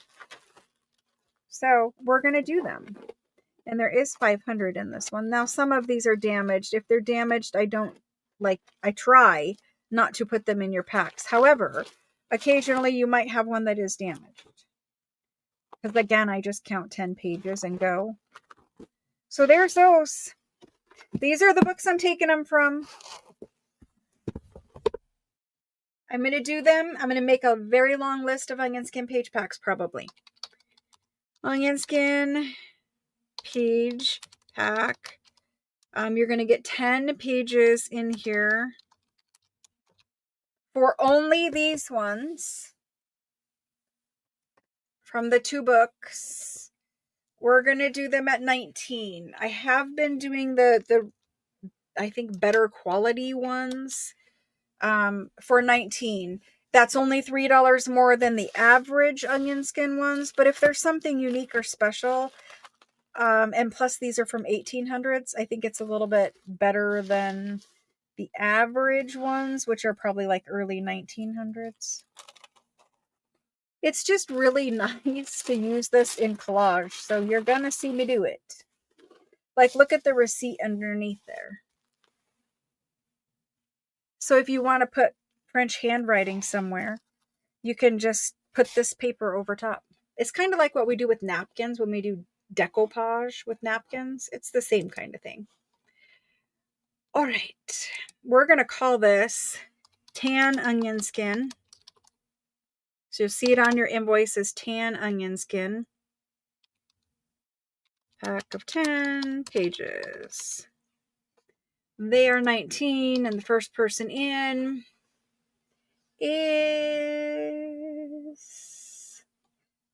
Diana M. Like, we would try to age it to make it look like that, and it would never look like that. Anne A. CC for 2. Oh my goodness. CC for 2. And after CC, finally Lori H got something she was trying all night. Lori H for 1 pack. And we have Linda RB and Jody M. Ruth C. After Ruth, Tori B. And then Maria C. And scrolling up, Rhonda Baum. Okay, because this is the last sale before the end, before invoicing, I am going to stay late because I have some other things to show you and things you can add to your order that maybe you missed earlier in the 2-week period. So I will be staying a little bit late to show a couple things. I have Maria C., Rhonda Baum for 2, Paula Drift, Jane H., Sydney for 5, and she likes damage. I'll try to keep that in mind, Sydney. Linda A., Christine J., and I'm going to ask you for your requests before I wrap up also. I'm just kind of throwing all that out here because we're getting towards the end. Not quite yet, but getting there. So I got Sydney for 5, Linda A., Christine J., Debbie M., Christine B., and she would like 2, Claudia, and Lena would like 4. Lena, 4. After Lena, we have Ricky, Brandy, and Brandy would like 2. Deborah K. for 2. Eva for 2. She was trying too tonight to get things. Marcella B. and she would like 3. And then we have Jenny T. After Jenny, Beth CZ, we have Kendall. It's funny, the internet seems slower for some of you guys tonight. Jody M., a total of 2. Got it, Jody? Rosalind. After that, Ruth for a total of 2. There we go. Then we have Juliet. Then we have Catherine. Catherine R. Then we have... I get it, Sydney. You don't mind if you end up with damaged pages. I get it. Marcella T., I didn't see you, but I'm going to add you now. Do you want just one or you want multiple? Marcella T. Shauna H., did I not get you? I didn't get you. Maybe I skipped over a section. I'm going to look. Shauna H. and Marcella T. Shauna H. says 2. Brandy says 3. And I need to go look. Marcella says 3. Okay, let me go look and see what happened here. Because I'm just curious if the streaming software is just ignoring people tonight or what. Yeah, it's ignoring you guys. So just, you're going to have to watch that and holler at me. You are not in streaming software at all. And that is not the first time that has happened tonight. It happened earlier with someone else. So you don't see Marcella or Shauna above. Interesting. Mickey, I did not get you. How many would you like, Mickey? Evelyn, I didn't get you either. What is happening? Goodness. Who else did I not get? I promise you, you're not in streaming software. I scrolled all the way to the go. Mickey, I have you for 2. Evelyn, I put you for 1. If you want more, let me know. Yeah, see, something is wrong. I know it's stormy out there, but something is wrong. My computer also has been acting up, though, so we're going to get through this one way or another. Evelyn, I put you for 1. Let me know if you want more. It might be glitching, sure. Because somebody, Shauna D. was not showing up earlier either. Okay, we're good with that. We did it. I should have some left over. We're all good. Let's do the books. Those go over there. My table's going to break. This book right here. I know. I don't get it. I promise I will.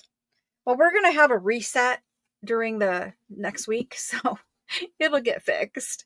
This book has been tied with rope or something, and over time, because it's 100 years old or older, over time, it has kind of made it like a little pillow. You know what I mean? Like it's kind of lower here and higher in the corners. Anyway, it is a onion skin book. In the onion skin, it doesn't matter. It doesn't hurt it at all. It's totally fine. But for the cover, it's pillowed. See how it's kind of raised and then in where the rope was? I think you guys can see that. But guess what's inside of this one?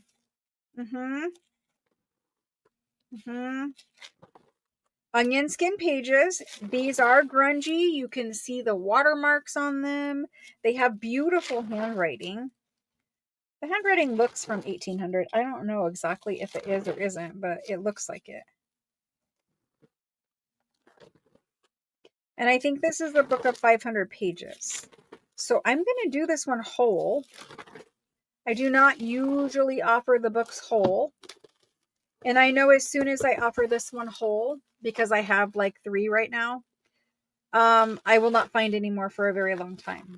That's usually the way it works with my luck. Is I'll sell out of my onion skin, and then I wish I had this whole book. And then I'll be like, can we find more onion skin? And they'll be like, yeah, we've been looking. We don't find any. So that's the way it is. Anyway, it is a good book, and it has lots of handwriting. And the little watermark,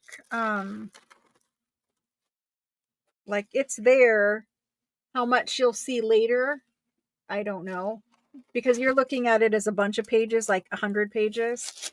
So I think it's there if you want it, and it's not there if you don't want it. Like, yes, you could see it, but like this is beautiful. Do I want to sell this one whole? I'm going to, but this will make sure it has 500 pages in it and there's no sections missing. It does have 500 pages in it. And an index. So that was 500. And an index.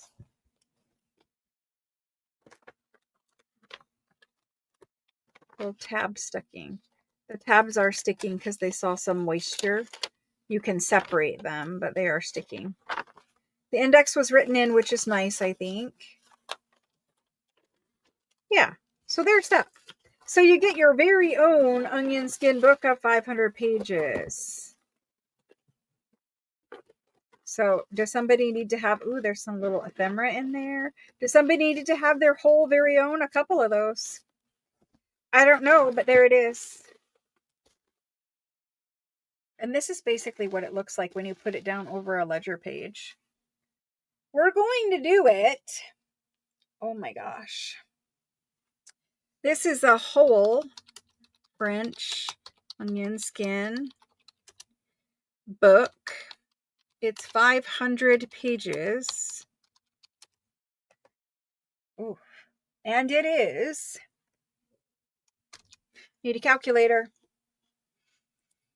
My poor little brain is fried. 500 pages. And we're going to do it for that. Okay, we're going to offer this for 600. It's less than I usually charge per page.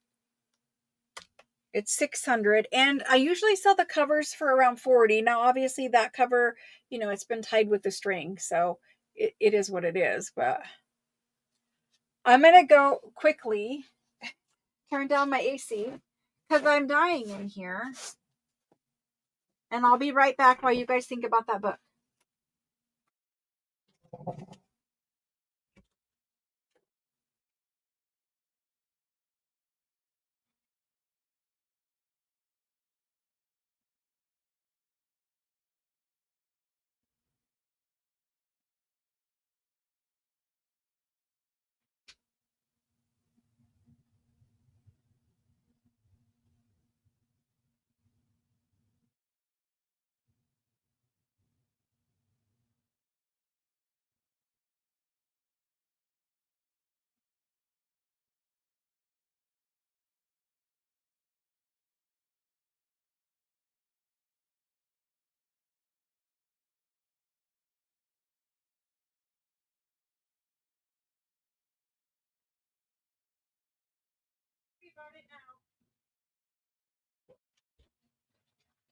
All righty, I have returned.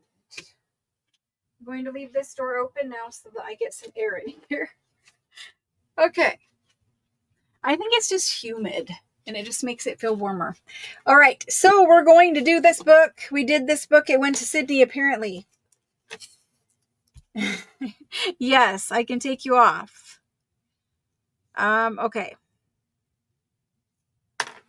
So spreadsheet, we're going to take Sydney for 5 off. Perfect. All right. That wraps up that. We have one more onion skin book to look at. Yep. He's falling apart. The cover anyway. This guy right here, he's different.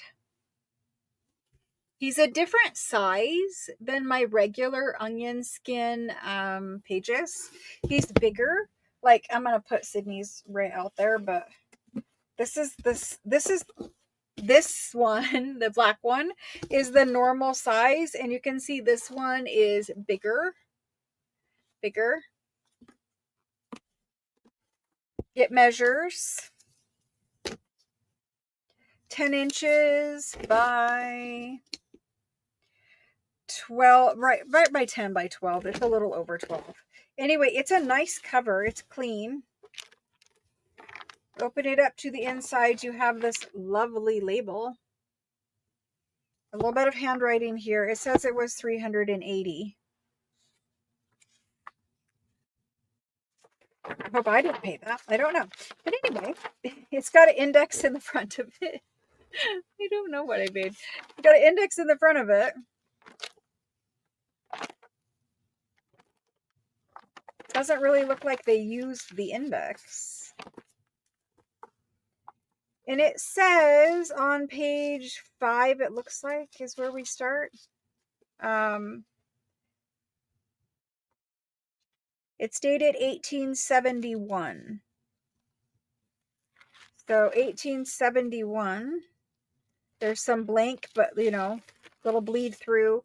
Then we get to some letters of 1871. And these are much bigger sheets. Wider sheets, like 12 inches wide.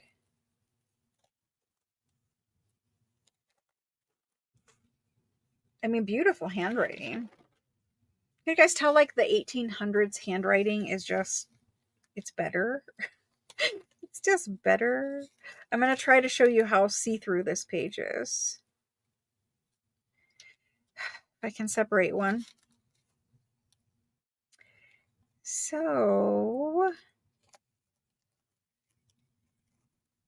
that's how it is when I'm trying to count out your 10 pages. This one, you can see my hand through it. I can, but it is not as see-through. Like, my hand is back there. I can see it in real life. It's not as see-through as the other one, but it is definitely beautifully written onion skin. I mean, I'm going to skip some sections, but it's beautiful. Beautiful. Little ledgery entries. It is a beautiful book, and I probably should have kept it.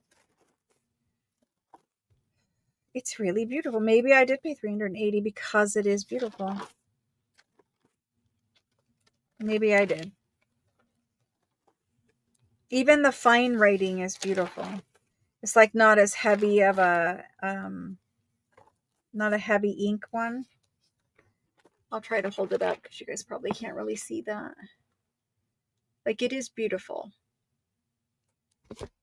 So how many pages do we have in here?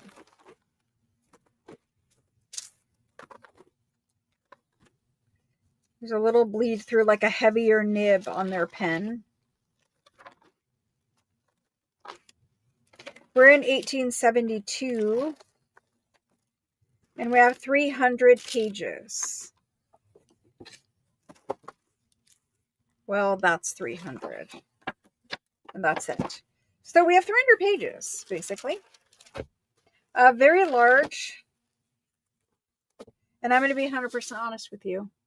The reason why I'm selling this one is because these pages are 12 inches wide, and to put 12-inch wide onion skin in a 12-inch tall bag, the bagging of these would kill me. So I can't do packs of them because the bagging of them would kill me. So we're going to do this one whole to one person who decides they want a 300-page fabulous onion skin book in their life. We'll leave it here. All right. We're going to have a VIP club. We're going to have a VIP club, and the VIP club will have exclusive sales. Because sometimes it's hard to get things on this channel with a big, huge crowd. So just hang tight. Don't anybody get upset about whatever. But eventually, yes, we will have VIP club, hopefully in the near future. And what it will be is you will have sales that are just for VIP people to help you guys be able to get the things that you're needing. Don't worry. You see that I do not have a lack of inventory. I do not have a lack of merchandise. Everyone will get what they want. But yes, there will be a VIP club. All right. This one here, basically private sales, which I have been telling you guys that I was going to do private sales for a while now. That's why I also asked you to sign up for text message marketing. For those of you that are not signed up for text message marketing, I'm going to give you that phone number right now so that you can sign up for text message marketing, because the VIP private sales will be sent a link through text message marketing. I'm going to take a break for just 1 second. Text message marketing is different than when you text registered with me. So there's 2 phone numbers for 2 separate things. The phone number where you register is in the description box and at the top of the chat box. That's where you send me your name and your address and your email and that kind of stuff, just to register for sales. And so I have your address so I can send your packages. The second phone number is only for signing up for text message marketing from me, meaning we're not going to talk back and forth there. It's a no reply phone number. What it is I send you a link to a special sale, or I send you, if I'm having like $25 off, $100 purchase or whatever, those offers come only through text message marketing. They don't come to everyone who's registered. So I have sent out maybe 3 or 4 text messages so far, and it was just links to the sale. Like, I'm having a sale Tuesday, here's a link to the sale. I'm having a sale Thursday, here's a link to the sale. They will be sent like that also, but when I have a sale or a special offer or a discount, or when the monthly junk journal kits are available, you're going to get a text message that tells you that, but only for people who have signed up for the second phone number text message marketing. It's very confusing. There are 2 phone numbers. One is for registering to buy. One is where I send you special offers or direct links to private sales or regular sales that way. When you sign up for text message marketing, you won't hear anything from me until I send you an offer or a link or something like that. Just keep in mind, if you have a question, that's regular text messaging. That's where you signed up and you registered. The other number is literally only where I send you a link or a coupon or a discount or whatever. So I'm going to give you the other phone number, the secondary phone number now, because most of you have not signed up for text message marketing. And the first time we have a private sale and somebody misses out, they're not going to be happy with me. So I'm just going to put it out there again. To text message marketing, the phone number is, do you have your cell phone out? Are you ready to type in a phone number?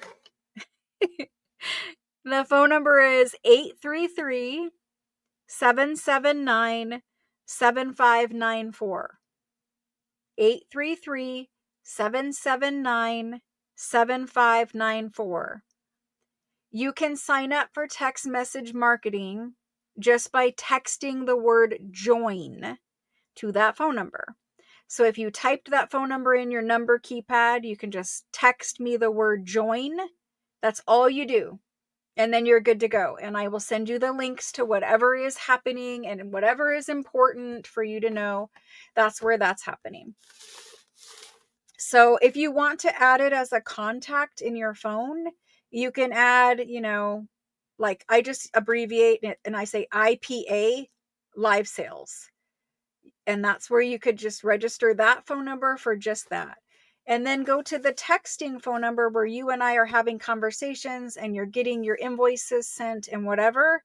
And you can just say Kate Marshall on that one. And that's how you can keep them separate in your phone too. It has been a little bit of a struggle. I have struggles with technology too. So it has been a little bit of a struggle to get that situated for everyone. So anyway, the information is out there. That's all I can do about it. Okay, this one here, I'm going to type it in. I don't think I did yet. Okay. I did that. Okay, here we go. This guy, he's a larger. I'm just going to say larger. At least I know which one. Larger onion skin book, 300 pages, and it was mostly 1871. For him, I'm going to do 450. The writing is absolutely fabulous in this one, and I like the fact that the pages are oversized for using. I just don't want to make packs for you all oversized. And I hate saying it that way. But sometimes you have to think about packaging, what you're going to sell. Like I had to wait for ledger boxes. I'm still waiting. They're supposed to be here tomorrow. But sometimes, you got to think, how are you going to package and ship it? And this is a situation where it's just easier to offer it whole than it is to put it into packs. If it stays here, this might be one I just tear pages out of and use. Who knows?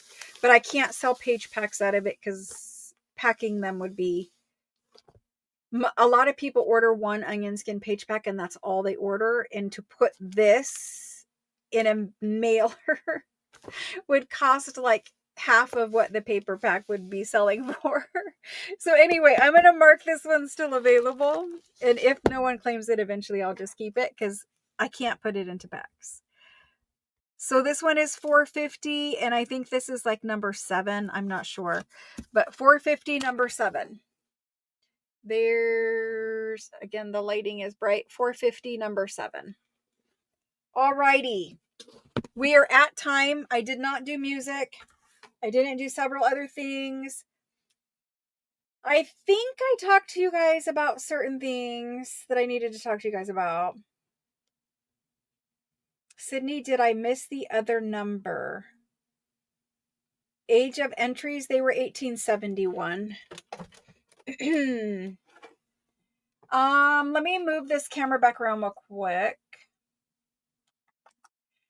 That's that. Okay. So that's what I look like after 4 live sales. Okay. You got it?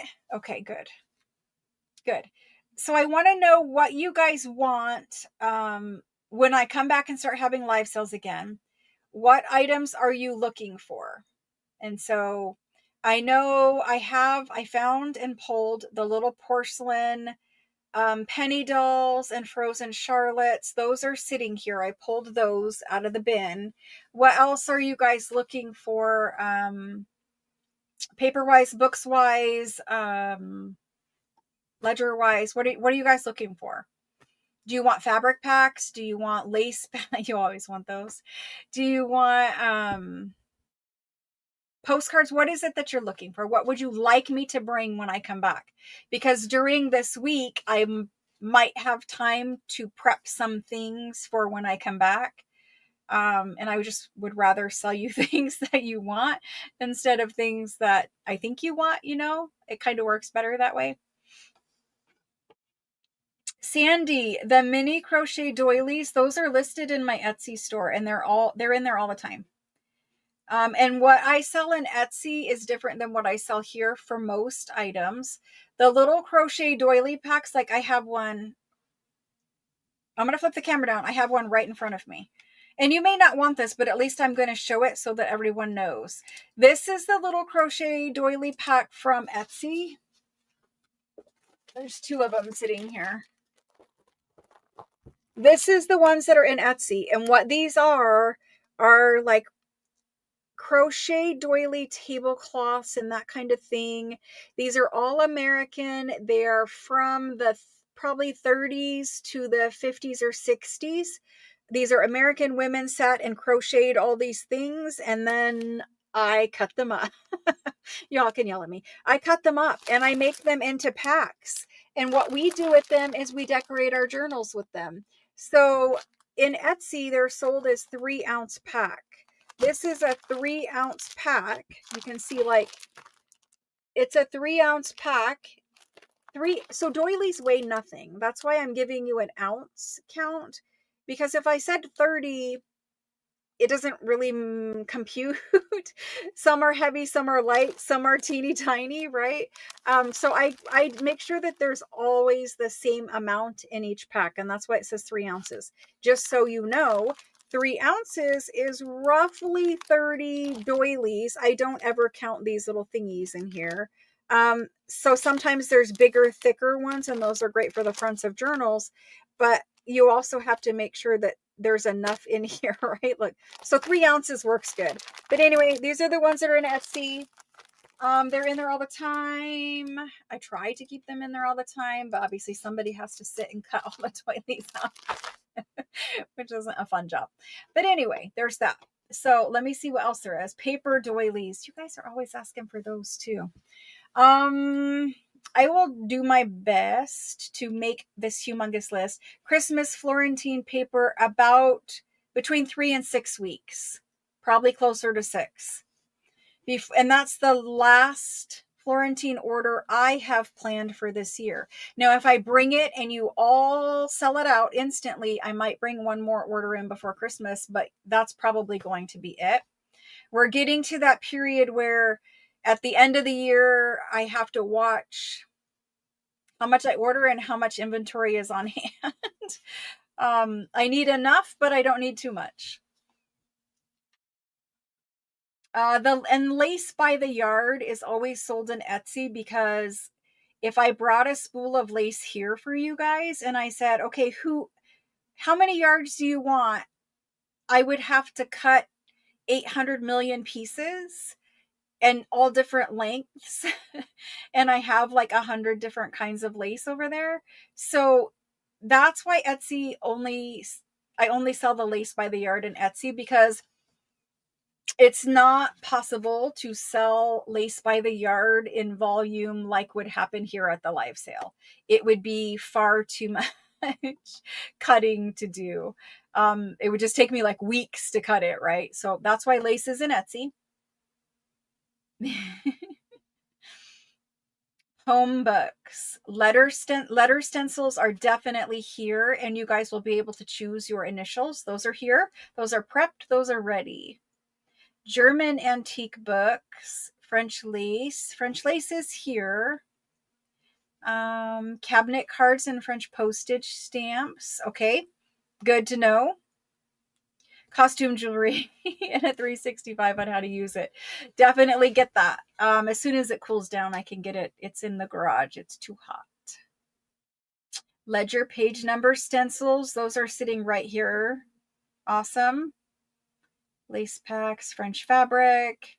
Good. Sewing Notions fabric. Wooden stamp wheel. I know. I feel bad. A frozen Charlotte, you'll see in a few weeks. I'll sell them here. Costume jewelry. I'm going through the top. I will actually write all of this down.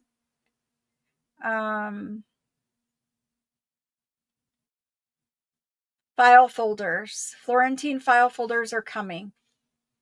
Russian books. Okay. Old wallpaper. I used to do it, but again, it's one of those things where the time to cut. if we get a lot of help in the future, all the cutting and assembling and all that kind of stuff can happen. It's just very hard at the present time. Rag paper, dictionary page packs, those are here and already prepped. French children's storybooks, I have 2 on the table behind me. We can do those right when we come back. Just remind me. Ledgers. Paper packs of all kinds. We have tons of paper. Time cards, I know. French phone books, I have not seen one. I haven't. I don't know what they do with them there. Maybe they already collected them all and burned them or recycled them or whatever, but I haven't seen one. Tiny books. The tiny books are always cute. Penmanship books, I don't think we'll find. I mean, I could be wrong, but it takes a long time to find certain things. And I had those for a while, so it takes a long time. I will definitely try to fill all of the requests when I come back, because we'll have 4 sales in one cycle when I come back. So I'll try to get as many of those as I can. Oh my gosh, I need to downsize everything. Oh my gosh, including my crazy hair right now. I know the vintage ladies. I know the vintage ladies are very popular, but also very hard to find. Mystery boxes. So one of the things that I do want to do are a monthly box of French paper goods. And it's not going like, there's no theme, there's no rhyme, there's no reason, at least in my mind right now. It's just a box where it can be shipped to you like automatically, like every month. It's not a theme, so I don't have to curate it as much. It doesn't take as much time as like putting together a journal kit. It's just a general French paper box, and it'll have a bunch of different things inside of it. But oftentimes in France, like I get a box of paper, and it's just all varied different paper. There's checks, there's invoices, there's this, there's that, there's ledger pages, there's receipts, there's envelopes and letters and whatever's in there. An old little tiny thin booklet. It's like a play booklet or a menu card or I don't know what, but just a whole bunch of different things. And I don't know what to do with all that paper because there's not 30 of them. There's not like enough to put in a pack, right? So I think we are going to do French monthly paper packs. It's going to only be on subscription, so you cannot get it if you are not on a subscription list, because there is a limited amount of those kind of paper things I have. And so we are going to do that. I don't know exactly when that will start, but that will start. It's not taking the place of a journal kit, but it's just a different thing that can be done automatically. That way, basically, when I get those boxes of paper, I can just sort out the varied paper into this month's boxes, and then those will go. And I think we're going to do it by weight or something. There's got to be some way of making sure every box has the same amount of material in it. So that's the hard part, is making sure if every single thing is different, that every box has enough in it and enough variety to make it interesting and, usable. So we're going to do that. I know a lot of you guys have asked me for a French paper pack. Like, could you just make me a little pack of like this, and this? And it's just so hard to make one-off items because it takes a lot of time that you guys see, I have trouble with time. So I think making 30 boxes of paper where you can just sort it quickly and then weigh them or something. I think that works a little better. Yeah. Mystery boxes at different prices. I think these are going to be all the same price, but we'll figure that part out. Hopefully we can get that going. My goal right now is to process what's here and then do the journal kit. Oh my gosh. Yeah. All right. So it is 5 hours and 15 minutes in. I have to keep wiggling around because my feet hurt. I think we're going to call it good unless somebody says they want something right now that I have sold recently. Like I can add you to any list that I've sold in the last 2 weeks. The spreadsheets are up. I can add your name to anything. So if anybody wants to add anything now, let me know. Otherwise, I think we're just going to call it because I'm hurting. But other than that, we'll be good. My nose itches too. Yeah, just a mess. A general. You guys saw. I couldn't type. I couldn't talk. The internet was kicking people out of it was kicking people out of the streaming software, so it was just ignoring people all night long. I don't know. Goodness, guys. It was a rough one, and thank you guys for putting up with me. Goodness. So anyway, this concludes 2 weeks of sales. Invoicing will happen Friday and Saturday, hopefully. You will get, don't freak out if invoicing is late, but then after invoicing, when you pay that, you will start getting shipped. I still have a few, about 20% of last sale to ship. There's certain things I'm waiting on for those orders. Or your order was very small. I still haven't gotten to the small bin yet, but I will. So let me look at these requests, but thank you guys very much for all of your support in the last 2 weeks and for the last 5 years.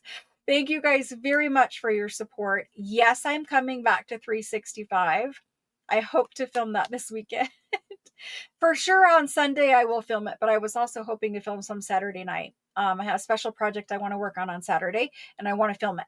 So anyway, I will be coming back to 365. Thank you very, very much for all of your support. I cannot do any of the things I do without you guys. And you guys really make it fun.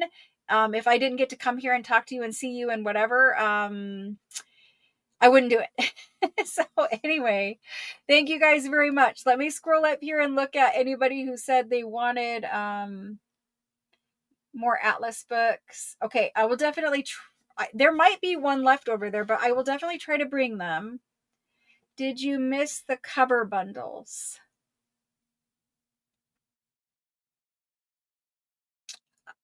Cover bundles, Carrie, remind me what those are.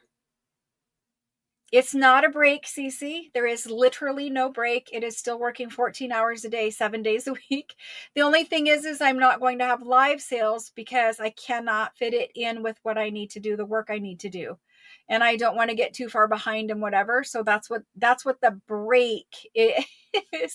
It's still working 14 hours a day, 7 days a week, just doing something different. I'm still here. You can still text me the whole time. Everything's good. They should be here tomorrow.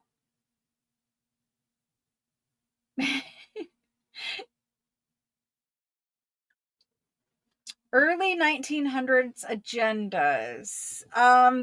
No, I don't have any more.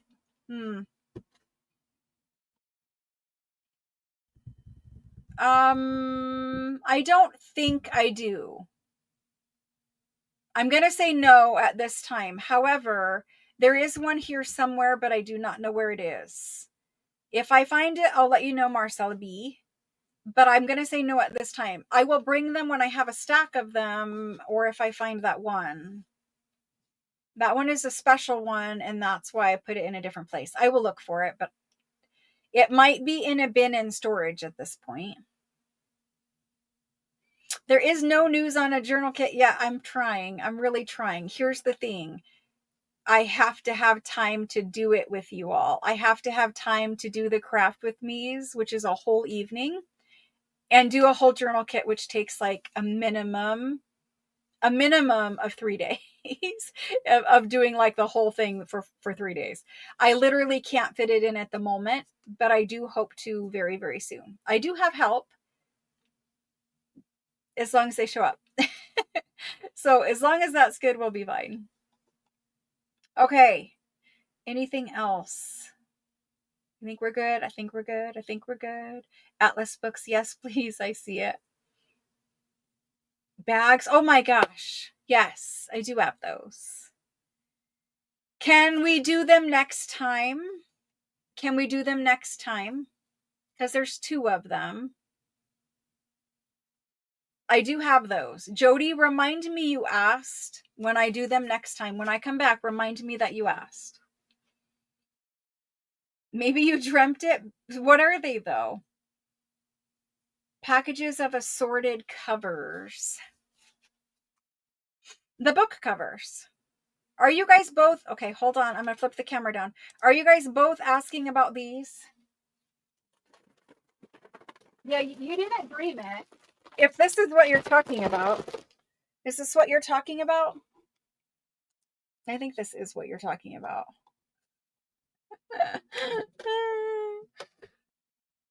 Sandy M, there is a program for that also.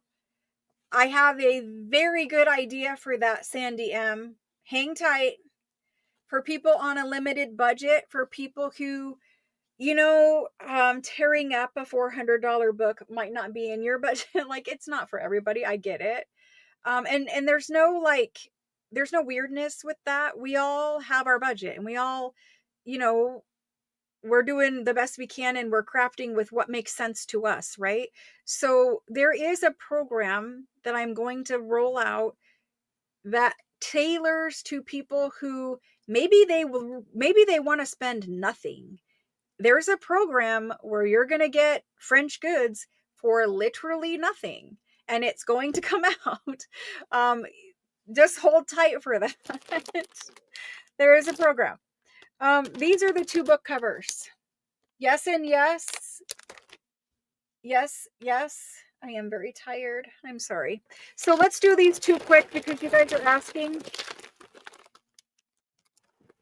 So this is kind of what they look like. I'm going to show, this is A. The one on camera right now is A. It has little leather book covers. So everything in here is damaged. Everything in here is damaged, grungy, old. There is a, you know, a decent book cover here with a spine. There is some smaller ones here that you can see are kind of warped. Yes, they have some marble paper inside, whatever. There is a bigger kind of folio one here. There's some very old rag paper. There's some very old other papers. These were paper book covers. Down in here, there's a bunch of paper book covers. These are old book covers from like the 1900s, early 1900s. A large board here. More papers, papers, papers. That's A. B is very similar. It has more paper covers. A little bit less grungy in this one. A whole bunch of varied papers. There's even some newspapery covers in there. But people had covered books with newspaper. Old paper, old paper, old paper, specialty kind of paper, and book covers. So there's A and B. Okay, hold on 2 seconds. So these ones, I'm going to type them in. They are $50 per bag. If you need to see more details, let me know, but they are $50 per bag. There is a lot of old paper in them. Bag of book covers, and it's leather and paper book covers. I'm just going to type it in. I'm going to pull some out and show why you guys are doing it. This guy here, so you get spines. It's really more for like mixed media artists who really know how to repurpose all of these things. Like here's a book cover. This is from a 1700s book. These are different book covers with different spines. And each bag is different. There's different things in it. I'm just going to quickly, because they're sold, but I'm just going to quickly show you. Like these are all old paper book covers. Some of them have writing on them or a label on them. That one was a newspaper one.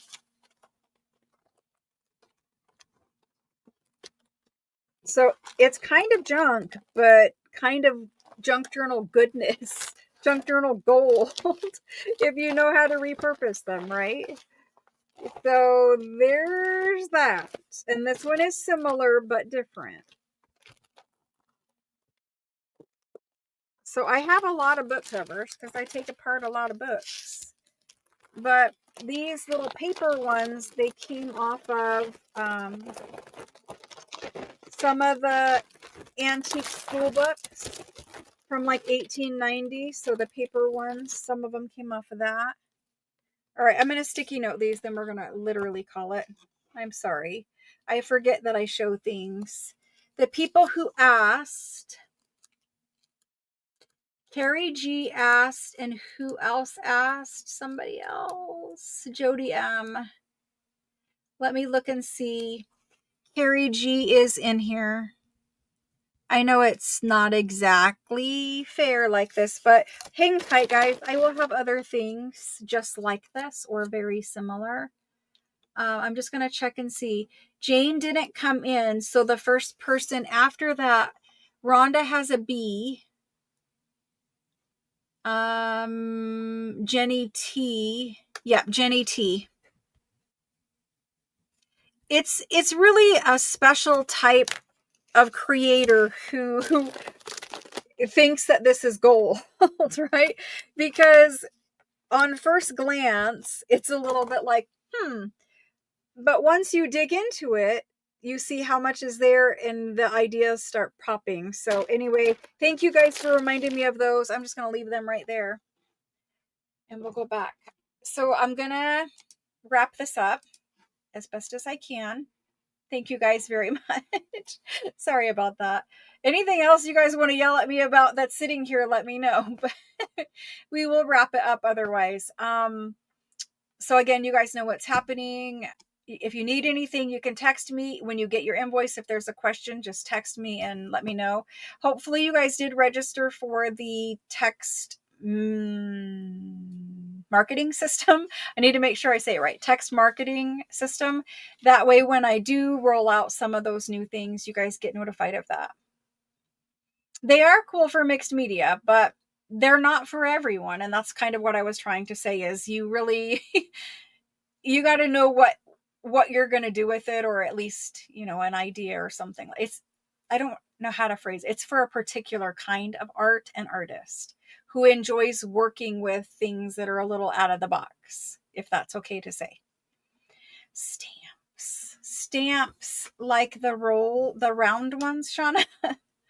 I don't have them at the moment. I don't know what's up with those. I forget about those. I need to ask. My feet are killing me. It's gold. I know. That's what I said. That's why I don't throw it away, because I can, if I had time, I would create with that kind of thing. But that kind of thing does take more time. It's not like, oh, here's a pretty lady and a flower. For me, it takes more time. Okay. Books. I have tons of books, Shauna.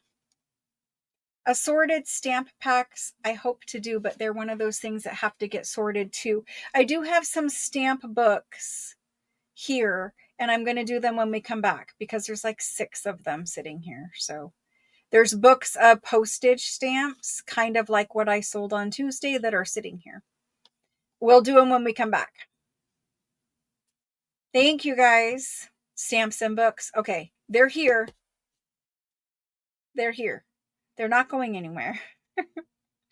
I'll try to get some other stamp packs put together for you, and I will try to find you some round wooden stamps in quantity so I can bring them and not make people mad.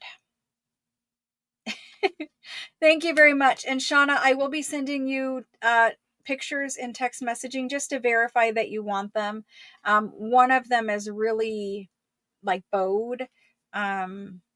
I don't know, but I'm going to send you the pictures. And I think we should discount them from what we did last time because the condition is worse.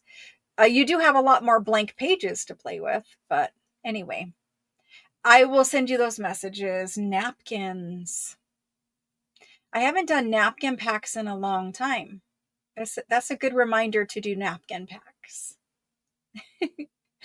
All right. Thank you, Shauna. All right. Gonna say goodnight. You guys have a fabulous weekend. I hope that you get crafty time in. I hope you, I'm not crafting yet, so I hope you guys get to craft. And then I will be crafting on Sunday, making 365 videos. So it's soon. I can see it on the horizon. So that's good. Thank you guys very much. And I'll see you guys again soon. You'll see me in 365 videos starting on Monday. You should. All right, guys. Bye-bye. Have a great weekend. And thank you guys so very much for everything that you do, all your support, all of your love and happy messages, and for watching the 365 videos. Thank you for the thumbs up. Thank you for leaving a comment. Thank you for everything that you guys do. Again, I cannot do any of this without such a wonderful group of friends, and I really do appreciate you. I'll see you guys again soon. Bye, guys.